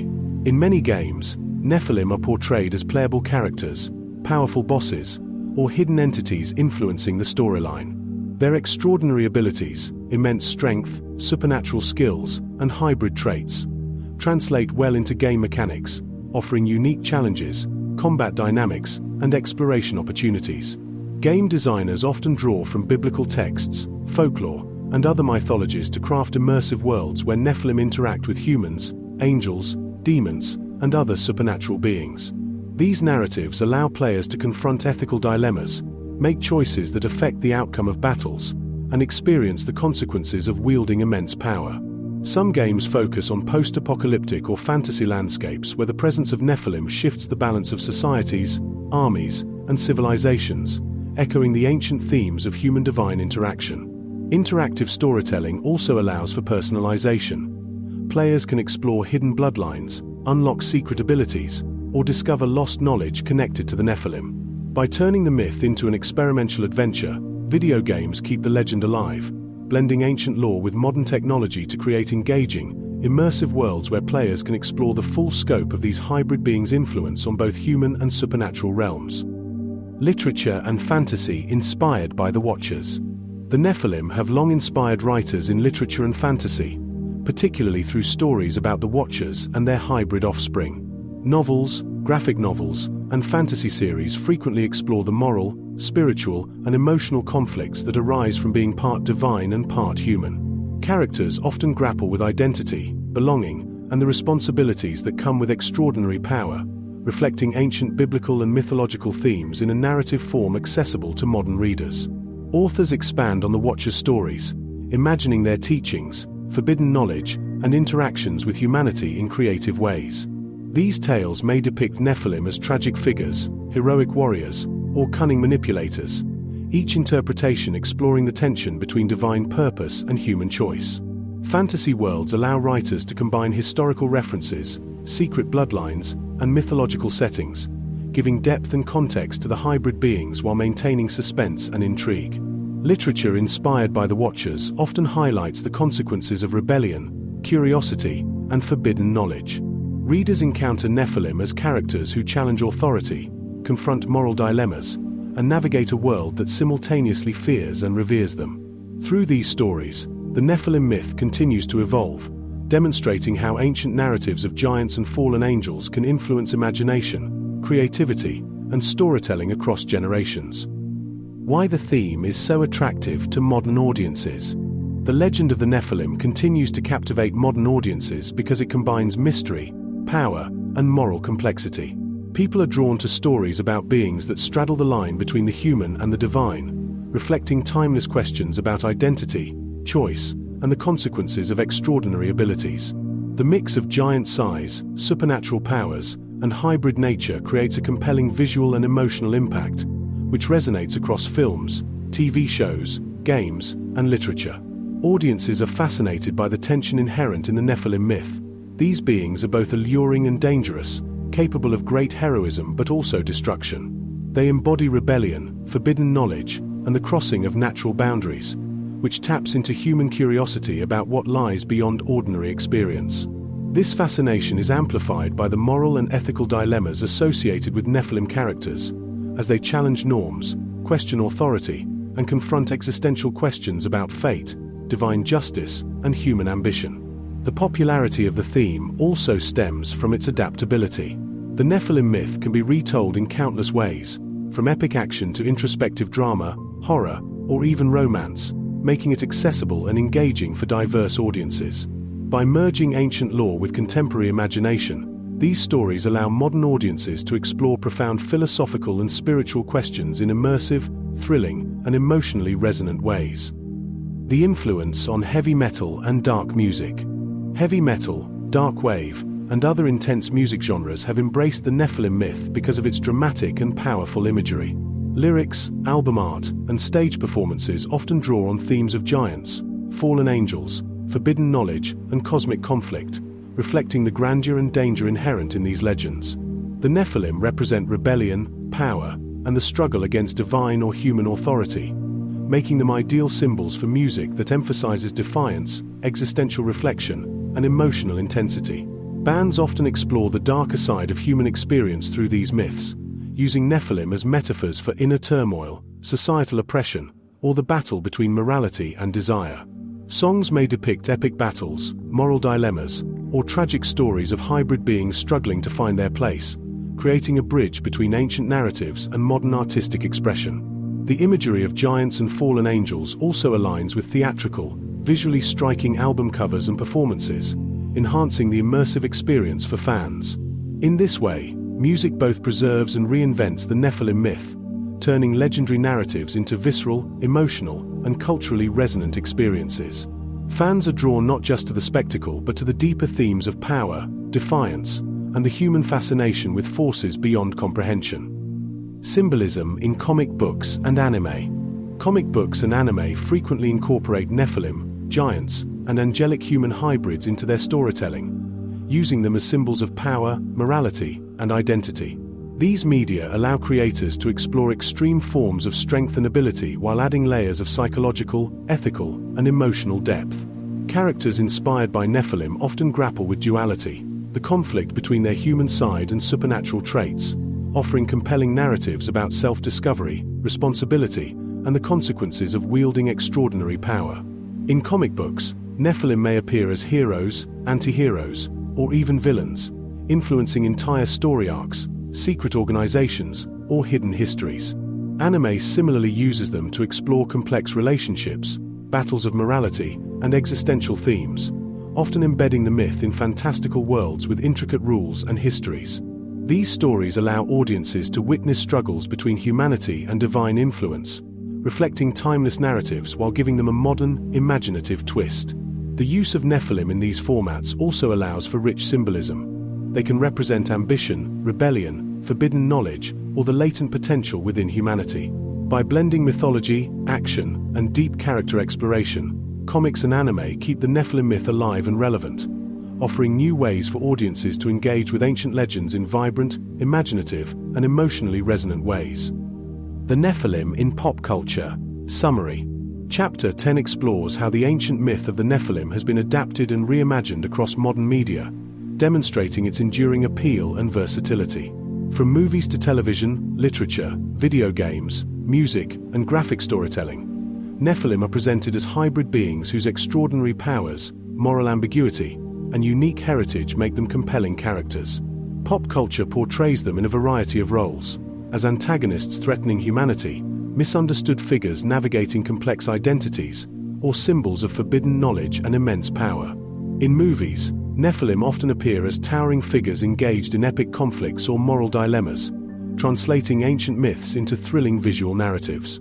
Television series expand on this by offering long-form character development, exploring the emotional and ethical struggles of these beings while intertwining secret bloodlines, prophecy, and celestial politics. Video games immerse audiences interactively, allowing players to experience Nephilim abilities, explore hidden histories, and confront challenges that reflect the balance between human and divine traits. Literature and fantasy reinterpret the Watchers and their hybrid offspring, delving into moral, spiritual, and emotional complexities that resonate with modern readers. Beyond storytelling, the Nephilim myth influences music, especially heavy metal and dark genres, where it symbolizes rebellion, power, and existential struggle. Comic books and anime continue this trend, using Nephilim as symbolic figures to explore identity, duality, and the consequences of extraordinary abilities. The chapter highlights why audiences remain fascinated by these figures. They embody the tension between human curiosity and divine mystery, offering stories that are thrilling, emotionally engaging, and philosophically rich. Overall, pop culture preserves and reinvents the legend, bridging ancient narratives with contemporary imagination and keeping the myth of the Nephilim alive for new generations. Final hypotheses. What were the Nephilim really? The true identity and nature of the Nephilim remain one of the most enduring mysteries in ancient history and religious study.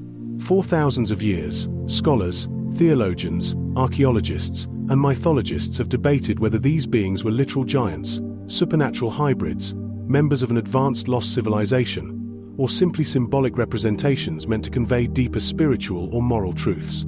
Every theory attempts to reconcile the accounts found in biblical texts, extra-biblical writings, and ancient folklore, while also taking into account the fascination and attention they have received throughout history.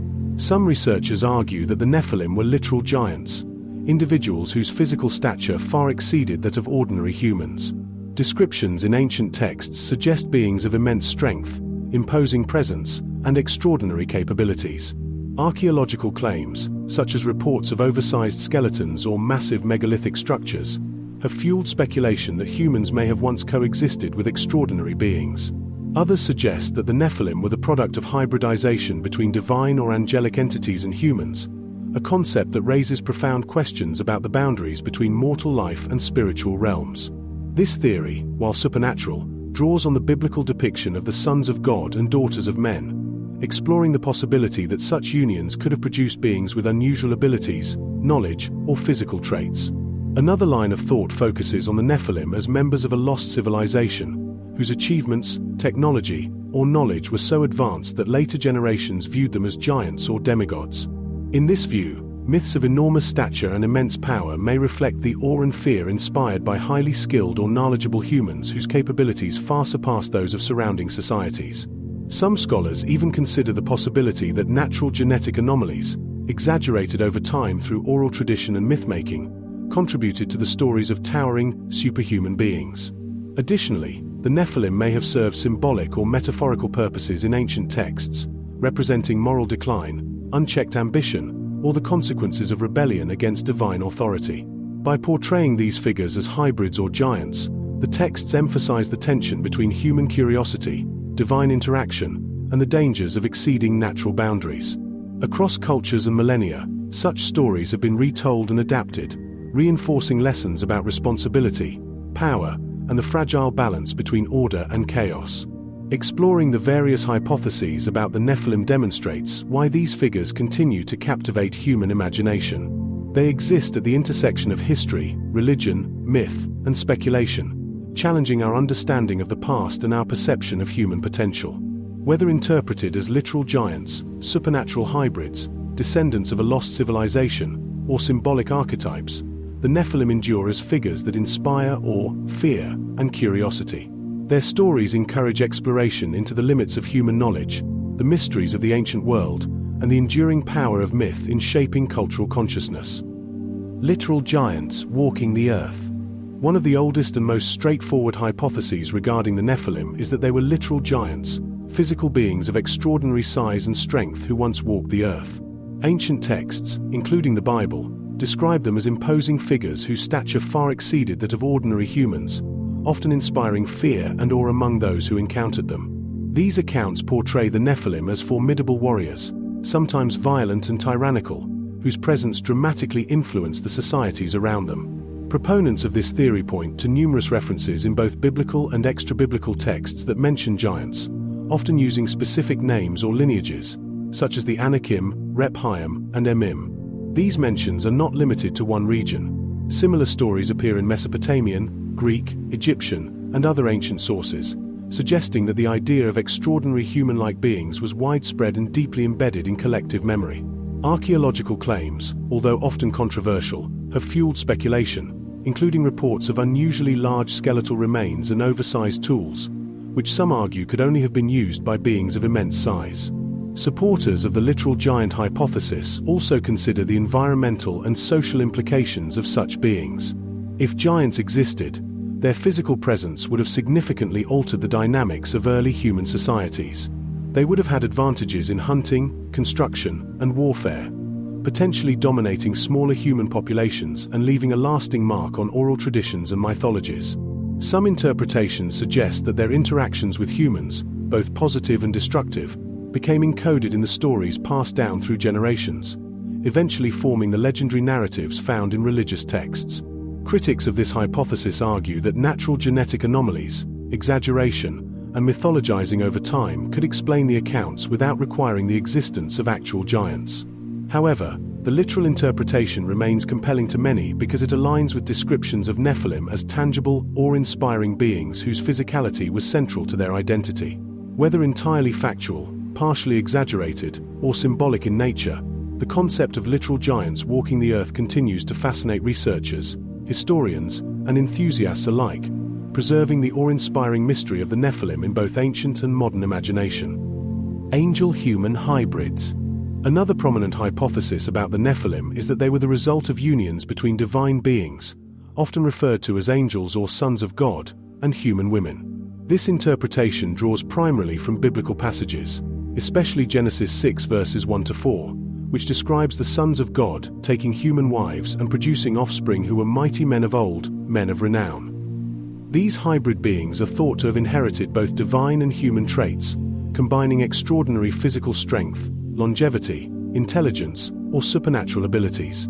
Supporters of this theory suggest that the hybrid nature of the Nephilim explains their remarkable characteristics and their ability to dominate or terrify human populations. Unlike ordinary humans, they may have possessed enhanced abilities that set them apart, making them central figures in early narratives about power, morality, and divine human interaction. Their presence often coincides with stories of corruption, violence, and societal upheaval, suggesting that their influence extended beyond mere physicality into spiritual or cultural realms. Extra-biblical texts, such as the Book of Enoch, expand on this concept, portraying the Watchers, fallen angels, who descended to earth, shared forbidden knowledge, and fathered hybrid offspring. These narratives explore the consequences of crossing boundaries between the divine and the human, emphasizing moral, ethical, and cosmic implications. In some interpretations, the angel-human hybrids were not merely physical beings but also carriers of esoteric knowledge or divine secrets, further complicating their role in human history. Critics of this hypothesis point to the theological and metaphysical challenges it raises. How could divine beings physically interact with humans? Were these accounts symbolic rather than literal? Despite these questions, the hybrid theory remains influential because it offers a cohesive explanation for the extraordinary abilities attributed to the Nephilim while linking them to the spiritual and moral dimensions of ancient texts. It positions the Nephilim as a bridge between the human and divine, highlighting themes of rebellion, forbidden knowledge, and the consequences of crossing natural or cosmic boundaries. This interpretation continues to captivate scholars, writers, and enthusiasts, providing a framework to understand the Nephilim as complex beings whose existence challenges simple definitions of human or divine, blending mythology, religion, and ancient storytelling into a rich and provocative narrative. A lost ancient civilization. Another compelling hypothesis proposes that the Nephilim were not supernatural hybrids or literal giants, but rather members of a lost ancient civilization whose knowledge, technology, and physical capabilities were far beyond those of surrounding societies. Proponents of this idea argue that stories of extraordinary beings often reflect humanity's or of earlier, highly advanced cultures whose accomplishments seemed godlike to later generations. Massive constructions, advanced agricultural systems, and sophisticated engineering feats might have been misinterpreted as evidence of giants, when in reality they were the products of skilled human civilizations whose techniques were lost over time. Archaeological anomalies, such as enormous megalithic structures, precisely carved stones, and mysterious artifacts, have been cited as potential evidence for this theory. If these achievements were indeed created by humans with advanced knowledge, it is easy to see how legends of towering, superhuman figures could have evolved. Ancient oral traditions and religious texts may have amplified these accomplishments, casting them into mythic proportions to convey lessons about power, ingenuity, or divine favor. This perspective also considers the social and cultural context of the Nephilim legends. In societies with limited technology, exceptional individuals or groups could have seemed larger than life, their abilities magnified in retellings. Leaders, warriors, or scholars from such a civilization could have been remembered as mighty or even semi-divine figures. Over generations, as knowledge faded and the civilizations themselves disappeared, these historical accounts may have transformed into the myths we now recognize as Nephilim stories.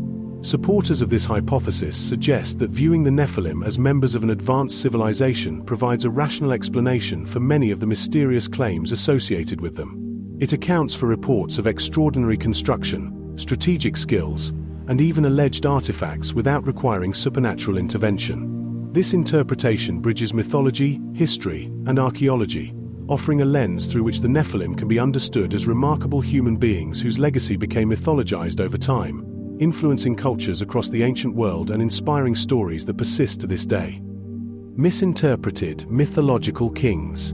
Another hypothesis about the Nephilim is that they represent mythologized accounts of ancient kings and rulers whose power, influence, and achievements were exaggerated over time. In many early societies, the deeds of great leaders were often amplified in oral traditions and written texts, transforming historical figures into legendary or semi-divine beings. The Nephilim, in this context, could be the result of centuries of storytelling, where human leaders became larger-than-life characters, described as giants or extraordinary beings to reflect their dominance and impact. Historical records from Mesopotamia, Egypt, Canaan, and other regions reveal kings and warriors who were celebrated for their military prowess, monumental building projects, or profound influence over their people. In cultures with limited means of recording events accurately, exaggeration was common, and the accomplishments of particularly powerful rulers could easily evolve into myths of supernatural stature. Such mythologized kings may have been described as giants not because of physical size but because of their unmatched authority, wisdom, or ability to shape history. This theory also considers the symbolic nature of these stories. By portraying rulers as giants or hybrid beings, ancient texts emphasize the contrast between the extraordinary and ordinary, highlighting themes of power, divine favor, and human limitations. The Nephilim legends could therefore serve as both historical memory and moral allegory, warning societies about the consequences of hubris, corruption, or rebellion against divine order. While critics argue that this hypothesis cannot explain all Nephilim accounts, it provides a plausible framework for understanding many of the narratives as rooted in real historical events that were transformed through centuries of storytelling. By viewing the Nephilim as misinterpreted mythological kings, we gain insight into how human memory, legend, and moral instruction intertwine to create enduring tales of extraordinary beings who continue to captivate the imagination. Genetic abnormalities exaggerated over time. A different perspective on the Nephilim suggests that these beings were the result of natural genetic anomalies among humans, which were gradually exaggerated and mythologized over generations. Certain rare conditions, such as gigantism or acromegaly, can produce individuals of exceptional height and strength, far beyond the average human. In ancient societies with limited medical understanding, encountering such individuals could easily inspire fear or reverence, leading to their portrayal as giants or semi-divine beings in oral traditions and written texts. Over time, stories of these extraordinary individuals may have been amplified through retelling. One unusually tall or strong person could become the ancestor of a whole lineage of giants in collective memory, and their abilities or deeds might be exaggerated to symbolize power, moral authority, or divine favor. Folktales, religious texts, and mythologies often thrive on such embellishments, transforming real human characteristics into legendary narratives that blur the line between fact and fiction. This hypothesis also accounts for the geographical and temporal spread of Nephilim legends. Genetic anomalies are rare but not impossible, and throughout the ancient world, exceptional individuals may have inspired similar myths across different cultures. Additionally, environmental factors, selective breeding within isolated populations, or even nutritional differences could have contributed to unusual growth patterns, further feeding the perception of extraordinary beings. By considering the Nephilim as the product of genetic anomalies amplified through storytelling, this interpretation offers a grounded explanation for their reported size, strength, and abilities. It highlights how human imagination interacts with real-world phenomena, turning rare physical traits into enduring myths that span centuries and continents. This approach bridges biology, history, and mythology, offering a rational yet fascinating lens through which to view the legendary Nephilim. Extraterrestrial hybrid theories. Some modern interpretations of the Nephilim propose that these beings were not entirely human or even entirely of divine origin, but the result of interactions with extraterrestrial entities. Proponents of this theory suggest that advanced alien civilizations may have visited Earth in the distant past and either genetically influenced humans or directly created hybrid offspring by combining extraterrestrial DNA with human biology. These hybrids could explain the extraordinary abilities, physical stature, and sometimes mysterious behavior attributed to the Nephilim in ancient texts. Supporters of this idea point to anomalies in historical records, ancient architecture, and unexplained technological artifacts as indirect evidence of such interventions. Megalithic structures, precise astronomical alignments, and other feats that appear beyond the capabilities of contemporary humans are often cited as potential signs that knowledge or assistance may have come from outside our world. Within this context, the Nephilim could have been human-alien hybrids whose extraordinary abilities were preserved in legends and mythologies across multiple cultures. This theory also attempts to explain the recurring descriptions of giants or superhuman beings in ancient stories worldwide. If such hybrids existed, their physical and intellectual capabilities could have made them stand out, creating the perception of divine or mystical qualities. Some theorists extend this hypothesis to suggest that these hybrids may have been capable of transferring advanced knowledge to human civilizations, influencing early technology, social organization, and religious beliefs. While highly speculative and often dismissed by mainstream science, extraterrestrial hybrid theories persist in popular culture and alternative archaeology, reflecting humanity's fascination with the possibility of contact with intelligent life beyond Earth. Whether or not these claims have any basis in reality, they offer a provocative lens through which to consider the Nephilim, framing them not just as figures of myth or history, but as potential products of an interaction between humanity and forces far beyond the ordinary understanding of the ancient world. Metaphorical interpretations. Another way to understand the Nephilim is through metaphorical interpretations, which view these beings not as literal giants or hybrids, but as symbolic representations of moral, spiritual, or societal concepts. In this perspective, the Nephilim embody human fears, ambitions, or transgressions, serving as narrative tools to convey lessons about power, corruption, and the consequences of defying divine or natural order. By interpreting the Nephilim metaphorically, scholars and theologians can explore the deeper meanings behind ancient texts without assuming the existence of extraordinary physical beings.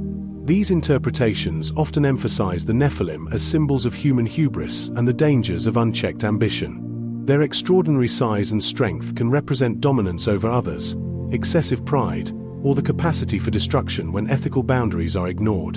In many biblical and extra-biblical accounts, the Nephilim appear in contexts of moral decline or societal chaos, reinforcing the idea that they serve as cautionary figures rather than historical individuals.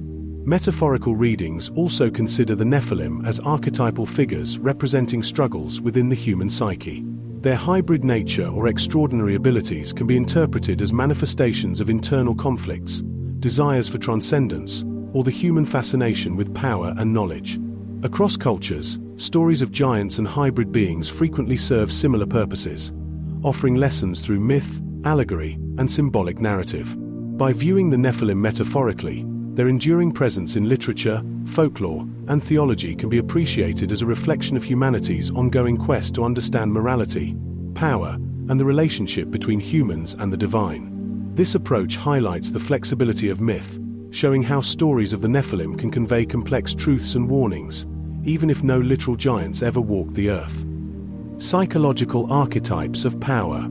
Another lens through which to examine the Nephilim is psychological, seeing them as archetypes representing human concepts of power, influence, and domination. In this view, the Nephilim are not historical beings but symbolic figures that embody collective human experiences, fears, and aspirations related to authority and control. Their depiction as giants or extraordinary individuals reflects our innate fascination with strength, leadership, and the ability to shape the world around us. These archetypes often illustrate the tension between human potential and moral responsibility.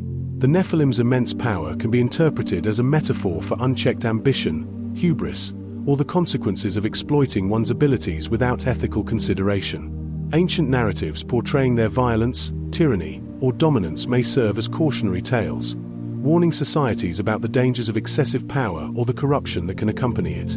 Psychologically, the Nephilim also represent the human struggle with the unknown or the extraordinary. By creating stories of beings larger and stronger than ourselves, cultures externalize their fears, hopes, and moral dilemmas, allowing complex ideas to be communicated through narrative. These archetypes can be applied to leadership, societal hierarchies, or personal challenges, highlighting universal human concerns that persist across time and culture. Understanding the Nephilim as psychological archetypes emphasizes their role in shaping human consciousness, ethics, and storytelling. It suggests that legends of giants and hybrid beings are as much about exploring the human mind and societal values as they are about recounting historical events. The Nephilim, in this sense, function as enduring symbols of power, warning, and aspiration, demonstrating how myth and psychology intertwine to influence our perception of both history and ourselves. A blend of myth and ancient reality.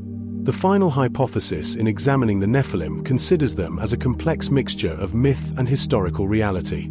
According to this view, the legends of the Nephilim are rooted in actual events, extraordinary individuals, or ancient societies. But over time, these realities became intertwined with myth, symbolism, and storytelling. This blend creates the enduring enigma of the Nephilim, where fact and imagination are inseparable, leaving modern scholars and enthusiasts to untangle history from legend.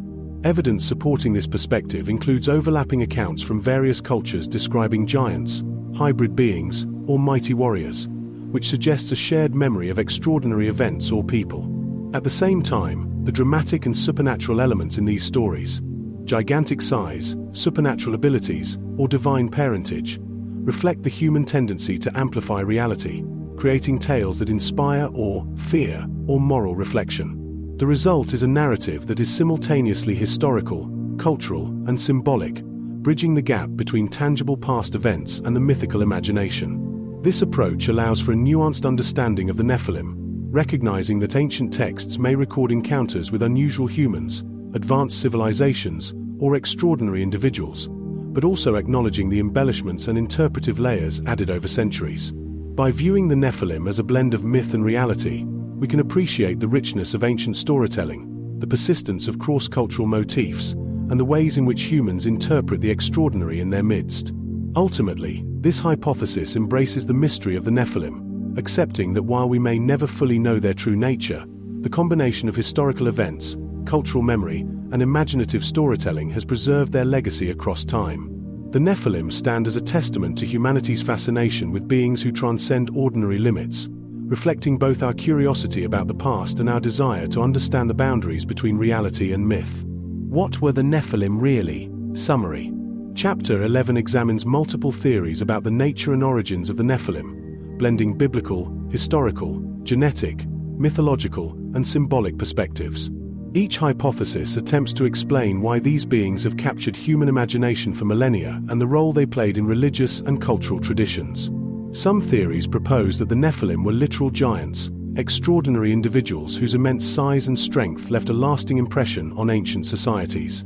Other perspectives suggest they were angel-human hybrids, beings with both human and supernatural traits, accounting for their remarkable abilities and influence.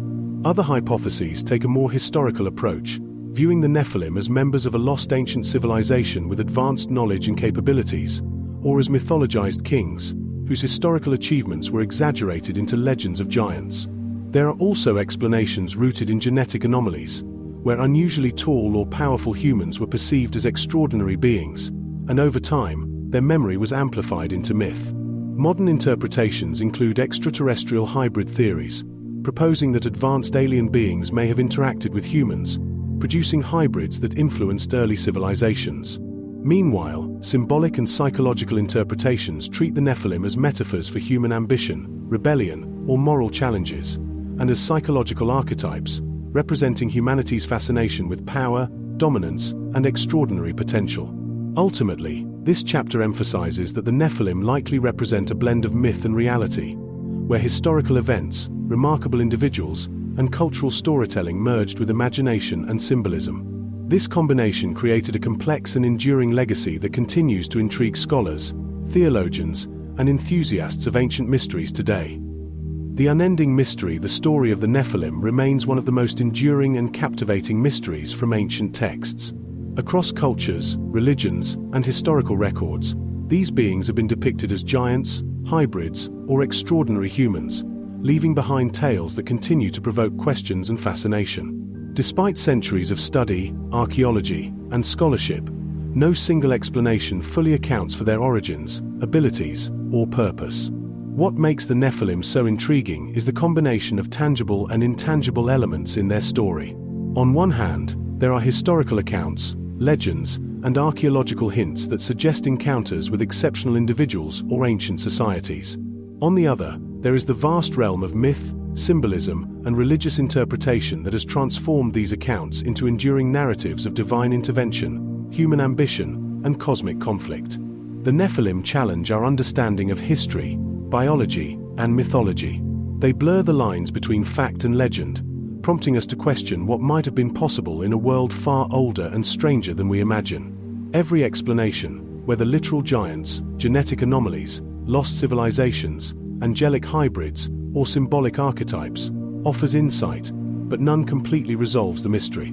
Their enduring presence in modern culture, media, and speculative research reflects a universal fascination with beings that transcend human limits. They represent not just physical power, but the human desire to explore the unknown, to understand the extraordinary, and to confront the boundaries between reality and imagination. As we conclude this exploration, the Nephilim remain elusive, reminding us that some mysteries are designed to endure.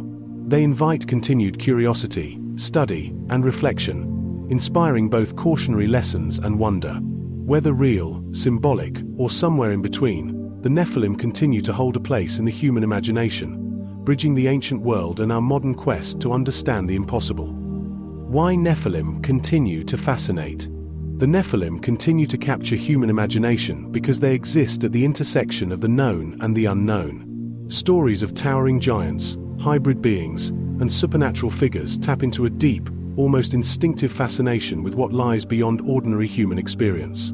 Their appeal is not limited to religious or historical contexts.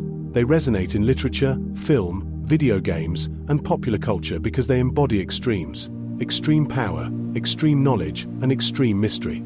Part of their allure comes from the ambiguity surrounding them. Are they historical figures, mythical creations, or symbolic archetypes? This uncertainty allows every generation to interpret the Nephilim in ways that reflect contemporary concerns and curiosities. Some see them as cautionary tales about pride and moral corruption, while others envision them as evidence of ancient contact with forces beyond Earth, or as metaphors for the human desire to transcend limitations. Another reason for their lasting fascination is the universality of giant and hybrid myths across cultures. From Mesopotamia to Greece, from the Americas to Polynesia, nearly every civilization has stories of extraordinary beings whose abilities surpass human norms. This suggests that the Nephilim, whether real or imagined, tap into something deeply embedded in the human psyche: a fascination with power, the unknown, and the boundaries between humanity and the divine. Even today, the Nephilim inspire curiosity, speculation, and creative expression. Their presence challenges us to consider what we know about history, biology, and mythology, and to embrace the mystery rather than dismiss it. This ongoing intrigue ensures that the Nephilim remain not just a topic of study, but a cultural and psychological phenomenon that continues to inspire wonder and debate.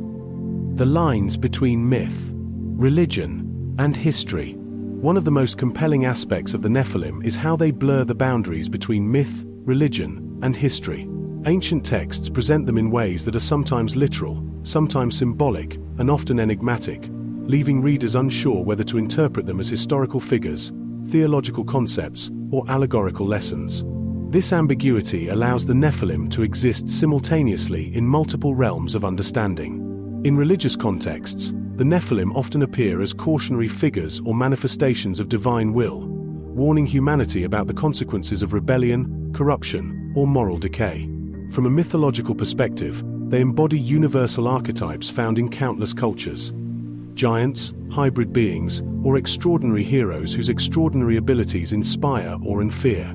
Historically, accounts of unusually tall individuals, advanced ancient civilizations, or unexplained archaeological findings may have contributed to the stories that eventually became entwined with religious and mythological narratives.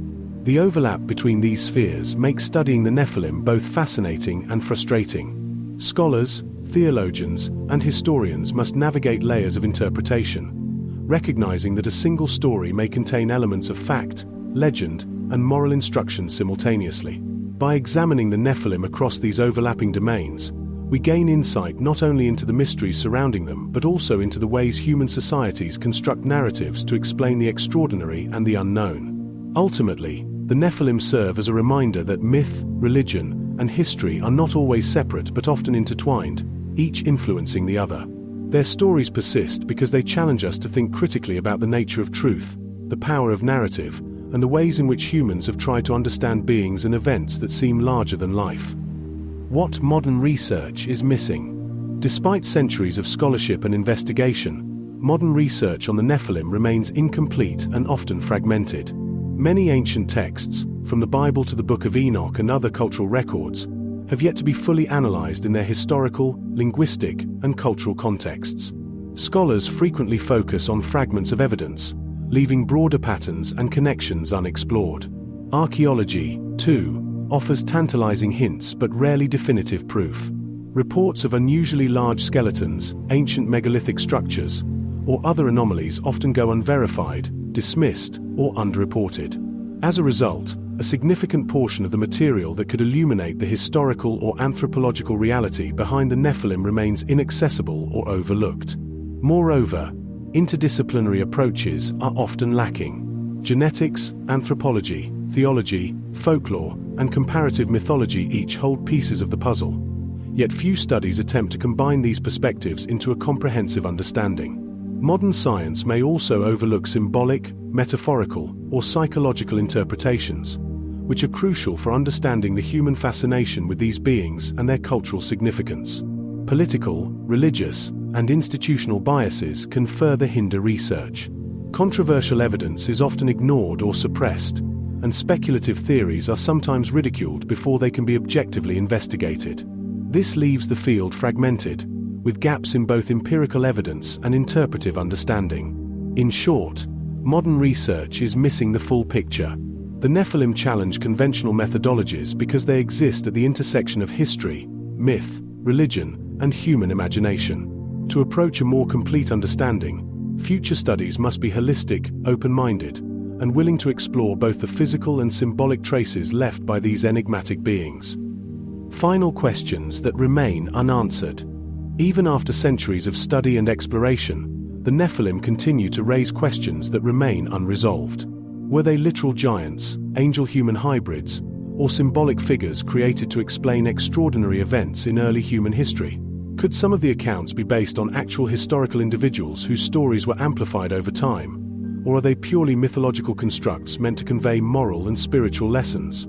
Archaeology and genetics have provided tantalizing hints, yet no definitive evidence has emerged to confirm or refute any theory completely. Were the Nephilim confined to a specific region, or did their influence extend across multiple ancient civilizations? Did they leave behind any enduring genetic legacy? Or were their appearances isolated and extraordinary events in human history? Even the motivations and actions attributed to the Nephilim remain ambiguous. Why were they associated with violence and corruption? Were these accounts exaggerations, moral allegories, or reflections of actual historical behavior?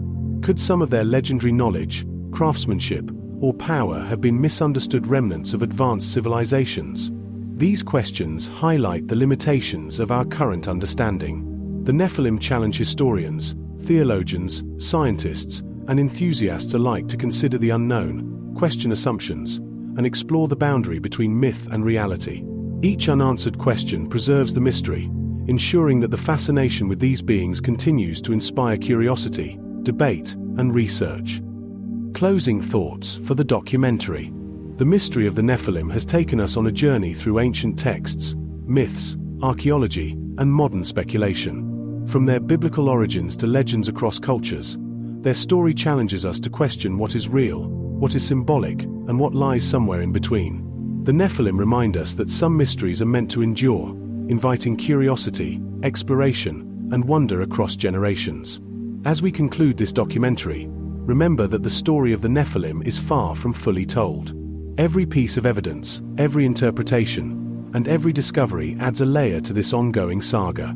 Their legacy continues to intrigue scholars, storytellers, and dreamers alike, bridging the past and the present in ways that inspire both awe and reflection. Thank you so much for watching this full exploration of the Nephilim. If you enjoyed this journey into ancient mysteries, please subscribe to Heavenly Sleep Stories, give a like, and share this video with anyone fascinated by history, mythology, and the unknown. Your support helps us create more deep-dive documentaries into the most intriguing stories from the past and present.